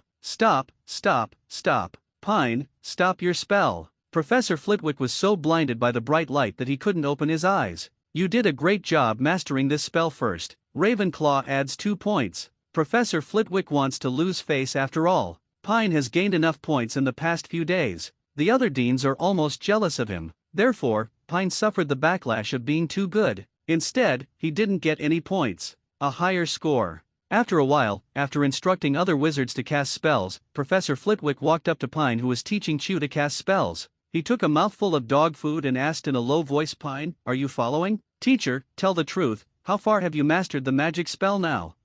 Pine said very matter-of-factly, "Before taking your class, some 3rd grade spells were not very proficient. I just listened to your explanation of the theory of magic spells, and now I feel that these magic spells have improved a bit." Professor Flitwick was shocked when he heard this and said in disbelief, "Can you demonstrate it again now?" "Of course, Professor," Pine said with a smile. Then Professor Flitwick paused the other little wizard's exercises and asked Pine to step onto the podium. "Mr. Wilson, let me see what spells you have mastered," Professor Flitwick said. The little wizards in the audience also curiously poked their heads after hearing this, wanting to see if their legendary classmate was as good as the rumors say. Pine held the unicorn wand. Elegantly he saluted everyone. The wand in his hand seemed to be integrated into his body, like an arm and a finger, constantly beating in the air. Each of the spells that were very complicated in the eyes of the young wizard was easily cast by Pine. Wingardim Leviosa. There are many obstacles. Back to good health. Cleaned up. The flames are blazing. Armor protection. Pine cast 20 or 30 different spells in succession. Everyone present was stunned, especially at the end. An armor spell. That is an advanced spell that many members of the Ministry of Magic have not mastered. I didn't expect Pine to be so skilled in using it. Professor Flitwick was surprised and delighted. What was shocking was that he never expected that Pine's talent for magic was far stronger than he imagined. He considered himself to be a magic genius as well. But when I first came into contact with magic, I definitely didn't master it as quickly as Pine. You want to know how long he has been exposed to magic? Just 2 months. It's really scary. Naturally, he was delighted that such a genius was not only a student, but also a member of his Ravenclaw family. As the teacher and dean who taught him, Flitwick felt that he had really picked up a big treasure. Such a piece of raw jade must be cultivated well, and his talent must not be wasted. The first-year courses were clearly not suitable for him. Even the second and third grade courses are not suitable for him to study.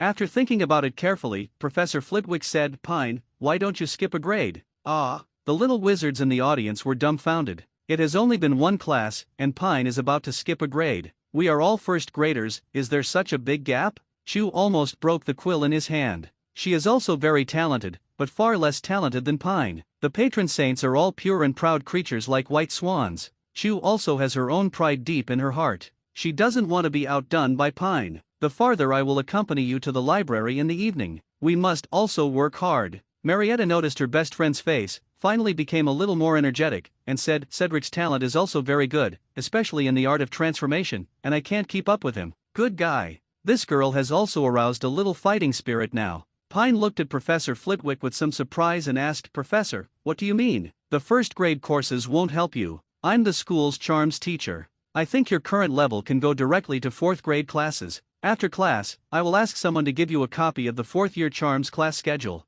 Next time, you can take charms class with the 4th year Ravenclaw seniors." After discussing the matter of skipping the level of charms class, Pine returned to his seat, and Chew also successfully cast the glowing spell. This little girl is very motivated to study now. Then she pestered Pine to teach her new spells. There was no other way, so Pine taught her a common lockpicking spell step by step. A la Joe hole opens. Professor Flitwick walked back and forth with satisfaction, constantly pointing out the progress of the young wizards. He did not hesitate to give points to those who performed well. Pine felt itchy in his heart. "Miss Marietta, your gesture is wrong. You should raise it a little higher." Professor Flitwick walked to Marietta and patiently guided her. "Oh, Professor, do you think so?" Marietta followed Flitwick's instructions and gestured. "Well done." Professor Flitwick praised her, then turned and left. As soon as Professor Flitwick left, the little girl became sleepy and yawned. "Marietta, you must pay attention when you say the spell," Chew reminded her in a low voice.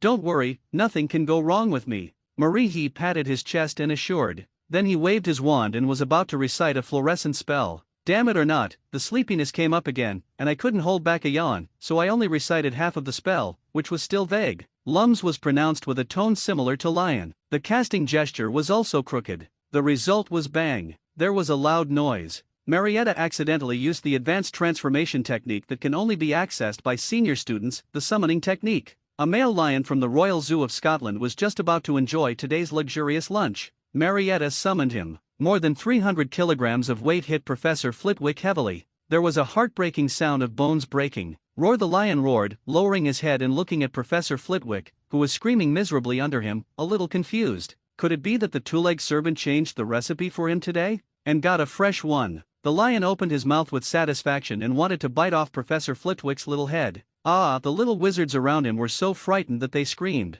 Those who moved quickly had already run out of the charms classroom. Although we are all wizards, we are still first-grade children. When you see a lion suddenly appearing in the classroom, if you can't be frightened and run away as soon as possible, you have a good psychological quality. At this critical moment, Pine waved his wand in the direction of Professor Flitwick armor protection. The lion's bloody mouth was immediately blocked by a transparent gray barrier. Doin'! It almost knocked out 2 of the lion's teeth. The lion was even more angry after suffering the pain. He turned around and stared at Pine, who had just shouted the curse. Pine took a step forward with his magic wand, frightening Chu-Hee. Marietta behind her. I don't know many destructive spells, so I'll hold it off as long as possible. You two go first, Pine warned. I will stay with you and die together. At the critical moment, Chu actually pulled out his ebony wand and chose to fight side by side with Pine, and said stubbornly. Pine was very touched by these words, but he asked her to leave first because he was afraid of the delay. Fighting scares little girls. Marietta, take Autumn out and I'll help you stop the lion. Remember, if you stay, it will make me unable to let go. After saying that, Pine issued a barrier spell to block the lion's attack. Then he quickly launched a petrification spell, briefly petrifying one of the lion's legs. Plop! The lion had no time to balance his body and fell to the ground. Take this opportunity and leave quickly, Pine urged. Seeing this, Marietta quickly grabbed Chu Jong and ran out the door. After they all left, Pine locked the door of the charms class with a wave of his wand. Only a nearly unconscious figure was left in the room. Professor Flitwick, the furious lion, and Pine holding the unicorn wand. Come on, little lion, I just want to try my magic spell in action. After lifting the petrification spell on the lion, Pine challenged the lion. The king of the grassland cannot be insulted. The lion howled and quickly rushed towards Pine. Legs stand stiff and stop dead. The lion's 4 legs immediately came together and fell down again. Break the curse and continue. Wingardim Leviosa. The lion found himself floating in the air, and then hit the ground with a thud, shattering it. Unlock the curse and continue. Tarantella. Shattered to pieces. The flames are blazing. The ice eats away at the bones. Swampy and muddy. The lion never thought he would have such a day. Encountered inhuman torture. The other party refused to kill him and kept tossing him in various ways. In less than 3 minutes, the lion was defeated. Lying on the ground motionless. Lying flat. At this time, it has long lost its dominance as the king of the prairie. There was not a single piece of good skin on his body, his hair was bald due to flames here, there were countless ice slags on that side, and his lower body was dirty and covered with mud. Added a powerful petrification spell to the lion. Only then did Pine walk up to Professor Flitwick, who was knocked unconscious by the lion. For the magical world, physical injuries can be easily healed with just one breath. Recover quickly. Pine cast a waking spell to wake up Professor Flitwick and said with concern, Professor, let me take you to the infirmary now. Professor Flitwick was foaming at the mouth and stopped. Less than 2 days into the formal class, this little girl showed her unparalleled talent. It did something that even the Dark Lord in the original work couldn't do. He defeated 2 deans of Hogwarts. Snape, I thought she was just targeting me, but I didn't expect you to come in lying down, Phileas. The bat spirit who was responsible for preparing the bone potion for Professor Flitwick had a red rash on his face. He ferociously approached the helpless and weak Professor Flitwick. Professor Flitwick was so frightened that he trembled, passed out. Right, Ravenclaw adds 80 points, right. This is the evolved version of the bone spirit that I personally added. Drink, give me a drink. No, Severus, you and I are dear friends, brothers and sisters. Professor Flitwick refused again and again. The bat spirit was not moved at all, and just forced it on him, and even sarcastically said, beloved relatives and friends? Then I will have to add more ingredients tomorrow. This potion was originally terrible to drink. Snape didn't know what else was added to it. The smell made people want to vomit, as if it was septic tank water that had been fermented for hundreds of years.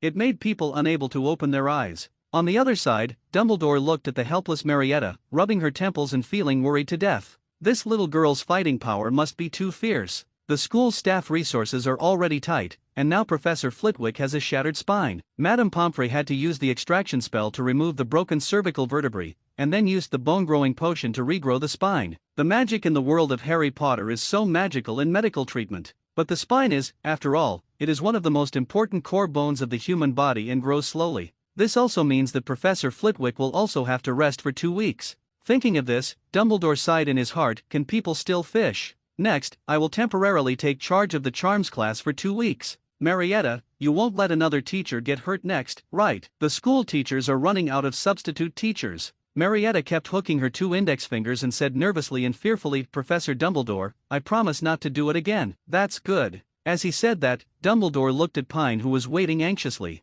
He was also deeply surprised that Pine showed talent that was not inferior to his own and Voldemort's. With Voldemort's lessons learned, the old man had to pay attention to Pine's mental health problems. He quietly activated the top-level legilimency, but Pine inherited Salazar Slytherin's natural talent of occlumency. In the complex memory maze in his head, the most dazzling emotions at the moment were all yes, principal, don't say so much, hurry up and give me extra points. When can I receive the special contribution award and get 200 points? Scores make me happy, scores make me grow, and scores make my mother no longer have to worry about my studies. Dumbledore's mouth twitched. Have to. Identification is completed. This guy is completely different from the emotional Voldemort. He was born in a family environment where his parents were open-minded and doted on him since he was a child. He is super handsome, studies super well, and has super athletic ability. When he was only 1 year old, his first kiss was stolen by his neighbor's sister. When I was 2 years old, I took the little girl next door to look at the little goldfish. At the age of 3, she captured the hearts of many beautiful kindergarten teachers and girls in kindergarten. When I went to elementary school, I was loved by all the teachers and students in the school.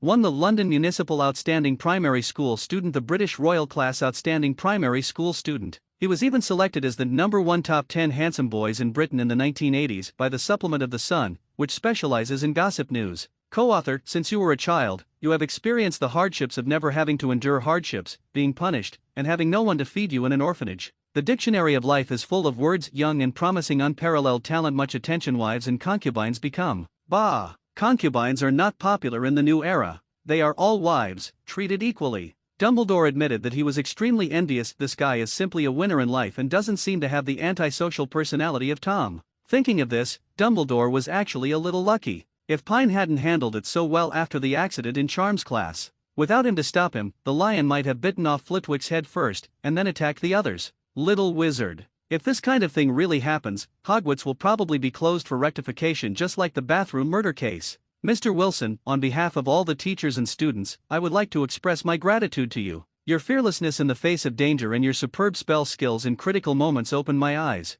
Professor Flitwick was right to train you. You should go to a higher level to learn charms. For your contribution, I decide, add 100 points to you. Oh yeah. Pine was ecstatic at the moment. He didn't care that Dumbledore was right next to him. He was jumping up and down happily. This is in line with his image of being young and loving. Extra points. Age, 11 years old. Grade, first grade at Hogwarts. Bloodline talent, Ravenclaw talent, photographic memory, Slytherin talent, occlumency, Hufflepuff talent, affinity with all things, G.E. Lanfondo talent, ancient soul learning talent, transfiguration, level 8 charms, level 9 potions, level 9 herbal medicine, level 8 magic, level 8 astronomy, level 8 defense against the dark arts, level 8 flying lesson, level 7, note, level 1 to 2 scumbag, level 3 to 4 weak, 5 to 6 academic, 7 to 8 academic master, level 9. Academic Master, level 10 Invincible, other talents, no credits available yet. 132 note, redeem a level 2 talent point for 2 points, a level 3 talent point for 5 points, a level 4 talent point for 10 points, a level 5 talent point for 20 points, a level 6 talent point for 30 points, a level 7 talent point for 40 points, a level 8 talent points worth 50 credits, level 9 talent points worth 200 points, level 10 talent points worth 10,000 points. Walking domineeringly on the Hogwarts campus,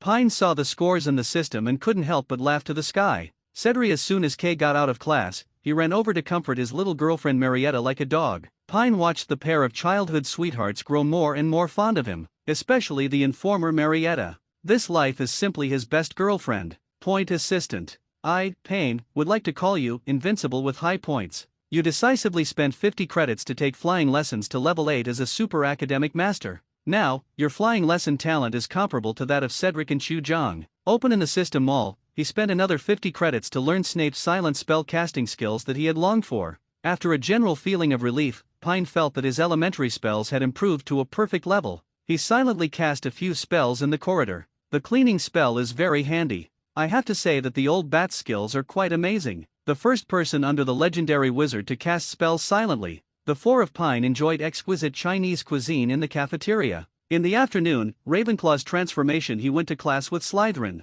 As soon as he walked to the door, he met Martina Parkinson, who had a stronger aura than him. This short-haired Lolita's delicate face was like the bright moon in the sky, hanging high in the night sky. Slytherin's the freshmen are like stars holding the moon, surrounding her. These little snakes still like to rely on the strong. But what makes Pine confused is, Martina Parkinson is so good, why doesn't she appear in the original work? There is only one Parkinson family in Slytherin, Master Malfoy's first love, Pansy Parkinson. This girl is also a bit strange. When she passed by Pine, she even hummed to express her dissatisfaction. It seems that yesterday's potion and accident in class made her hate Pine. She ignored this little girl who cared about the honor of the college. Pine took Chu's hand and walked into the professor. Unexpectedly, as soon as she walked in, swish! The eyes of everyone in the room, they were all staring at him. No, it was him and Marietta behind Chu. Marietta was a little nervous being watched by so many people. She subconsciously held Chu's arm. Don't worry, it's okay. Chu patted Marietta's cold little hand and comforted, we are best friends and I will be by your side.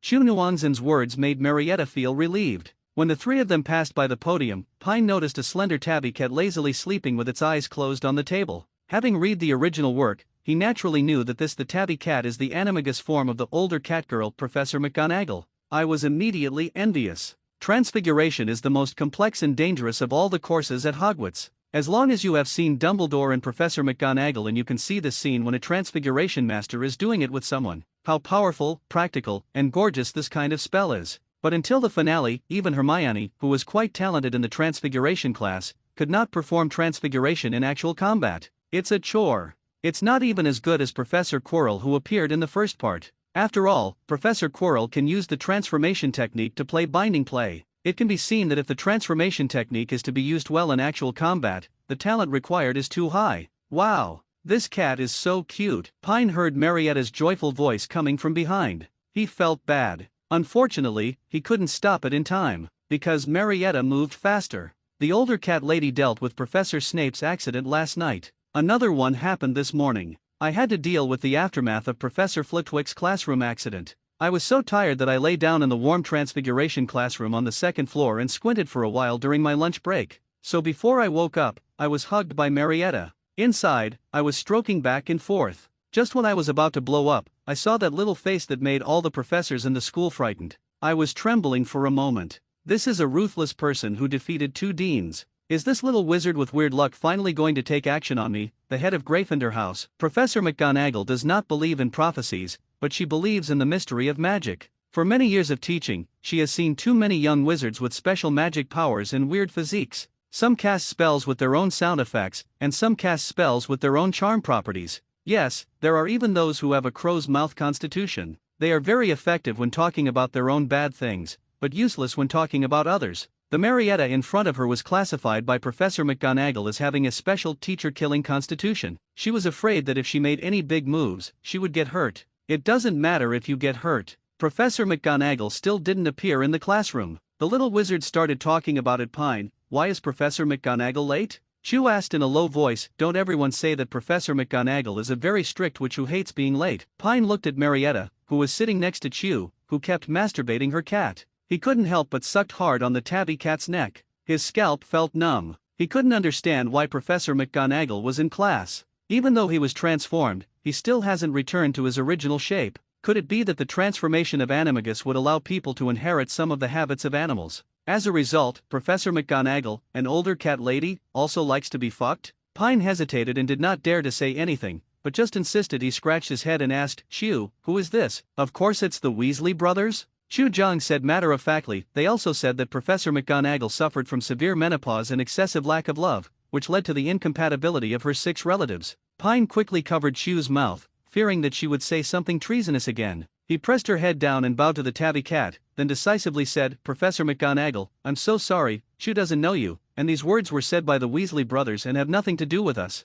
Marietta looked at the tabby cat in her arms with a suspecting life look. Is it Professor McGonagall? As soon as her hand was loosened, the tabby cat fell down. Fortunately, McGonagall turned into a cat. Professor G.E. has a strong figure. In midair, he performed a Thomas maneuver that could give the gymnastics judges full marks. He landed safely and escaped the crisis. Under the astonished eyes of everyone, he took a few steps back and then returned to his human form. Professor McGonagall pursed her lips angrily, looking at Marietta with a gaze as sharp as a knife. The ups and downs of her chest showed the anger she was trying to suppress at the moment. The damn Weasley twins actually dared to talk about me behind my back. Severe menopause and lack of. Very good, you 2 brothers are dead today. Merlin can't save you even if he is alive. I say, turn out all your books for me and start class now, Professor McGonagall said with a cold face. The little wizards were so frightened that they all turned the pages, and no one dared to make a sound. Comrades, this is how pitiful it is to have thousands of horses standing silently in the face of power. Pine thought sadly. Tau. The first transfiguration class for the new students in Ravenclaw and Slytherin. There was no performance of turning the desk into a pig, and there was no opening remarks. Only Professor McGonagall tried her best to suppress her angry voice and quickly narrated the third lesson, a section on the theory of transformation. None of the little wizards below dared to refute, let alone ask questions. They immersed themselves in writing down a lot of notes. They didn't know whether they understood or not. The original 30-minute theory class was compressed into 10 minutes. The efficiency is astonishing. After the theoretical explanation, Professor McGonagall waved her magic wand. Dozens of matches flew out from the toolbox on the podium and landed neatly on the desks of every little wizard. After the theory, the next step is practice. You can turn the match on the table into a needle according to the method I told you. Start now. The little wizards didn't dare to talk nonsense, and obediently took out their wands and started trying. Transfiguration involves changes in the nature of matter, which is very dangerous. Pine did not try transfiguration during his vacation, but the level 8 transfiguration super academic talent with the stick in hand, following the techniques and precautions explained by Professor McGonagall, I imagined the shape of the needle in my mind. When I waved the stick for the first time, the match stem turned into an uneven needle body. But the needle head has not changed yet. But this is a good thing, it proves that your gestures and spells are correct. Next, you just need to keep trying to let the magic adapt to the passage of this magic structure. When the passage of the magic structure is completely opened, you can perfectly turn the match into a needle. This stage is mastery. After that, through continuous training, the magic power can run smoothly in this channel, and there will be no errors in casting. This stage is proficiency. When the magic power can run smoothly, you can try to widen the channel and speed up the magic power in the channel. The speed of operation in the pathway can even be controlled by the size of the magic output to control the intensity of the spell. This stage is mastery. When the wizard can freely control the output of magic, he can try to transform the original magic pathway and reduce some of the magic spells in the pathway stage, thereby reducing the casting movements and even achieving silent casting. This stage is perfect. The final ecstasy involves the nature of the magic pathway. By changing the magic pathway, different changes or evolutions can be developed on the basis of the original spell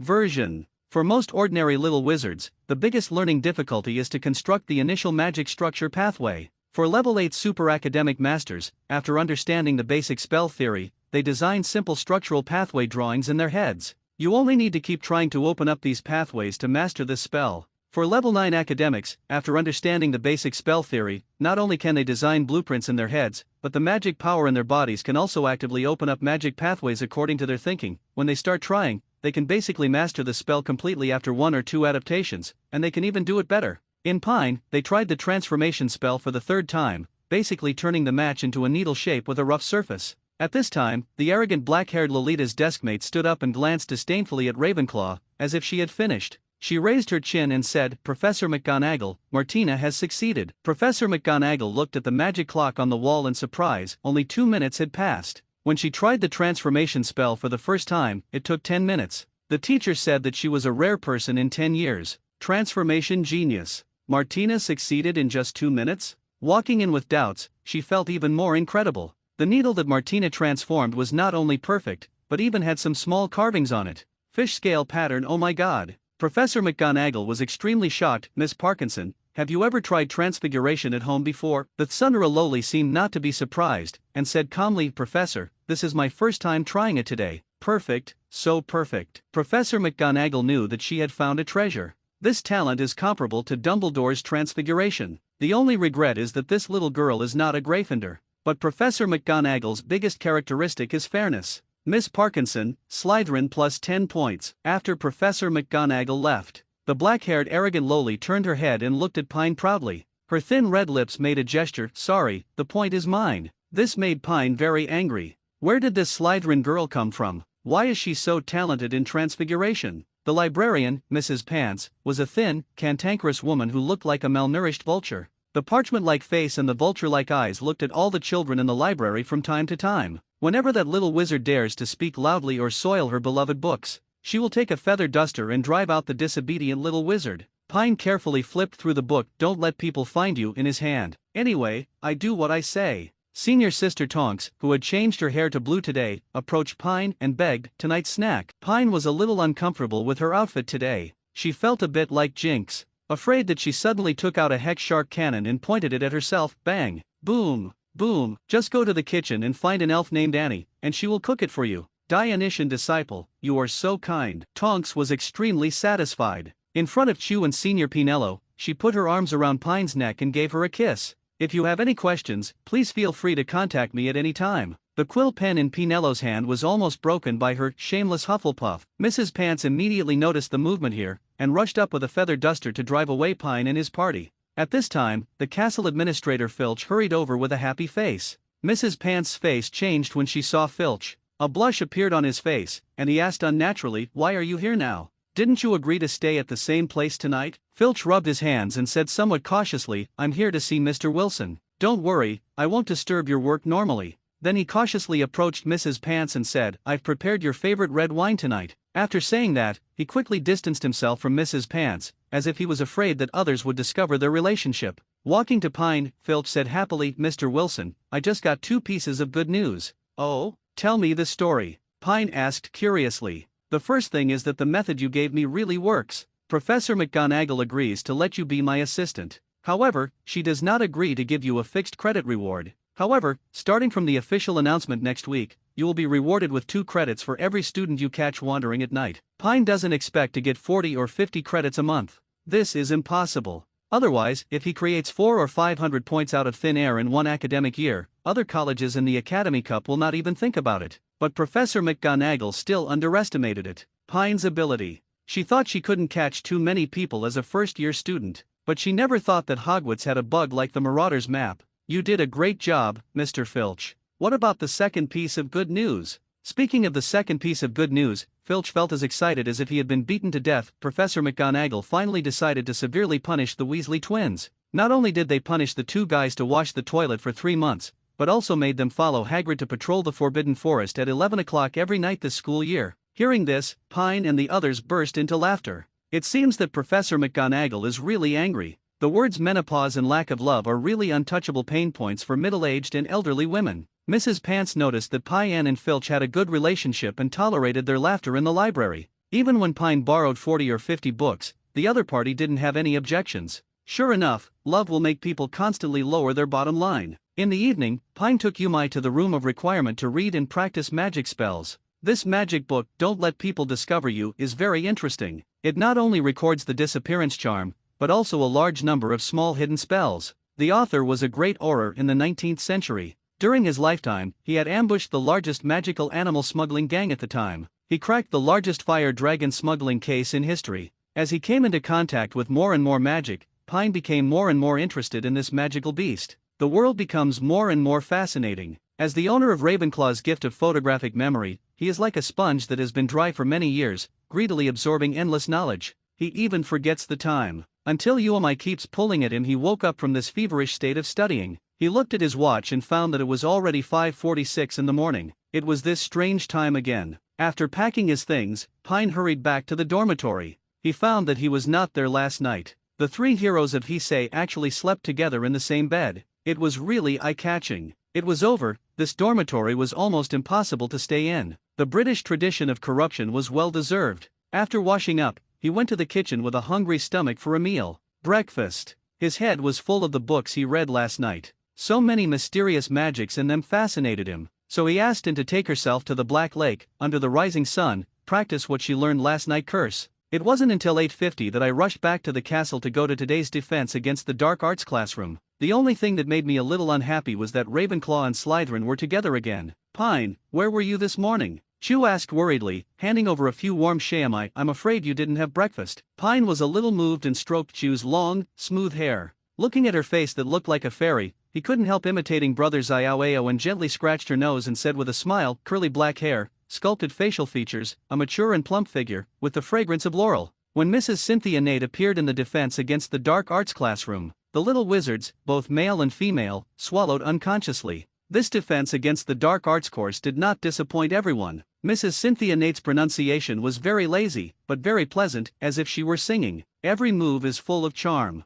As expected of a woman who has been married 8 times, as we all know, the defense against the dark arts teacher at Hogwarts changes every year. I was also very surprised when I was first invited by Professor Dumbledore. After all, I had been working in the ancient magic research department of the Parthenon in Greece and was not a British wizard. But I was very interested in this old magic school, so I accepted the job. At this point, Mrs. Nate paused and said, for safety reasons, maybe I can only stay with you for most of the school year. During this period, I will try my best to teach your courses as soon as possible. The learning tasks for your lower grades are mainly self-defense classes against dark magical creatures. The content of your first grade is even simpler. You need to know about highly intelligent humanoid creatures that are not aggressive towards wizards, such as vampires, fishmen, centaurs, snowmen, etc. I will teach you about their primary habitats and living habits so you know how to avoid conflicts with them. Professor, don't vampires attack wizards? Digga raised her hand and asked curiously. Mrs. Nate smiled slightly and explained elegantly, at present, most vampires are registered with the Ministry of Magic. They are now just a group of shameless wretches. Most vampires' magic power cannot be used smoothly due to blood pollution. Like yetis, vampires are extremely afraid of fire, so as long as you master the fire spell, you can easily deal with them. Next, the little wizards asked some other questions. After Mrs. Nate patiently explained them, she smiled and said, "Okay, we don't have much time. Now you turn to the third page of Dark Powers Self-Defense Guide and the course is about to begin." The amazing thing is that Mrs. Nate's teaching method is different from other professors. Perhaps because of her previous research on ancient magic, she specially made a complex magic circle. When the magic circle is running, the entire classroom instantly becomes a 3D projection. Pine's eyes lit up. Isn't this the teaching method he wanted to achieve in the History of Magic course? But he soon became disappointed. Sure enough, there is a reason why ancient magic was gradually phased out by modern magic. Ancient magic was very powerful. The effect is great, but the casting time is too long and extremely unstable. Mrs. Nate has to recite a spell for 1 minute to switch scenes. The effect is also very dull, a bit similar to short videos stored one by one. It is not satisfactory. Continuous viewing is required. But these are novel enough for children in the wizarding world. Poor little wizards who don't even have a TV set. The first class is about vampires. The related magic one is the charms class, the glowing spell that has already been mentioned. The other one is the fire spell. Mrs. Nate often asks questions. Every time Pine raises his hands immediately. But in the Slakeland camp next door, there is always an annoying Tsundere loli following him. He fought for it. It seemed that he was really competing with Pine. However, the opponent's talent and spells was far inferior to that of transformation. He was only at the academic level, and his memory was far inferior to Pine. But what left Pine speechless was that Mrs. Nate, this woman who once took advantage of him, turned a blind eye to his raised hands many times and kept calling the name of the Tsundere Lolita. What does this mean? Just dump her after playing with it? Could it be that the Tsundere Lolita is your relative? Damn it! Pine watched credits one after another being lost before his eyes. It was even worse than killing him. It was time to practice spells. Mrs. Nate brought a silver-white tent and let the little wizards in. When Pine and others entered, they discovered that a powerful invisible telescopic spell had been cast inside the tent.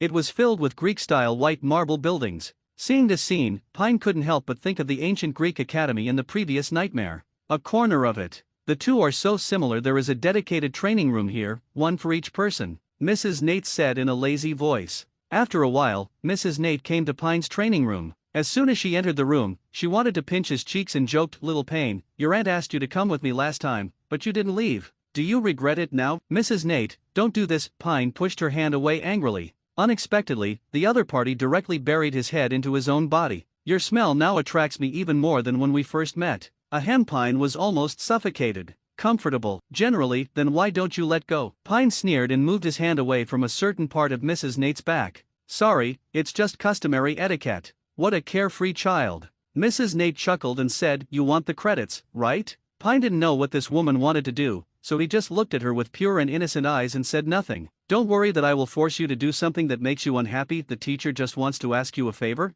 "It's easy for you," explained Mrs. Nate. "What are you busy with?" asked Pine. "I came to Hogwarts looking for something important to me a long time ago. I got a prophecy, which was very unfavorable for me, but this is where I must come. But the night before coming to Hogwarts, I asked the other party to make a prediction again. The other party said that my destiny star had suddenly changed, and that I would meet the person who changed my destiny star the next day." Mrs. Nate seemed to be telling a fairy tale, which contained prophecies and destiny stars. But Pine was shocked when he heard this. The night before he met Mrs. Nate, he happened to have awakened the system. Time. Is there any connection between this? "So you think I am the one who can change your destiny?" Pine asked bluntly. "I don't know, but I felt very special when I saw you that day." Mrs. Nate explained with a smile, "Maybe you are, maybe you aren't, but I don't seem to have any other better choice at the moment, right?" Pine looked at her pupils and asked, "Then what do you want me to help you find?" "A diadem, Ravenclaw's diadem," Ms. Nate said. Pine was shocked. He didn't expect that what the other party was looking for turned out to be Voldemort's Horcrux.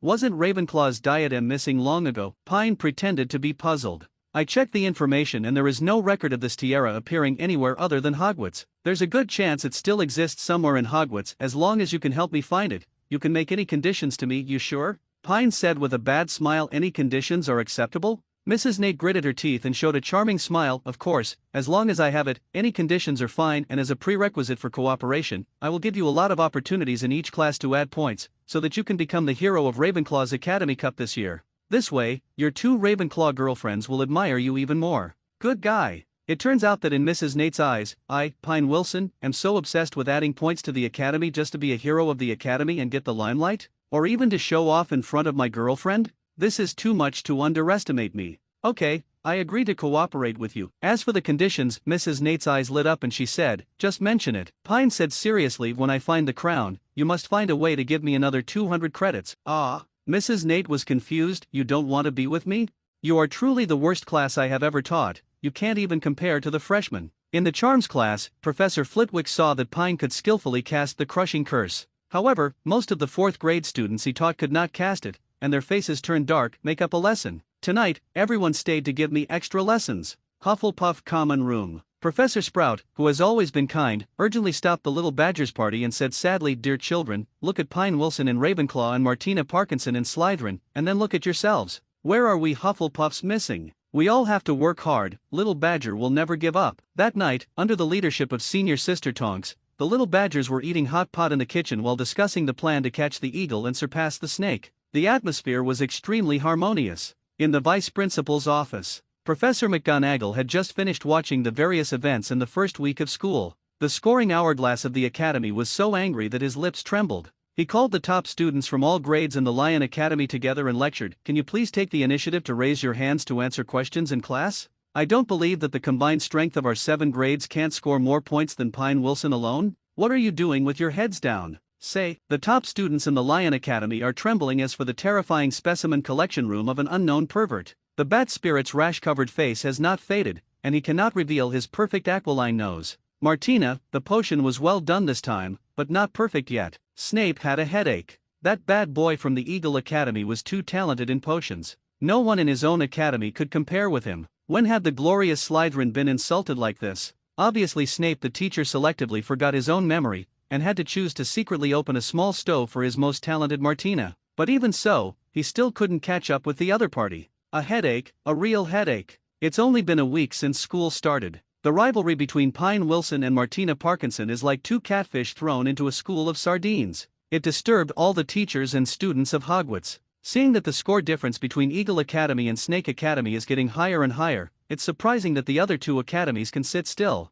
Pine found the tense and busy campus atmosphere much more pleasing to the eye. This is the campus environment he is familiar with. Any happy education, give me an honest 996. To borrow the words of an entrepreneur named Ma from his previous life, this is the blessing brought to you by magic. No burning the midnight oil, no studying hard in the cold window. Such a campus life is not perfect. At the Saturday lunch restaurant, the fat Scottish round-faced chicken that Pine was familiar with was accompanied by 3 other fat chickens. Staggeringly carrying a heavy money bag, he came to the top of Pine and dropped the money bag directly. Another airdrop. This time Pine didn't take it easy and waved his wand twice. A beautiful levitating charm holds the money bag. Another obstacle spell directly knocked the fat Scottish round-faced chicken out of midair. With a bang, he fell into the soup basin of a senior student. Pine waved his magic wand and used a cleaning spell to clean up the messy milk stains. "Sorry, Senior Davis, for disturbing your meal." Pine stood up gracefully, grabbed the fat Scottish chicken that was still trying to escape, and apologized for it. Senior Davis was about to get angry, but when he saw it was Pine, he waved his hands again and again. It doesn't matter, Junior Pine, it's just a small matter, let's keep eating."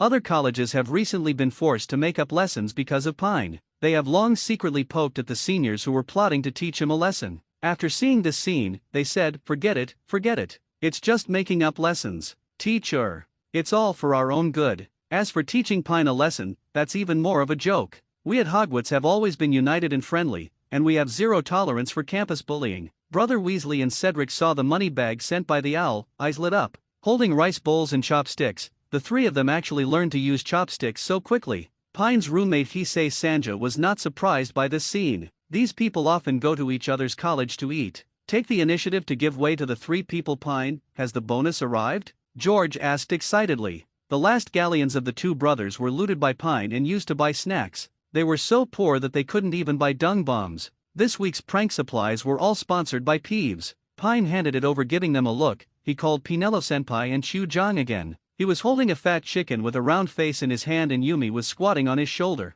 He led the five of them to the room of requirement on the 8th floor. Here it is. Seeing a door suddenly appear on the wall of the 8th floor, the Weasley brothers, who often travel at night, were the most surprised. Because they had the Marauders map in their hands, they thought they knew Hogwarts best. They didn't expect that there was still a room here. There are rooms that are not recorded on the Marauders map. This is where I studied recently at night. Others don't know this. Remember to keep it a secret. Pine briefly explained and led a few people into his room. It was a simple style 2-bedroom and 1 living room. The study room was filled with books he borrowed from the library. There was a floor-to-ceiling large room connected to the bedroom. Balcony, just now enjoying the view of the entire Hogwarts on the 8th floor. It's great here. Cedric couldn't help but sigh. Chu-jang asked curiously, Pine, are you staying here these few nights? Pine smiled and said, I usually read in the dormitory at night. Of course, Pine was too embarrassed to say the real reason. Senior Pinello didn't know what she thought of, and stared at Pine with a peach blossom look. At the urging of the Weasley brothers, Pine opened the door in front of everyone. Opened the money bag. The galleons made by the goblins have exerted their unique magic. There is no need to count the money in a money bag, they will be automatically counted and displayed on the galleons. 927 gold galleons and scattered Seco and NA special. Unexpectedly, the Ministry of Magic, which is not doing its job all day long, actually charges us such a high tax. Fred complained, don't be angry, Fred, there are still many ways for us to make money in the future. Pine comforted him. Then he counted 30 galleons and pushed a pile of sequins in front of Fred and George. This is for you. Fred and George immediately retorted, Pine, this money is much more than what we originally invested, we can't have it. You usually have to do research on magic props, and you inevitably spend money. The extra money will be used as a sponsorship from me. Later I also want to make some magic props myself, and I still need your help, Pine explained. Then he counted out 80 galleons and pushed them in front of Cedric. This one was more stubborn, so Pine tried to persuade him for a long time before letting him accept it. Finally, Pine warned, none of you have mastered the disillusionment curse. For the next month, we gathered in the kitchen at 6:30 every morning. A new notice was posted in the Ravenclaw common room on Monday, discussed at the Hogwarts staff meeting at the suggestion of Castle Warden Argus Filch. Through the student assistants as administrators scheme, the list of assistants to Mr. Filch this school year is as follows: Hufflepuff House, Tonks Nymphadora Gryffindor House, Percy Weasley Slytherin House, Martina Parkinson Ravenclaw House, Pine Wilson. Pine carefully put the photos and letters treated with the developer solution into envelopes, and asked the fat chicken with a round face to send them to his parents. He took a lot of photos last week, which not only included a lot of photos of Hogwarts Castle. There are also photos between Pine and friends. Especially Chu-jang and Pinello-senpai have the most photos. This is to reassure Linda, Mom no longer has to worry about me not being able to find a girlfriend. Digga shouted and took the notice back to the dormitory. The three heroes of Heisei looked at Pine. It was so hot that it made him feel a little uncomfortable. You, Pine, we are good brothers in the same dormitory, right? Certainly, oh yeah. The three heroes of Heisei cheered in unison. From now on, when we go out for night outings, someone will protect us.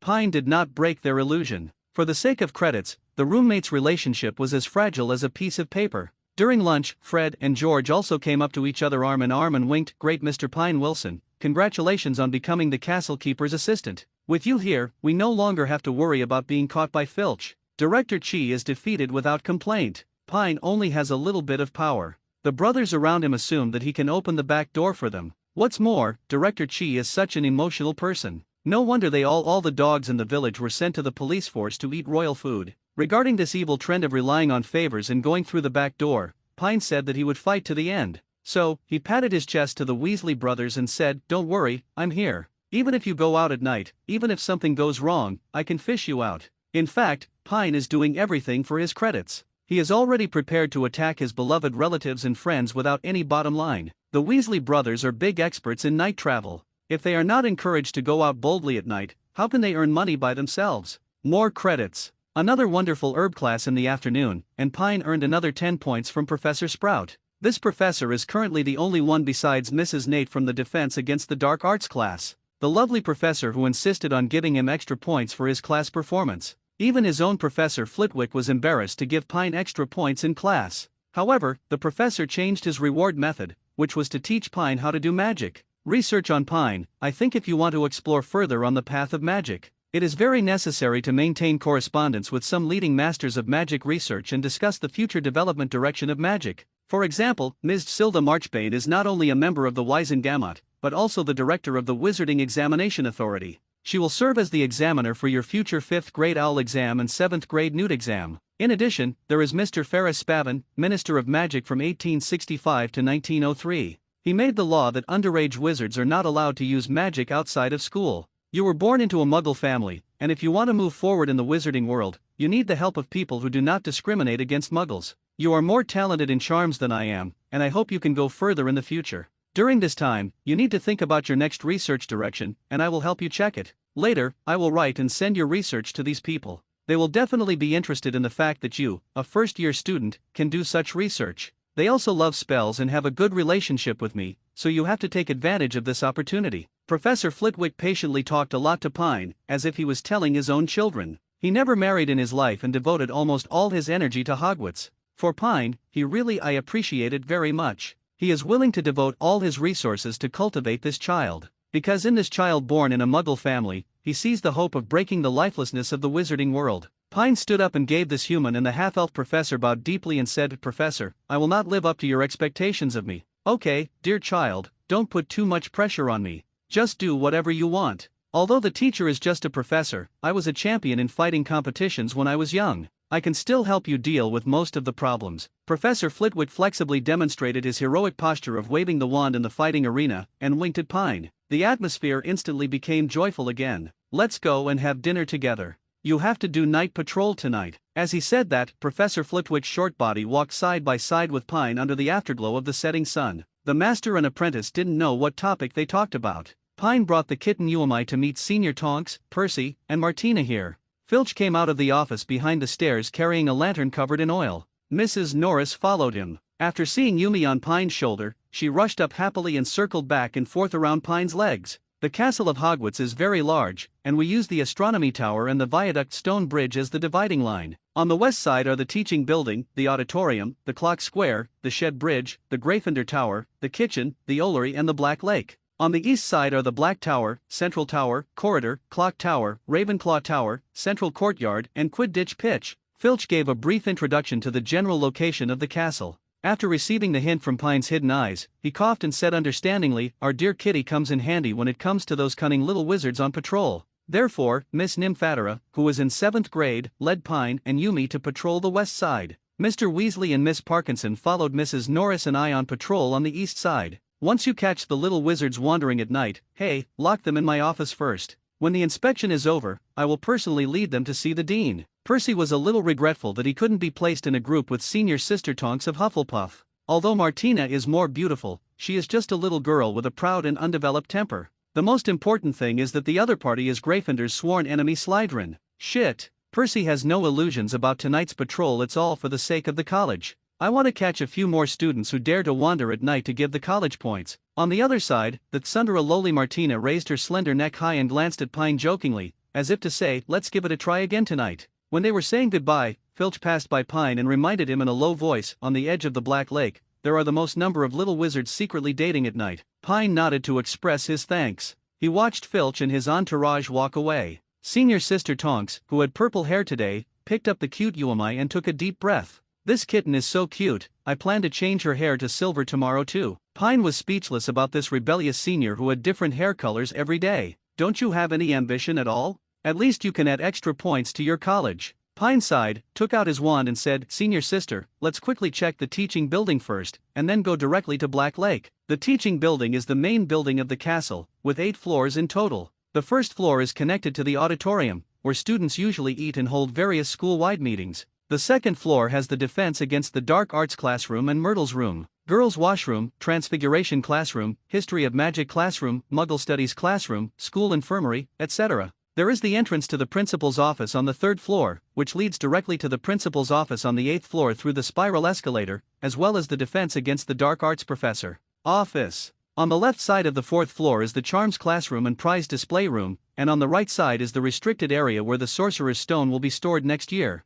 There are many secret passages here, such as a shortcut that leads directly to the Gryffindor common room. 5. The first floor is the library. There are many secret passages here. The classroom where the Mirror of Erist is stored is also on the 5th floor. There is a shortcut here to the 2nd floor. There is also a secret passage to Hogsmeade that will collapse this year. There is a road leading to the Gryffindor common room. Why do they all lead to Gryffindor? On the left side of the 6th floor is the prefect's bathroom, and on the right is the corridor of the Toady Gregory. The 7th floor is the future, it is Slughorn's office and the venue for other subject clubs. The 8th floor contains Professor Flitwick's office, the headmaster's office, and the room of requirement. There is still a road leading to Gryffindor Tower. So, usually, those who are active in the night tour of the teaching building are basically Gryffindor students. Sorry, Senior Leakeaden, you are under arrest. Senior Wood, why did you go to the trophy honor room in the middle of the night to touch the Gryffindor Quidditch trophy? Angelina and Aaliyah, you two are leading first-year Katie to learn bad things. Don't pretend to be pitiful with me, take her away. These Gryffindor students are really big-hearted. The school notices were posted, and he actually sneaked out for a night out. Lee Jordan and Wood looked at each other and wanted to sneak attack Pine and Tonks and find a chance to escape. He was immediately knocked unconscious by 2 stun spells from Pine. Hey, why bother? 7 or 8 Gryffindor wizards were locked up in Filch's office. Pine took senior sister Tonks to the Black Lake. As expected, as Filch said, this is really Hog's office. What's dating Mecca? He cast a listening spell on both himself and Tonks. Before the two of them got close, they heard several young couples chatting with each other. Fortunately, no one was there, otherwise it would be really difficult. It's embarrassing, but the voices of a couple among them sounded a bit harsh. Caroline, I don't know if Deb is having a good time these days after transferring to another school. As his good brother, I'm really worried about him. Worried about him? Then why are you still clinging to his girlfriend, Kava? Isn't this what Deb specifically told me, to take good care of you before leaving?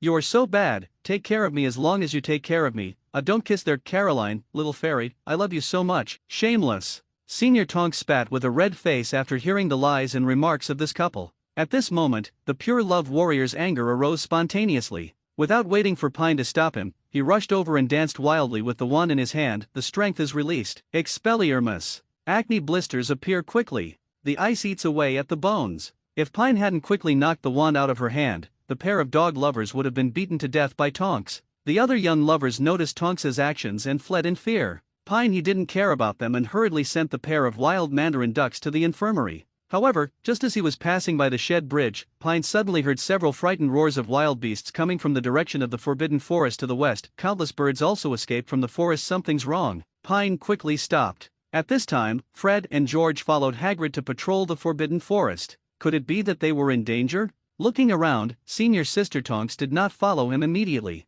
But I saw a pair of seniors hiding not far away. You two, stop hiding. You guys help me take these two to the infirmary. I'll pretend I didn't see what happened tonight. Then, Pine threw down the pair of dogs. He pulled out his wand and quickly ran toward the Forbidden Forest worriedly. I hope nothing happens tonight. When Pine walked near the ring stone, senior sister Tonks stopped him, panting from behind. Dionysian disciple, why are you running so fast? Do you want to dump me? I said this as if I, Pine, were a scumbag. But in his heart, Pine felt that there was something unusual tonight, and his heart was beating very fast. He said seriously, senior sister, something seems to have happened over there in the Forbidden Forest. I have to go and have a look. If I don't come out in an hour, you can go find the principal. But Tonks said firmly, something's wrong? Then I want to go with you. We are a group. Besides, Hagrid and I are familiar with each other. I used to come to the Forbidden Forest often, so I know the road better than you. Pine saw her resolute attitude and motioned for her to follow. The two of them turned left at the circular stone ridge and arrived at Hagrid's hut not long after walking. Woof woof woof woof woof woof. There were no lights on in the hut, but the barking of dogs in the house was very intense, as if there was more than one dog. No, there is no sound of teeth in it. Tonks warned vigilantly, took out the wand in her hand, and leaned carefully against the window. Seeing her performance, Pine couldn't help but admire her. No wonder Tonks was chosen by Moody, the first master of Auror, in the original book. Disciple. He is still very talented. He stood on the spot and cast the disillusionment charm and the silent charm. Pine walked around to the door of Hagrid's hut. He saw Tonks quietly opening the window of Hagrid's hut with a spell. With the faint moonlight, I wanted to take a peek inside. After confirming that it was safe, I made a gesture to the air where Pine was. Pine immediately pushed the door open with a silent unlocking spell and did not enter immediately. The big dog in the room, sensing the movement, he screamed even more fiercely. Fluorescent flash. Reveal quickly. Pine cast 2 spells in succession on the house. Tonks, who was hiding by the window to observe the situation inside, screamed in surprise. 3-headed dog. Dionysian disciple, no one is in the house. but I didn't expect Hagrid to raise such a magical creature that is prohibited by the Ministry of Magic. So ugly. Pine walked into the hut and saw an ugly three-headed dog about half a man tall by the stove, with a foul-smelling rattle flowing from the corner of his mouth. After the three heads stared at Pine for a while, their eyes suddenly became scarlet, turned around and kept barking in the direction of the Forbidden Forest. This should be Lu Wei, who is responsible for guarding the Philosopher's Stone. I didn't expect Hagrid to get it so early. In the original book, this giant dog can grow to full size, the size of an entire room, but it is still the cutie that Hagrid calls it. This aesthetic is really it. Tonks walked into the room and noticed the weirdness of the three-headed dog. What was the reason for it to break in? He doesn't care about strangers at home. How about persistently barking in the direction of the Forbidden Forest? Junior, it seems that you guessed it right, something might really happen in the Forbidden Forest, Tonks said solemnly. After leaving the hut, there was a trail leading directly to the Forbidden Forest. This was the trail that Hagrid usually cleared.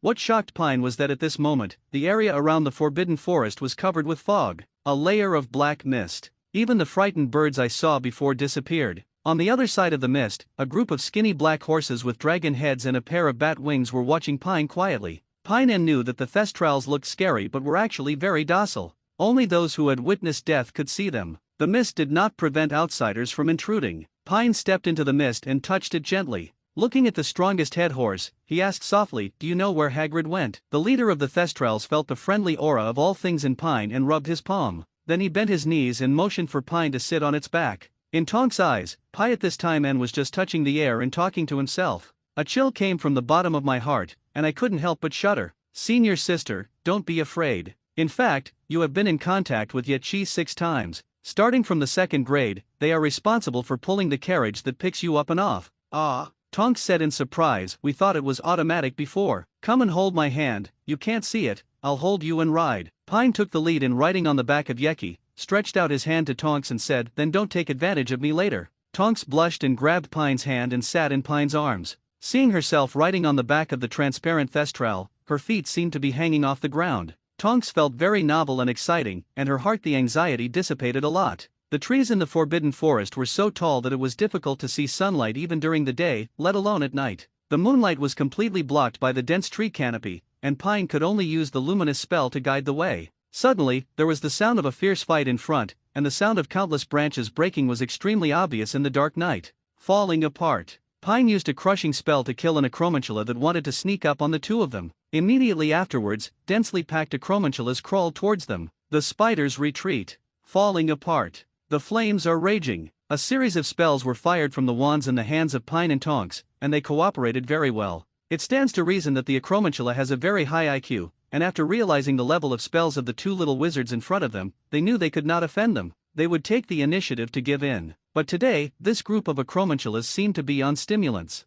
They were completely fearless and had no rules. They rushed over without any care. Their terrifying sharp teeth were dripping with saliva. It's been a long time since I tasted human flesh. Pine narrowed his eyes and felt that he might not be good today. He looked at the more than 70 credits he had accumulated recently. He decisively spent 50 points and bought Professor Flitwick's fighting skills. Fire snakes opened the way. The wand waved straight forward. The majestic magic power in his body turned into a 50-meter-long python, burning the 8-eyed spider in front of him into ashes. Pine clamped his legs hard and said loudly, Yeki, charge forward. In the night, Pine held Tonks with fluttering purple hair in his arms. He rode this black horse and waved the flaming snake in his hand. Like a god of war, he kept whipping the giant spiders blocking the way, devouring one fresh life after another. Life. The surroundings were filled with the stench of burned proteins. Pine rushed to the battlefield in front of him. He thought it was Hagrid and the three of them. Unexpectedly, they turned out to be two sturdy centaurs. Only however, the two horsemen were besieged miserably by a group of 8-eyed spiders. There were many bites on their bodies. One of the horsemen saw the two of them and shouted angrily, "Get out of here! Didn't the trajectory of the planet tell you that the guys appearing in the Forbidden Forest have seriously threatened our survival, and we can't solve this problem by ourselves?" Bane was very unconvinced and said, "Fierans, you have fallen. We are explorers who study the starry sky. We should not participate in these battles. History is always like this. It keeps repeating. Dark creatures always want to fight against those living in the sun. The pain of the next life is the killer." When Pine read the original work in his previous life, he couldn't stand the centaurs, a bunch of philosophers who talked in a cloud. Now that the other party scolded him first, it was even more impossible to bear it. He waved the flaming snake in his hand and swung the nearby ones. All the acromantulas were burned to death. However, they rode the thestrals to the centaur bane, ignoring the opponent's fully drawn bowstring. In the battle just now, senior sister Tonks understood that the strength of Pine's spell was far greater than for her. Therefore, she concentrated on defense and released the armor spell and obstacle spell. Pine pointed the unicorn wand in his hand at the centaur bane, and inserted a branch into his mouth. Rather than studying the stars, I hope you can recognize the reality the next time you see me and you say something rude. It won't be this lesson. Fierens is a centaur who is close to wizards. Seeing that Pine only punished his companions appropriately, he did not choose to help. Little wizard, are you here for Hagrid? Yes. Do you know what happened in the Forbidden Forest? Fiorenza raised his head and looked up at the stars, and said with his melancholy eyes, Mars is very bright tonight. A terrifying black magic creature came to the Forbidden Forest, and even the eight-eyed spider became restless and crazy. Pine was speechless. This is not the forest glade where you centaurs live. It is densely packed with big trees. The canopy of the trees completely blocks the night sky. Can you still see Mars when you look up? He doesn't want to follow the gang to play philosophy. The horseman stopped talking nonsense and said directly, Mr. Fiorenza, I need you to take me to the place where the eight-eyed spider lives. I want to meet Aragog. No problem, please follow me, but I will not participate in the communication between you. Fiorenza walked ahead with his horse's hooves raised. Pine held Tonks in his arms and urged the thestral to follow. After running through a large dense forest and running deeper into the Forbidden Forest for 20 minutes, Fiorenza stopped and reminded, I can feel that the spiders are very manic tonight, which is not a good sign. After that, he turned around and left. Senior sister, we are about to break into the gathering place of eight-eyed spiders. Are you afraid? Pine asked softly. We have come here, but we have to find people. Anyway, I tried it. The black fog outside should be a very ancient black magic. We can't get out for the time being. Tonks said softly against Pine's chest. Then we will continue as before. You are responsible for defense and I am responsible for offense. Today the fate of both of us is left to you. Pine's lips just kissed Senior Tonks' purple hair, which exuded the fragrance of violet. Rustle, rustle, more and more spiders crawled out of the bushes, hissing with bloodthirsty sounds. Armor protection. Ring of flame. Fire snake whip. Bang, bang, bang. The densely packed spiders sneaked up from the high branches with webs hanging, and hit the armor charm, making a dull sound. Pine waved his wand, using himself as a radius, to summon out a circular fire ring with a diameter of 10 meters. The sound of roasting meat was continuous. Then a fire snake whip stretched out from the top of the wand, with a fiery temperature, harvesting as much as it wanted. One layer at a time another layer of spider corpses turned to ashes and piled up around the two of them. The firelight in the sky illuminated the darkest forest. Aragog, who was hiding in his lair, felt that the lives of his descendants were passing quickly. At this moment, it was extremely frightened. When it finally climbed out of its nest and saw the lives burning in the flames, its heart was cut like a knife. It was not grieving the death of its own child. As a family of acromantulas with extremely strong reproductive capabilities, it was simply there is no need to care about the life and death of his descendants. But these children have to pay tribute to it every day and hunt for blood food on its behalf. I feel sorry for myself that I may not be able to enjoy the delicious food deep in the Forbidden Forest for some time in the future. Aragog can no longer press his patience. Unable to control his emotions, he shouted loudly, Human wizard, why do you want to slaughter my children? I made a deal with you Hagrid at Hogwarts, we won't attack you. Pine turned a deaf ear and did not stop the killing at all. Aragog, I just want to come over and ask you where Hagrid is and the two children beside him. But you attacked me, and now you still have the nerve to talk about your agreement with Hogwarts? Aragog felt that he was very wronged. Hagrid had come to see him, but he only came to ask him if anything unusual had happened in the Forbidden Forest recently. He had never done anything to him or the children he brought. Unless the old man at Hogwarts dies, he will never do anything that crosses the bottom line. Human wizard, Hagrid came to my place, but left after asking me a few questions. Recently, a terrifying monster came to the Forbidden Forest, and it was looking for traces of unicorns. Tonight it finally found the unicorn's habitat, and the dark magic it unleashed has made my children lose control. Hearing Aragog's explanation, Pine frowned. Hunting unicorns? Isn't this something Voldemort will do next year? Could it be that his appearance has caused the timeline to change? Aragog, where is the unicorn's habitat? Take me there. Pine said coldly, this won't work, I can't step out of my territory. Aragog shook his head repeatedly. How could it risk its life if it cherished its life? But when it saw Pine increasing the output of magic power, it cursed in its heart that this little wizard was really a devil. It said helplessly, my little son will take you there. He is my most beloved child. Better not play tricks on me. Pine threatened with a low hum. Then, an eight-eyed spider with bright blood-red patterns on its head crawled out from Aragog's body and said tremblingly, Human wizard, please follow me, the unicorn herd lives in Crescent Lake just north of us. Before leaving, Pine used the stun spell to stun a few more acromantulas. As if no one else was watching, he put the spiders he had stunned into the space bag he just bought yesterday. Aragog looked anxious and angry. Human wizard, what are you doing? Pine smiled and said, I happen to be short of the venom of the eight-eyed spider when refining the potion recently. I will take your great-grandchildren back and raise them for a few days. Aragog was so angry that he almost vomited blood.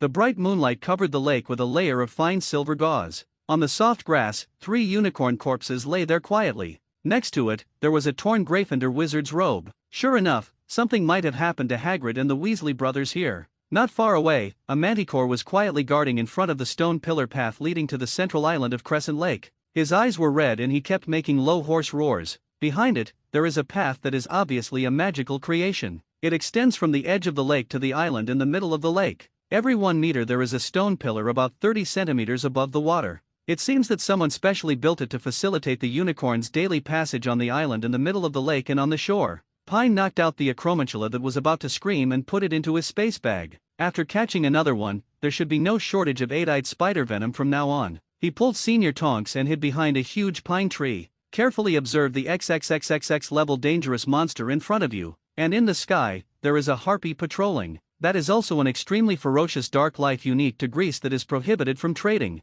Air engagements are even more dangerous. Although the Thestral can fly, it does not have the fighting power of the harpy. The two of them had solemn expressions on their faces. They didn't expect that the obstacle in front of them would be so difficult. Senior Sister Tonks whispered, Pine, the manticore has human thinking and emotional abilities, and can master multiple languages. The most important thing is that its skin repels almost all known spells, and its tail is like a scorpion. They also have deadly stingers that can be fired in any direction. Speaking of this, Pine couldn't help but admire Hagrid, this awesome man. In the original work, he was able to achieve cross-species mating between such an awesome man-headed lion body and manticore tail and a fire crab, and cultivated the explosive-tailed snail. He seemed to have caught some inspiration. Pine carefully looked into the eyes of the manticore in front of him. I found that the other party's eyes were the same as Lu Wei in Hagrid's cabin, which was abnormally blood red. Senior Tonks, look at the manticore's eyes. Are they as strange as Lu Wei? Indeed, the manticore is different from the three-headed dog. It is very intelligent and usually likes to make music like a flute instead of roaring like this. Tonks analyzed. Pine nodded and said yes, I suspect that this manticore was originally a magical animal in the Forbidden Forest, but it was affected by some kind of magic like Lu Wei. But Tonks was a little confused. The skin on its body can resist all magic spells. What kind of magic can affect it? Head. After carefully analyzing a lot of knowledge that he had gained recently, Pine said decisively, the skin on the manticore can resist all known spells, but its head is a weak point and cannot achieve the effect of the skin on the body. Then we have to find a way to hit its brain with a powerful magic spell. This chance is rare because its movements are so agile. Senior Sister Tonks added, leave this to me, no problem. Pine gritted his teeth and poured all the remaining credits into the crushing curse.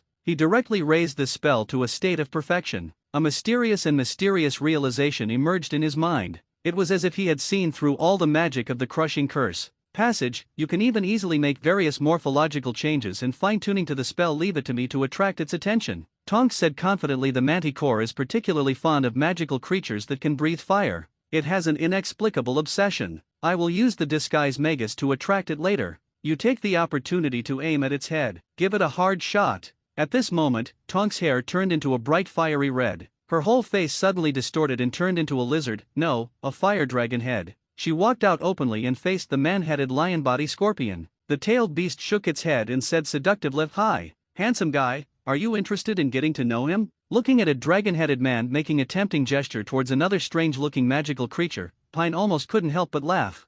This scene is too eye-catching. My senior sister can still play. But the fiery red eyes of the manticore were actually attracted by the unexpected appearance of the dragon-headed man. There are thousands of magical creatures in the world who can play with fire. But who is the best at playing with fire? It has to be a fire dragon. For this strange and highly intelligent race of manticores, ordinary fire-breathing creatures are always at their fingertips. Only this giant dragon is almost a natural defeat to him, because the opponent's cube head is bigger than it, and its strength it is stronger than it. Every time the manticore wants to find an opportunity to dominate the female fire dragon. In the end, the opponent does not use magical means such as breathing fire. It can be solved by directly suppressing it with force. And the dragon's skin has rough skin and thick flesh, and is highly resistant to toxins. Its own scorpion tail needle cannot penetrate it at all.